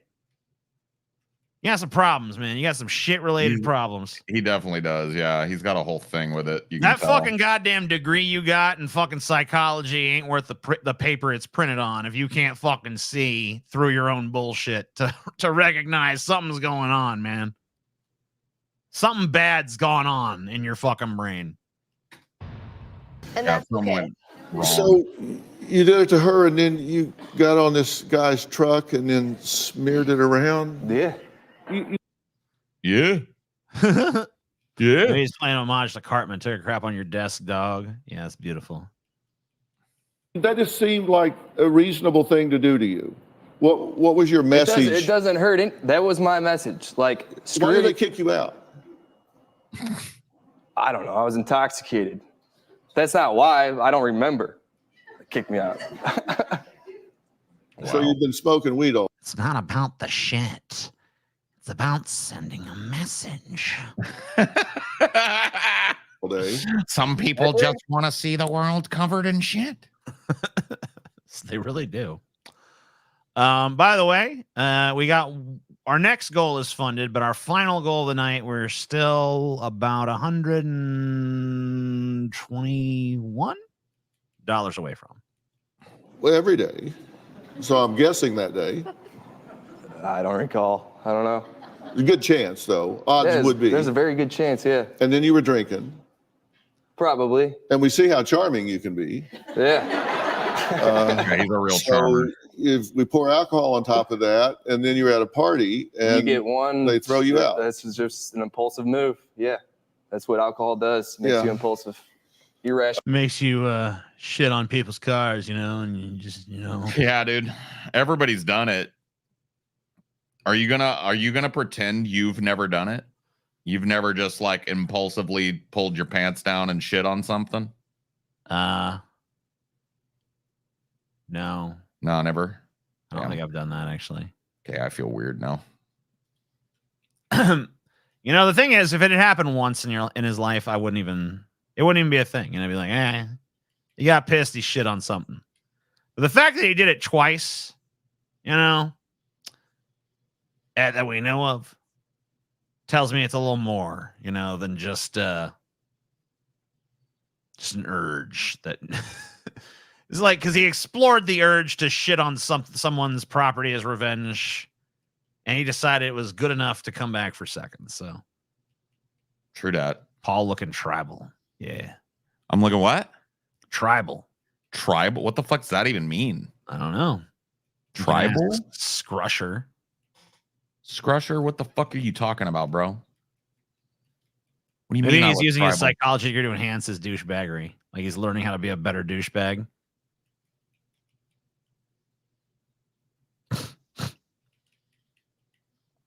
Yeah, dude, I remember actually the wrestler Randy Orton once shat in some chick's bag. Yeah, I remember when I was in school, I was in detention. And detention was being run by the football coach of the school for some fucking reason. Yeah. And one of the football players was also in detention. And it was pretty much just me and that guy. We were the only ones that were actually in the after-school detention. And the football coach looks at me, he's like, you know why this guy's in detention right here? I'm like, no. Shit in one of his teammates' helmets. I was like, oh, okay. Was he proud of it? No. Oh, But no. that's how he that's how he said almost everything he said. But yeah, I don't know. He's like, he was trying to shame him, but the guy was just like this guy, just shit-eating grin. Happy. You know? And I didn't care. I wasn't like, oh my God, what a scandal. I'm just like, okay. It's interesting that he did that, I suppose. Kind of scandalous, though. If you think Yeah, about I'm it. surprised he was just in detention. I guess he was like one of the better football players, so they weren't going to actually punish him. But he's got away with everything. Got away with murder. Yeah, got away with shitting in his teammate's helmet. I guess the teammate who somebody shit in was lower, like a lower rank or whatever. So it's like, yeah, that's wrong of you to do, son. Shouldn't shit in his helmet. I'll cheer you up, Paul. Oh, yeah? Oh, you know me so well. It's Bill Maher. You love Bill Maher. I do like Bill Maher. All right, guys, we got, if we reach the end of this particular segment and we have not raised that money up, the show will come to its conclusion. I would like to end this show by reaching our final goal because the last couple shows we have not reached our final goal. And that's making me sad. That is. And I know why. I know why it's the case because none of our big dollar people have been in here lately. Haven't seen a Mr. Naughty Priest in a while. Haven't seen Dude, Naughty Priest has been hanging around in fucking ideology. Dropping all his money over there. He's Huh? been over there. Yeah. I don't know what he's up Son of a to. bitch. Don't ask me. Get his ass in here. Tell him to come here. Apologies for how much to the goal. It's a little under 120 at this point. It's about 115, 116 actually. Yeah. So we're not very far. We're not super close either, but whatever. I mean, we've made that much in a segment before easily. So but you know, like if people, I don't know, when God, could your voice be any more high pitched? But you know, Bill, like how the fuck is this guy? See, that's what I'm talking about. Right there. In the building. Jesus Martinez or Jesus Martinez, however he likes to say it. He probably says Jesus, but I'm going to fucking, maybe he likes the hard J. Maybe he likes to be a fucking Jesus. Maybe he likes that shit. But either way, thank you. And you just brought us very close to our final goal. when you're met by people in public, what's your philosophy of conduct when people meet you in public? Be awesome. Oh, be awesome. Somehow doubt that. I doubt that's awesome. The He's Vampire awesome. Awakens. And yes, we have made our final goal with that. Thank you so much for bringing us across that finish line. Appreciate you all. Be awesome, because performers will never stop. Maybe at a certain level you would, but I have never gotten to that level, and that's fine. I love the level I'm on, but I am insecure about, like, I do not want to alienate one single fan. I feel like, I mean, well, I hate to be the bearer of bad news, but you've alienated some fucking fans, Bill. Now, I'm not saying we've never done it on this show. Of course we've done it plenty of times. Some of my favorite shit to do, honestly, is alienate a fan. But to be honest. But at the same time, you know, we're not sitting here like, I would never do that. Because I know we would. and you have plenty. You know, I know because I'm one of them. I'm one of the fans you fucking alienated. Oh yeah. Because I got tired of your show being nothing but the same intergenerational warfare boomer bullshit. Where every time I talk, damn kid these days, goddamn kid don't fucking understand. No one likes that shit constantly fucking being shoved down their throat. All right. You want to say it a couple times, let it fucking stew. I don't know. But it's every fucking show. It's like your entire fucking message now. You give a shit more about that than you do anything else that's going on in the fucking country.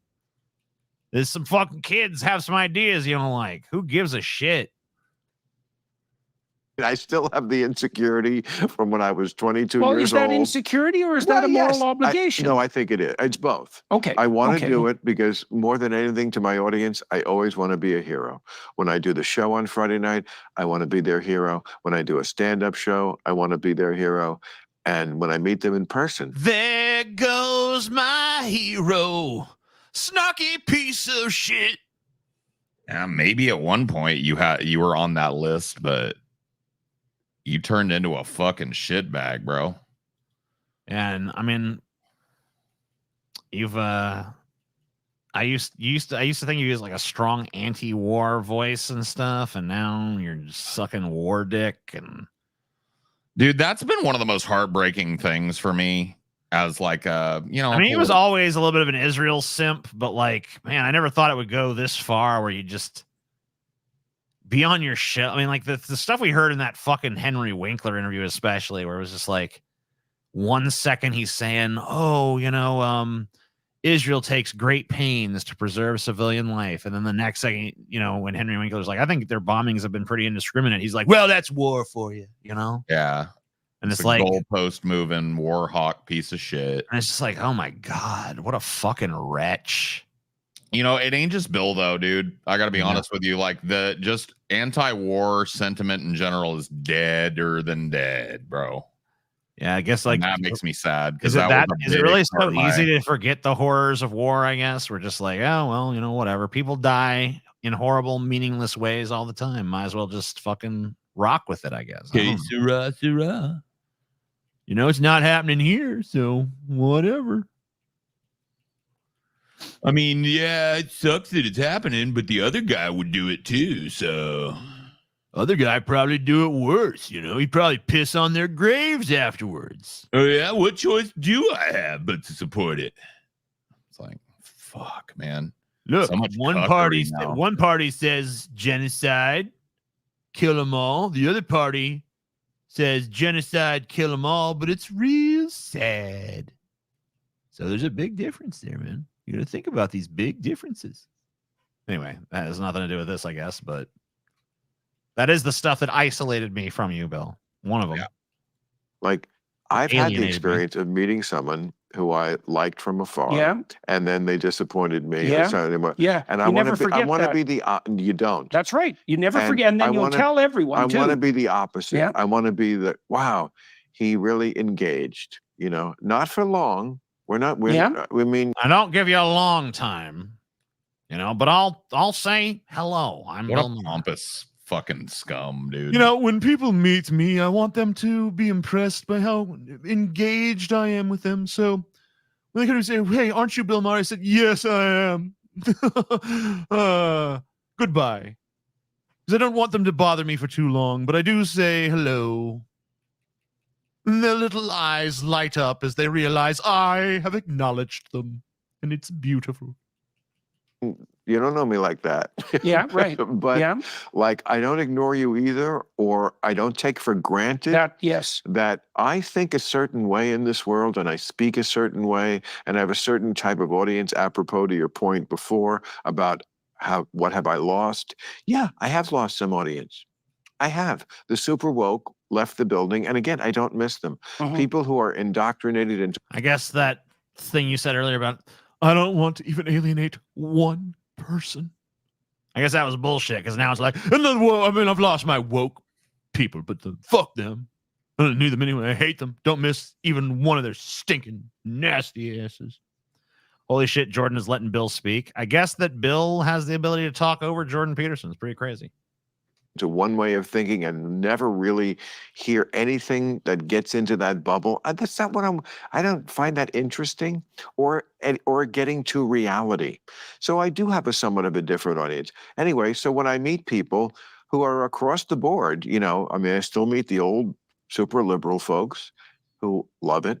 And now I meet like, yeah, more, but I always met certain conservatives always were respectful of my show. They felt like this is a guy who is a liberal, but he is not afraid to criticize. Nothing Bill says is interesting. That's true. Oh God, he fucking sucks though. Bill Maher's fall off needs to be studied. I know. And this is just such a rambling thing. He's just like, at this point, it's not even fucking Jordan that's sucking his dick right now. He's sucking his own fucking cock right now. Jordan's just facilitating an auto ratio. Every time I go out, and if I meet conservatives, even they, even though I disagree with them, acknowledge my greatness because they understand that I'm a great person and I'm very sincere and honest and forthright and brilliant, and my show is great and I am great. Criticize his own side. It just got more exponential because the left got crazier. Since about 2015 is when Jonathan Haidt says it began with the that Gen seems Z. about right. That's when trigger warnings and you know what happened was we switched generations and the people. Well, we had the social media technology and the cell phone come along. Yes, that was a big part of it. Yeah, it enabled the psychopaths fundamentally. Yes, I mean, look, Elon Musk has definitely changed. You can't tell me he hasn't changed. Do I think he's evil? I don't. What was that fucking shot, dude? I do think I don't he's even fucking know, dude. And it's because of what he calls the woke mind virus. He thinks he lost his son. The woke mind virus. He talked to you about it. Definitely. Yes. Okay. That's also something you don't. Did you hear about that, TJ? Oh yeah, that's a real tragic. Pretty sad state of affairs. What happened, Elon? I heard you lost your son. Was he killed in a car accident or something? No, unfortunately, no. Unfortunately, I would actually prefer that. I lost my son, Xander, exponential gain, 42 apoapsis. I lost him to the woke mind virus. Oh man, that's brutal. Yeah.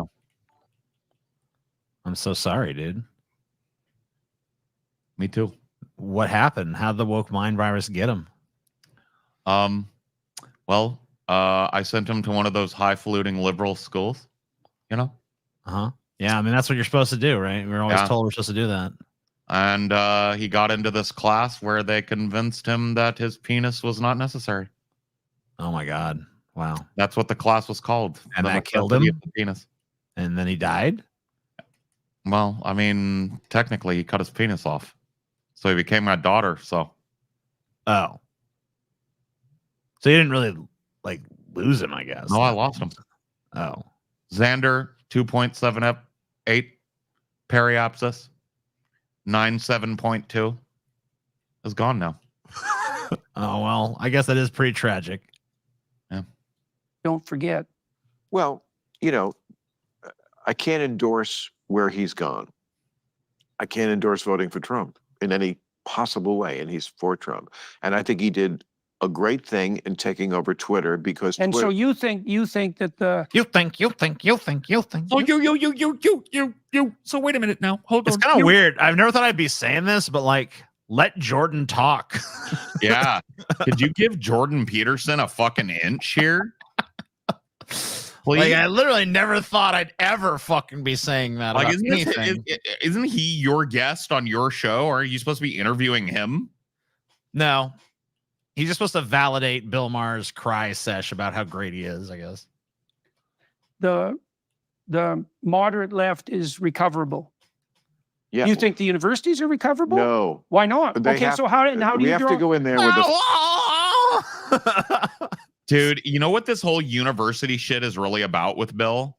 Old. Yeah, he doesn't get laughs like he used to at university college campus shows because he sucks now. Well, he can't even do them. I mean, he's just one of these comedians that, like, if he tried, they'd just be like, it'd be nobody would crickets. come. So basically, like, the universities are lost. because they don't like his fucking humor. And why would they? Most of his humor is just like, you ever notice how the young are stupid idiots? Like, okay, that's obviously not going to win over a young crowd. Fight with a flamethrower. There's a big difference. I mentioned this on my show at the end of it last week. There's a big difference between Democratic politicians who generally are a sane crop. They're too timid, yes, about calling out their far left, but they are generally a sane. Oh, is that what they're too timid about? They're too timid about calling far left. That's where they get too timid. Okay.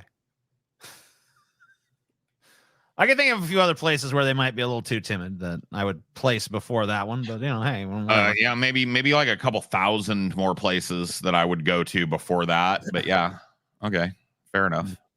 Maybe too timid in actually pursuing the policy agenda that they run on, for instance. I don't know. That would be a point of timidity that I would challenge. Yeah. Although, I mean, at this point, it's like they hardly even run on policy anyway. But I guess that's more honest. They don't even fucking pretend they're gonna do anything for you anymore. That's fucking pretty nice. So at least we don't have to fucking have our hopes dashed.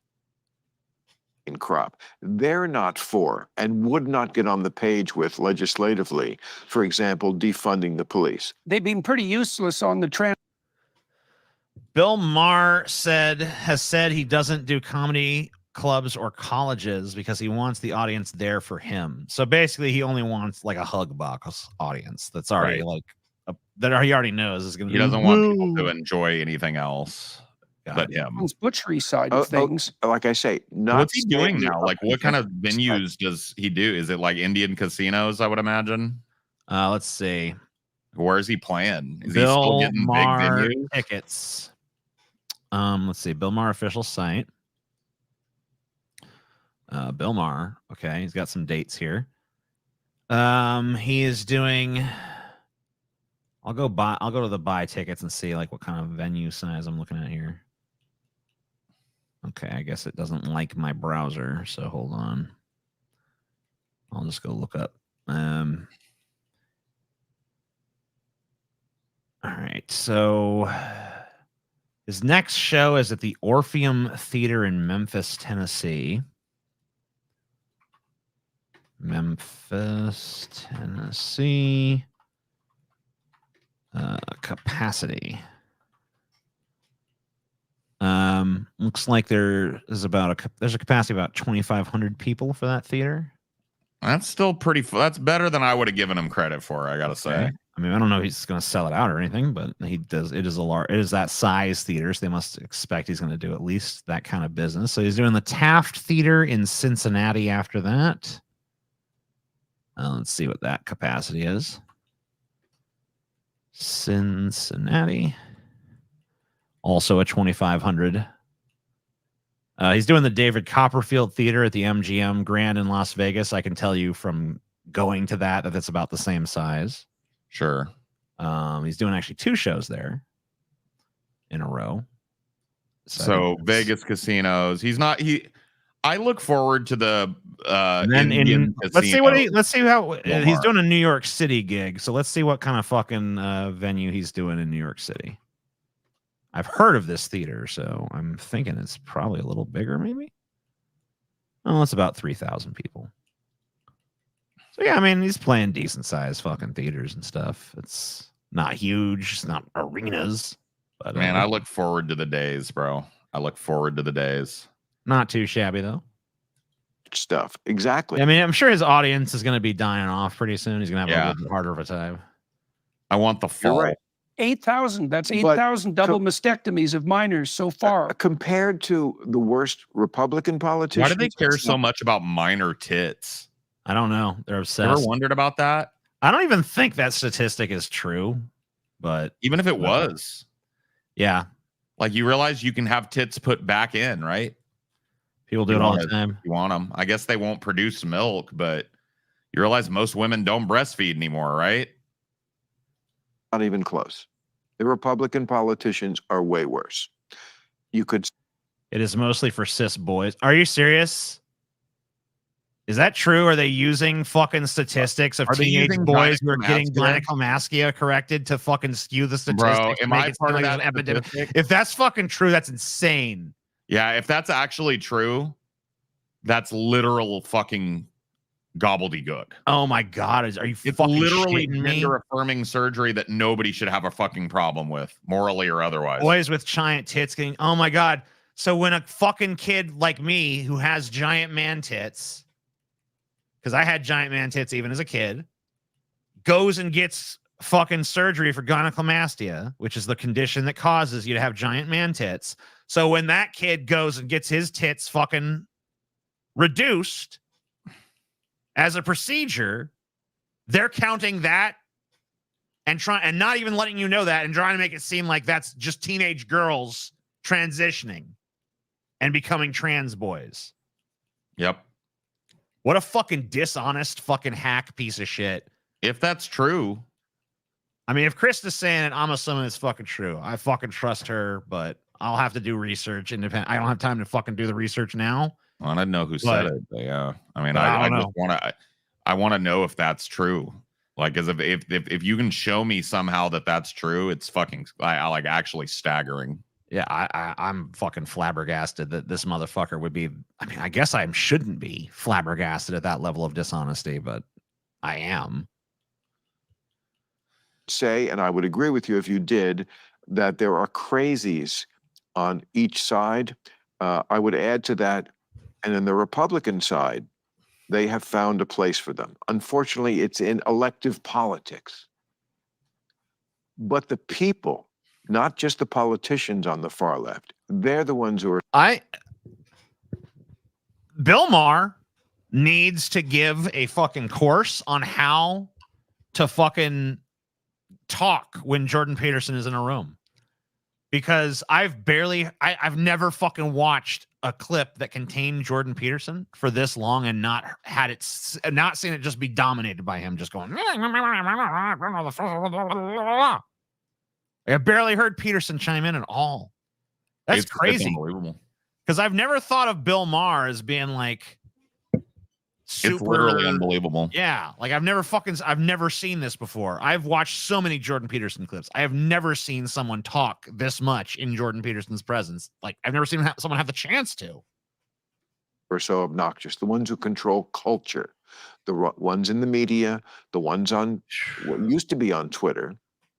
That's what I was saying about Elon. He did a good thing. He drove the woke out of Twitter the way St. Patrick drove the snakes out of Ireland. But then instead of creating what would have been like, he didn't. Okay, number one, I'm on Twitter. He didn't drive any wokies away. They're still fucking rampant on Twitter. And second of all he really did was like flood in a bunch of fucking weird Nazi accounts. Yeah. No, that's exactly what he did. He literally just allowed weird Nazi accounts to flood in. That's it. And all the woke people, I mean, every woke person that I know, I mean, I don't really think of them as woke. I mean, some of them I do. But all the people that Bill Maher would think are woke that I followed on Twitter are still fucking there, still tweeting. So I haven't seen anyone get driven off. Maybe a few fucking lib celebrities who are like, oh, no, I ain't sticking around here. That's about it. Like the internet version of what I think I'm doing, a place where you have a kind of a centrist view, where you have maybe. I never thought I would fucking see the day when this man was identifying as a fucking centrist. Yeah, I mean, he used to roast centrists. I know, you'd watch him on Politically Correct, and he was like identifying as a libertarian for a while, and then he was fucking some kind of like super fucking. I'm pretty sure I've heard kind of guy, like a rad lib or something. I'm pretty sure back in the day I've heard him say, "New rule. Stop calling yourself a centrist and pick a fucking side already." You know what I mean? I'm pretty sure that sentiment came oozing out of him. Yeah. And now, I'm a centrist. I'm just kind of like right in the middle on everything so I can criticize both sides. Sit in my ivory tower. You know what? I'm going to give Bill this, though. And I know you just mentioned it, but I got to fucking restate. It is shocking to me that he has managed to control this conversation for as long as he has. Yes. Like I might actually go watch this Club Random episode just to keep tabs on that. I know, it's kind of nuts. I've never seen anyone talk this much when Jordan Peterson's in the room. Maybe Jordan Peterson's just sleepy today. I don't know. Bro, do you remember that Russell Brand shit? I know. It wasn't even close. It wasn't even fucking. And I was thinking, remotely like, man, close. if anybody can fucking start talking over him, it'll be Russell Brand because he's a blabbermouth too, but it wasn't even fucking close. Nope. Jordan Peterson fucking just. And Russell Brand was just forced to sit there. Was fucking crazy. Generally center left, but not afraid to call out the left, but also realistic about how dangerous the right is. But he didn't. He went full bore and just switched it all over to the super right. So now we just have Twitter's mirror image. Let me ask you about and that. it should have been Twitter, the middle place. Well, some of this is a technical problem. That's what would have been good. Twitter, the middle place. That's what would have been good. Gross, bro. Dude, I honestly prefer Nazi Twitter over that. At least it has a fucking ethos and a character. Yeah. Centrist Twitter. Twitter should have been a place for centrists to deliver their sensible opinions in a calm and rational manner. Boring. Hey, and what I mean by that is that these new social communication technologies are just say social media. Lack governance. I know. It's like he can't. Nothing can just communication relay. Interdependent technological ways of us vocalizing a strategic communication between two mutually interested parties. Well, Paul, what we have here is a collection of lexiconographical terms that have been amalgamated into a dish, much like lettuce and tomatoes and things of that nature that you might put on there, and then there's a dressing of some sort. And what it is a menagerie of terminology. Yes. Wow. Or a word salad. Yeah. And no one knows exactly how to do it, right? It's not like Mark Zuckerberg knows how to regulate Facebook.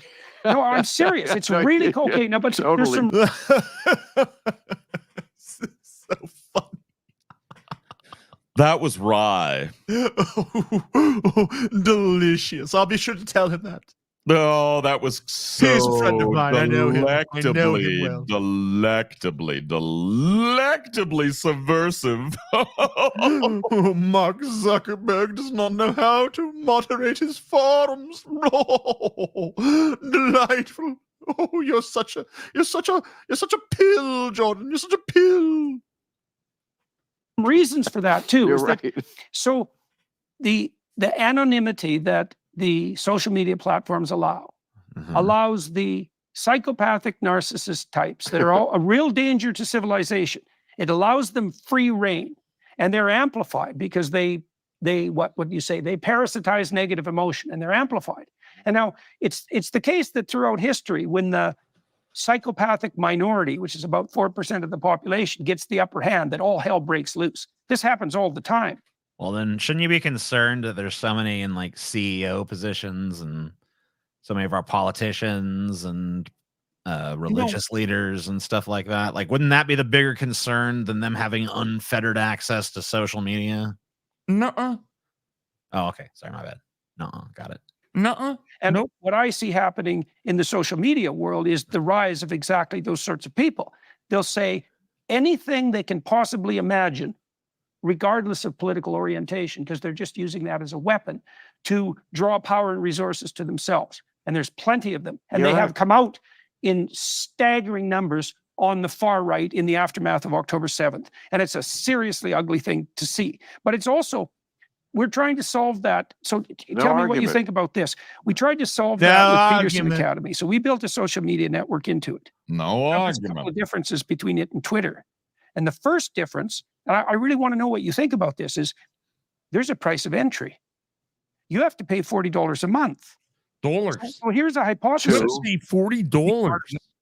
$40 whole dollars. $40. How much is a dollar worth in dollars? I don't know. You know, it'd be crazy if like Bill Maher like pushed back against any of this, or if Jordan pushed back against him. I mean, like, are you guys really centrist when both of you? I mean, like when one of you guys is like grifting to the far right, and one of you guys is grifting to the fucking boomer libs, and you guys can sit here and have a conversation. You basically just agree on everything. Like, is there even a difference between those two groups at that point when their fucking representatives like can just sit and have no disagreements with one another? Like, you're right. Yeah, you're right. You're right. You're right. No, you're right. Wow, you're both right. Maybe we're both right. To be part of Peterson Academy and to participate in the social media network. $40 a month. Well, that's nothing. I know. It's not nothing. Maybe it's nothing to Bill Maher. That's not nothing for Joe Blow off the street. $40 a month to fucking talk on a social media platform, most of which are free. That is something, actually. Are you kidding me? Oh, I know. We have the most progressive university in the world. High quality education that's so for everyone. That's so Canadian. Yeah. So $40. Well, so you can't get a Mai Tai for $40 in this town. Yeah, we think we can get people a bachelor's level at equivalent education for $2,000. Oh yeah, you think you're gonna fucking do that? So wait, Jordan Peterson's running like an online scam school now? Great, Trump you. Yeah, LaSalle University. What the fuck are we doing here? Kermit the Frog University. I think we can do it. We have the capital. So you're to do teaching like the old school curriculum. Please say yes. Yes. Like what I learned. Yes. Like, I mean, what? Like the what? Wait a minute. Yes, Like we haven't updated any of our information. It's all from the 50s. It's great. $40 a month to get you an outdated education from a fucking grifter. Cool. Sounds awesome. Sign me up. It's not evil just because it happened in Europe, right? Yeah. Okay. We're teaching. I mean, it's like, going to be a classic liberal curriculum, right. fundamentally. And like, that's not to tilted, say, I suppose, to some degree and look, towards the conservative side. Do I? Tilted. It's gonna be a classic liberal education, tilted towards the conservative side. You know. Got it. Sounds great. Can't wait to fucking shell out some money for that. Think that in my fabulous Cornell education, they gave short shrift to Asia and Africa. I do. I think I probably should know more about Asian and African history. So you don't want kids at least you to know learn something. what you learned then. Right. So it is good to update what people know about shit every once in a while. No, because now they teach them to cut their dicks off. Oh, got it. Okay. Teach them to cut their tits off, cut their dicks off. Everyone's got to change their gender. Everyone's got to feel bad for being white. Oh man, we've talked about this before, and this has no bearing on people that are not gender conforming or whatever. I am so ready for the next chapter of the culture war. I really am. So are they. No, I know. Most of these most trans people I know are fucking very sick of being the focal point of America. That's why I wanted to make sure that they knew that, like, or anybody that was watching knew that I wasn't like, this is clearly on. I hope the chuds care about something else. I have heard so many trans people be like, it seems like these right wingers devote more of their energy to thinking about trans people than trans people do. And it's fucking so true. It's just like nonstop. Trans, trannies, trans. Oh my God, can you fucking figure out something else to give a shit about? They're like, what, a fucking fraction of a percent of the population? You're sitting there fucking, God damn it. It's like, give it up. Calm down. Figure out some other stupid shit to be mad at least. All right, here we go. Dude, this is going to be, I don't know, dude. I don't know if people are ready for this take. All right, we're ready for because the culture war has made me nuts. Paul's got a hot take. I'm gonna give you hot the take. So you know how like when people want to minimize or demonize a minority, they will create this crazy hyperbole about that minority, right? And pretend it's true, right? So like we're teaching kids to cut off their dicks and tits and shit, right? Right. It's not true, but let's say it was. Right. You know what I say to that? Based. Be who the fuck you want to be, bro. I wish I would have known that I had the option to cut my cock off. Now, looking back over the balance of my life, I've always felt comfortable having a cock. And I've always wanted to keep that cock. But I'm not going to lie to you and tell you that it wouldn't have been nice to know that it was a totally no fucking judgment option if I wanted to fucking cut my cock off. So based. I think we should teach kids that you have options that aren't afforded to you by your broken down biological body. You can make yourself anew. What's wrong with that? Legit, tell me what's wrong with that. Well, you're barking up the wrong tree because I'm a transhumanist, so. Well, you just got real trans quiet. I was letting you fucking speak your piece. No. I mean, your volume level. Oh, did I? Yeah, there it goes. Something's going on over there, man. Sorry, I don't know what the deal is with that. Now you sound fine. Okay. Oh, yeah, you just got real quiety. Well, here's the last video of the night. And this is asking, oh boy, we got a fucking donation. I'm high. I'm pretty sure I was almost scammed. That I was almost scammed this money through PayPal. Long story. And now I'm sending it to you guys. Love you guys. Glad that your money that you were almost scammed out of went to us instead. Yeah, I'm glad nobody scammed you out of that money except us. Yeah, I'm glad we were the ones to scam it out of you. But Paul, we got a very serious question we need to fucking contemplate here, okay? Oh, yeah. Is Maoism coming to America? Don't threaten me with a good time. Now you're too loud. Did you fuck around with your I haven't touched them. I don't know. I ain't touched shit. I don't know. Dude, did your fucking shit get all wibbledy wobbledy or 1, something?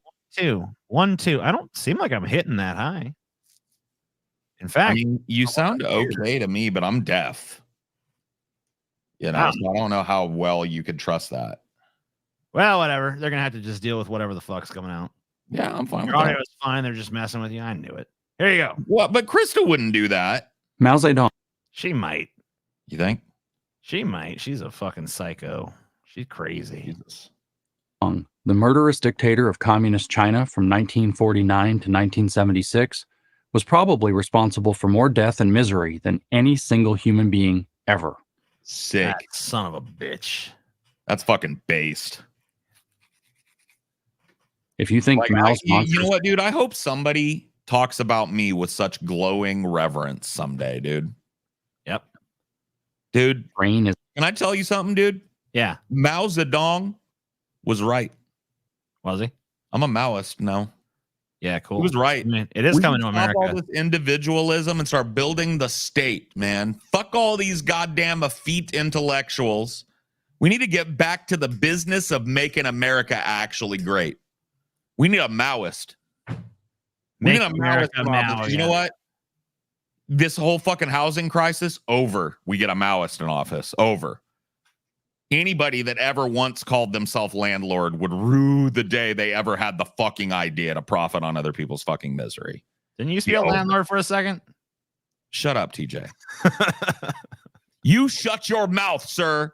All right, my bad. We're about to have a struggle sesh right now and get rid of you. Did you just question Chairman Zigo?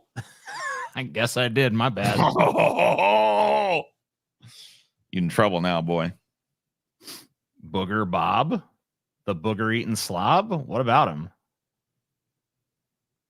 Booger Bob, the booger eating slob, dude. Yeah, Yeah, he was that was maybe the worst guest of all time, by the way. Hey, if you answer me the Booger Bob bullshit, I don't know what you want. I didn't say what you said. What about Booger Bob, the booger eating slob? Did you want to know? Oh, you got me. He keeps, I mean, yeah, he's just sent a bunch of messages say, answer me about the Booger Bob shit, but I don't see his actual original comment.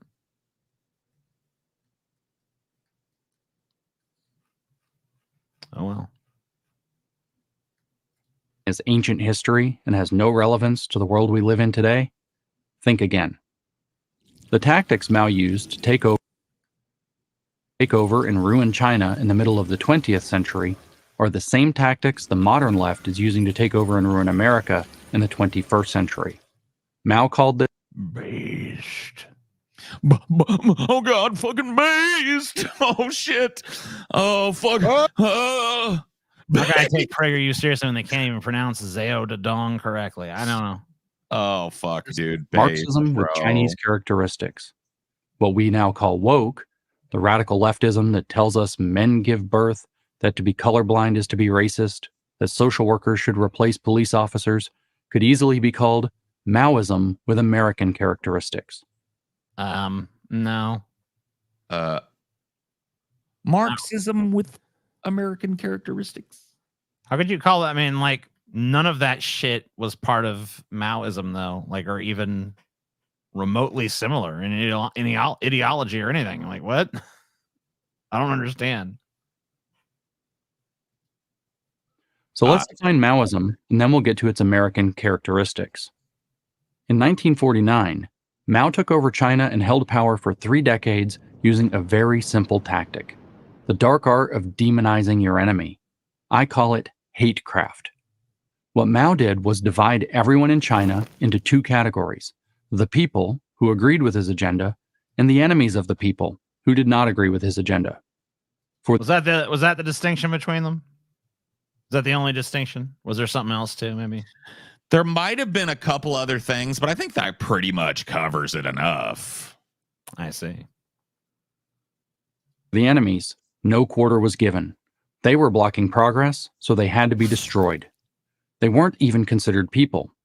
Not to have a correct political orientation, Mao said, is like not having a soul. Anything. Yeah, I mean, that makes sense to me.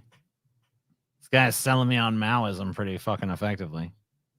I usually don't like all this collectivism, but I mean, I guess, sometimes you got to do what you got to do. Mao did to them was therefore justified.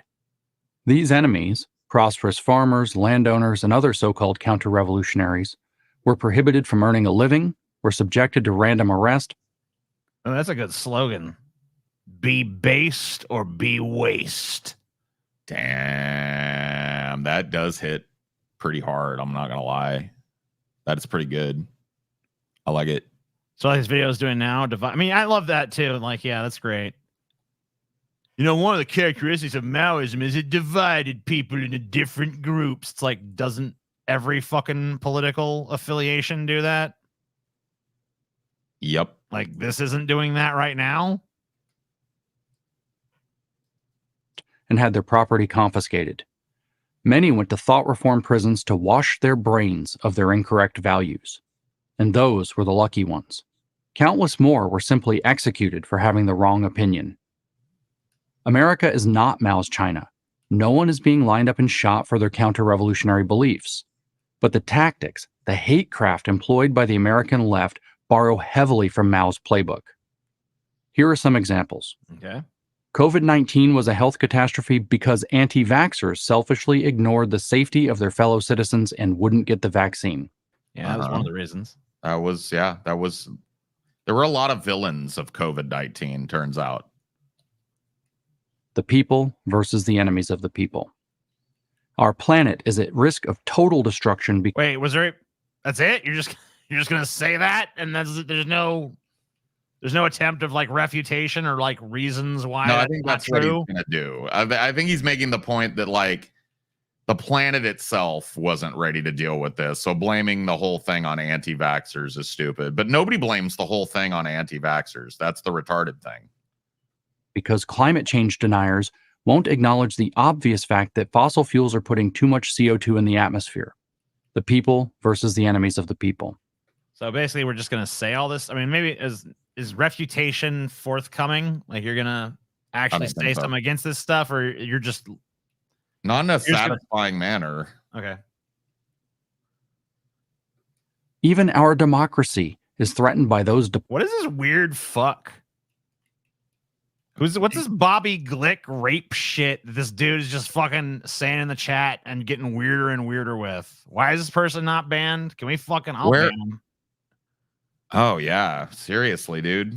He's in there like, my uncle Bobby Glick raped 1,000 children and he raped your ex-wife, TJ. What do you think of that? It's like, Get the fuck out of here, you fucking weird fuck. Dude, there are some fucking legitimately twisted motherfuckers out there, bro. What a silly. I mean, it's just like, it's dumb. I don't think it's dumb. I think it's fucking sad and fucking sick. It's definitely sad. Sick, sad Probably world. sick too. I don't know. Deplorables who support fascist candidates. The people versus the enemies of the people. Mao combined his hatecraft with a formula he called unity, criticism, unity. Here's how it worked. The state announced the need for national unity. Everyone was invited to join. Those who resisted, however, were made to recognize their crimes and to confess them. If that required some torture, well, that was a small price to pay for unity. If they continued to resist, they were purged. That is, destroyed. Sorry, what? Only then could society arrive at what Mao called a new unity on a new basis. That's right. That was how. It's hard to get unity without torturing a few fucking stubborn motherfuckers. Let's be real, bro. Like, you got a better idea, TJ, of getting some unity up in this bitch without torturing a few stubborn ass motherfuckers into seeing things your way? No. I'll hear it. No, I ain't got nothing. Then we need to, this is based. I don't even know if you need to. Now it's based. I know one way to do it without torture them. Just don't even fucking bother. Just fucking go right to the killing. Oh. Anybody wow. disagrees, just boom, dead. Have them fill out a questionnaire. See if they're based or not. If they're not, gone. PragerU's just jealous of Mao's cool theme song, Red Sun in the Sky. Hello from Chicago. Would you ever consider doing a deep fried meetup in Chicago?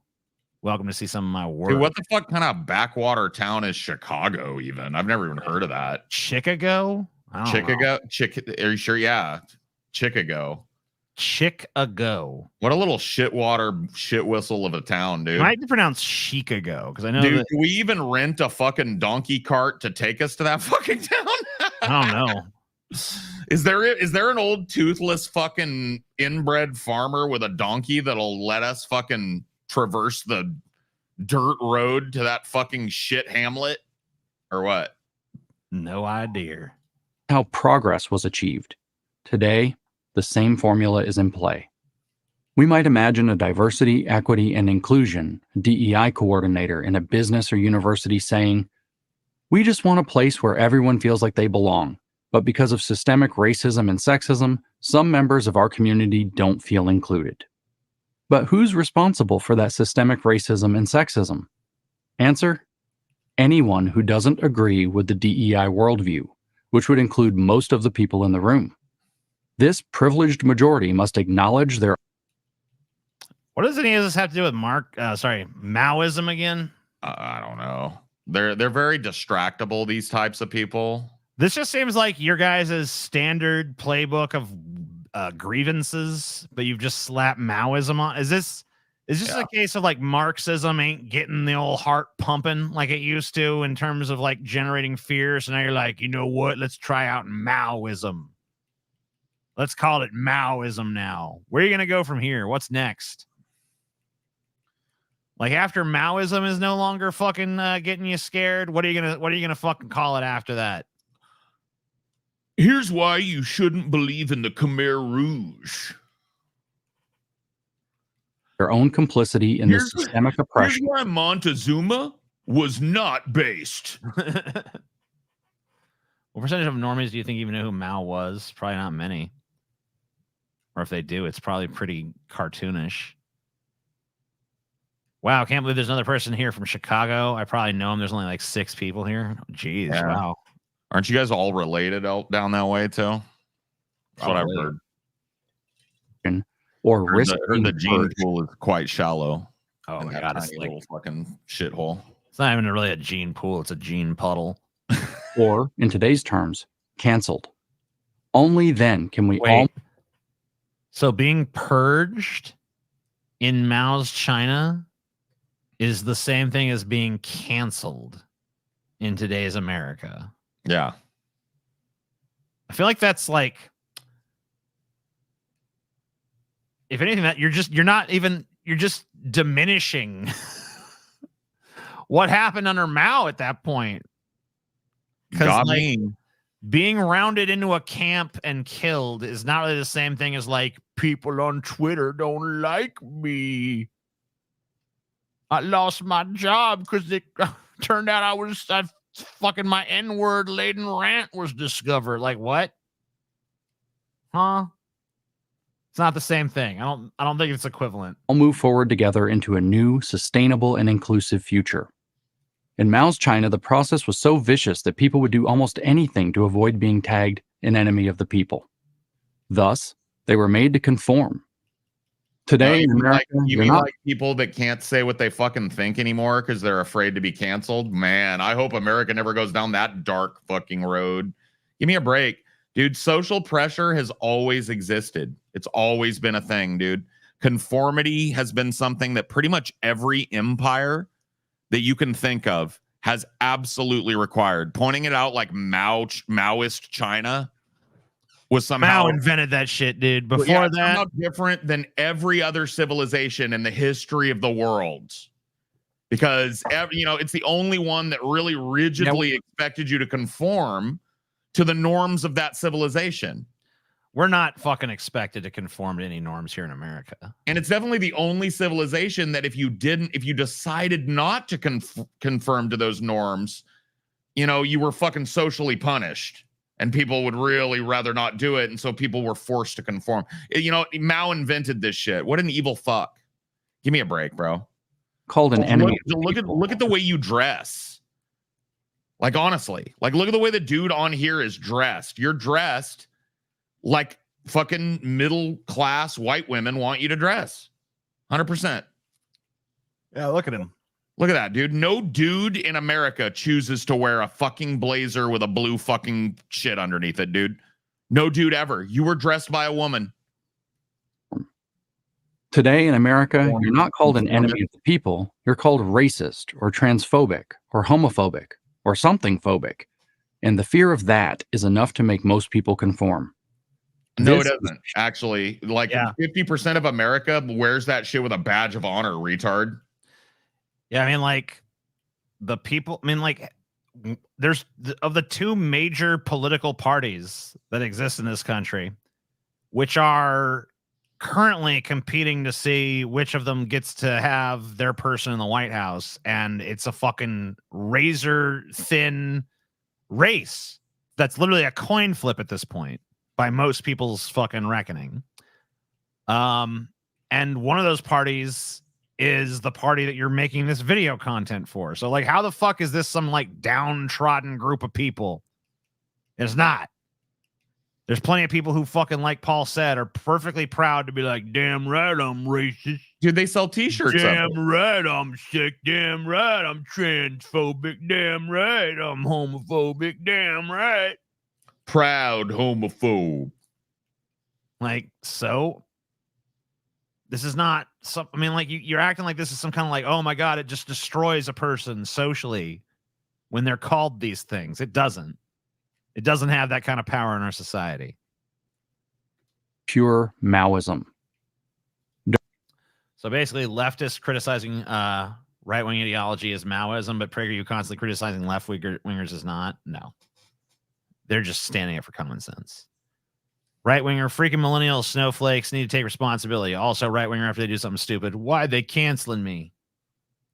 Yeah, no. During his notorious cultural It's bad when their actions have consequences. revolution from 1966 to 1976, Mao recruited his Red Guard right out of high school and college. Students were encouraged to denounce long-cherished Chinese values and to publicly humiliate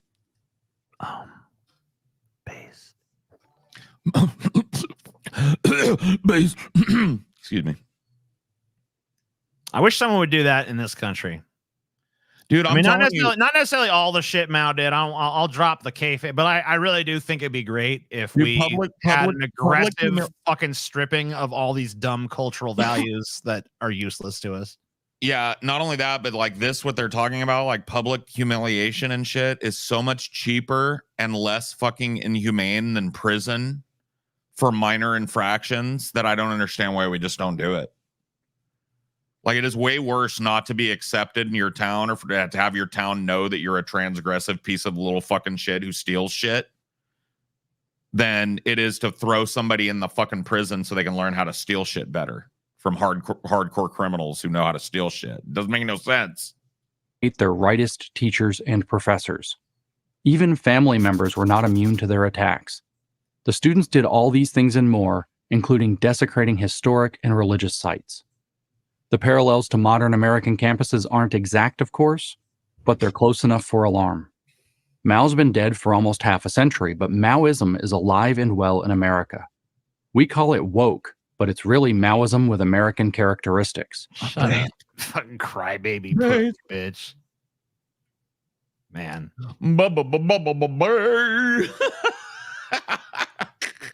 It must be stopped before it destroys our country. And we can only stop it if we understand it, learn its tactics, and expose them. Consider yourself. Well, no one's going to learn anything from a video like this, unfortunately for you. Like, because this isn't education. This is just pure propaganda. Oh, 900 viewers who rated? Just all the dudes that ran through your mom last night, bro. We've had 900 viewers pretty much throughout the whole show. I mean, well, maybe like the first hour we didn't, but it was all the big thick and veinies that ran through your mom's love tunnel last night, bro.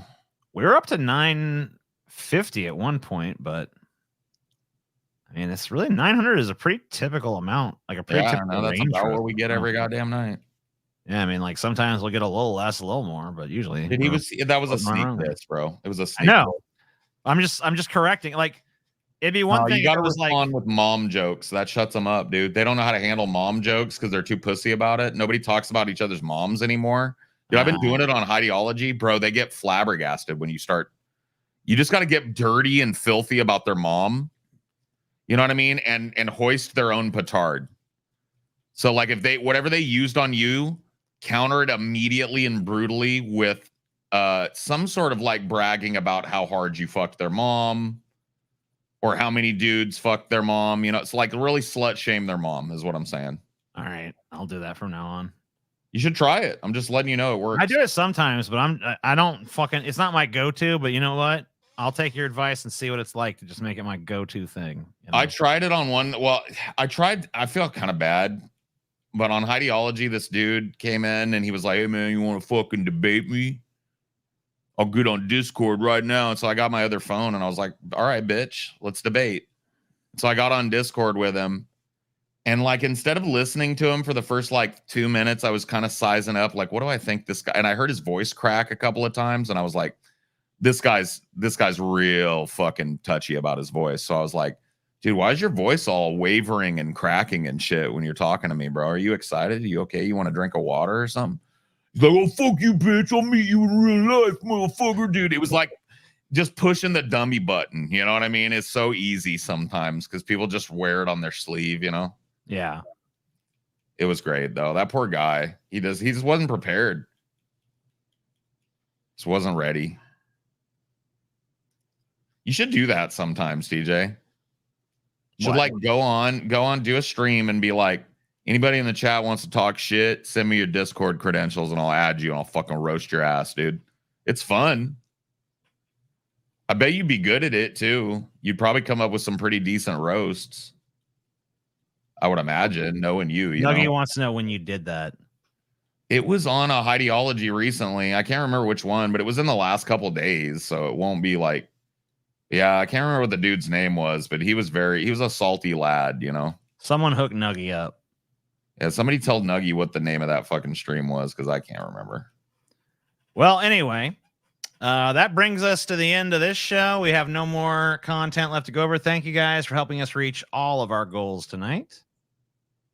And I think we'll see you Friday. So, and we are doing our big gauntlet that day. Yeah. Ellen versus Dr. Phil, TV Scumbag Showdown.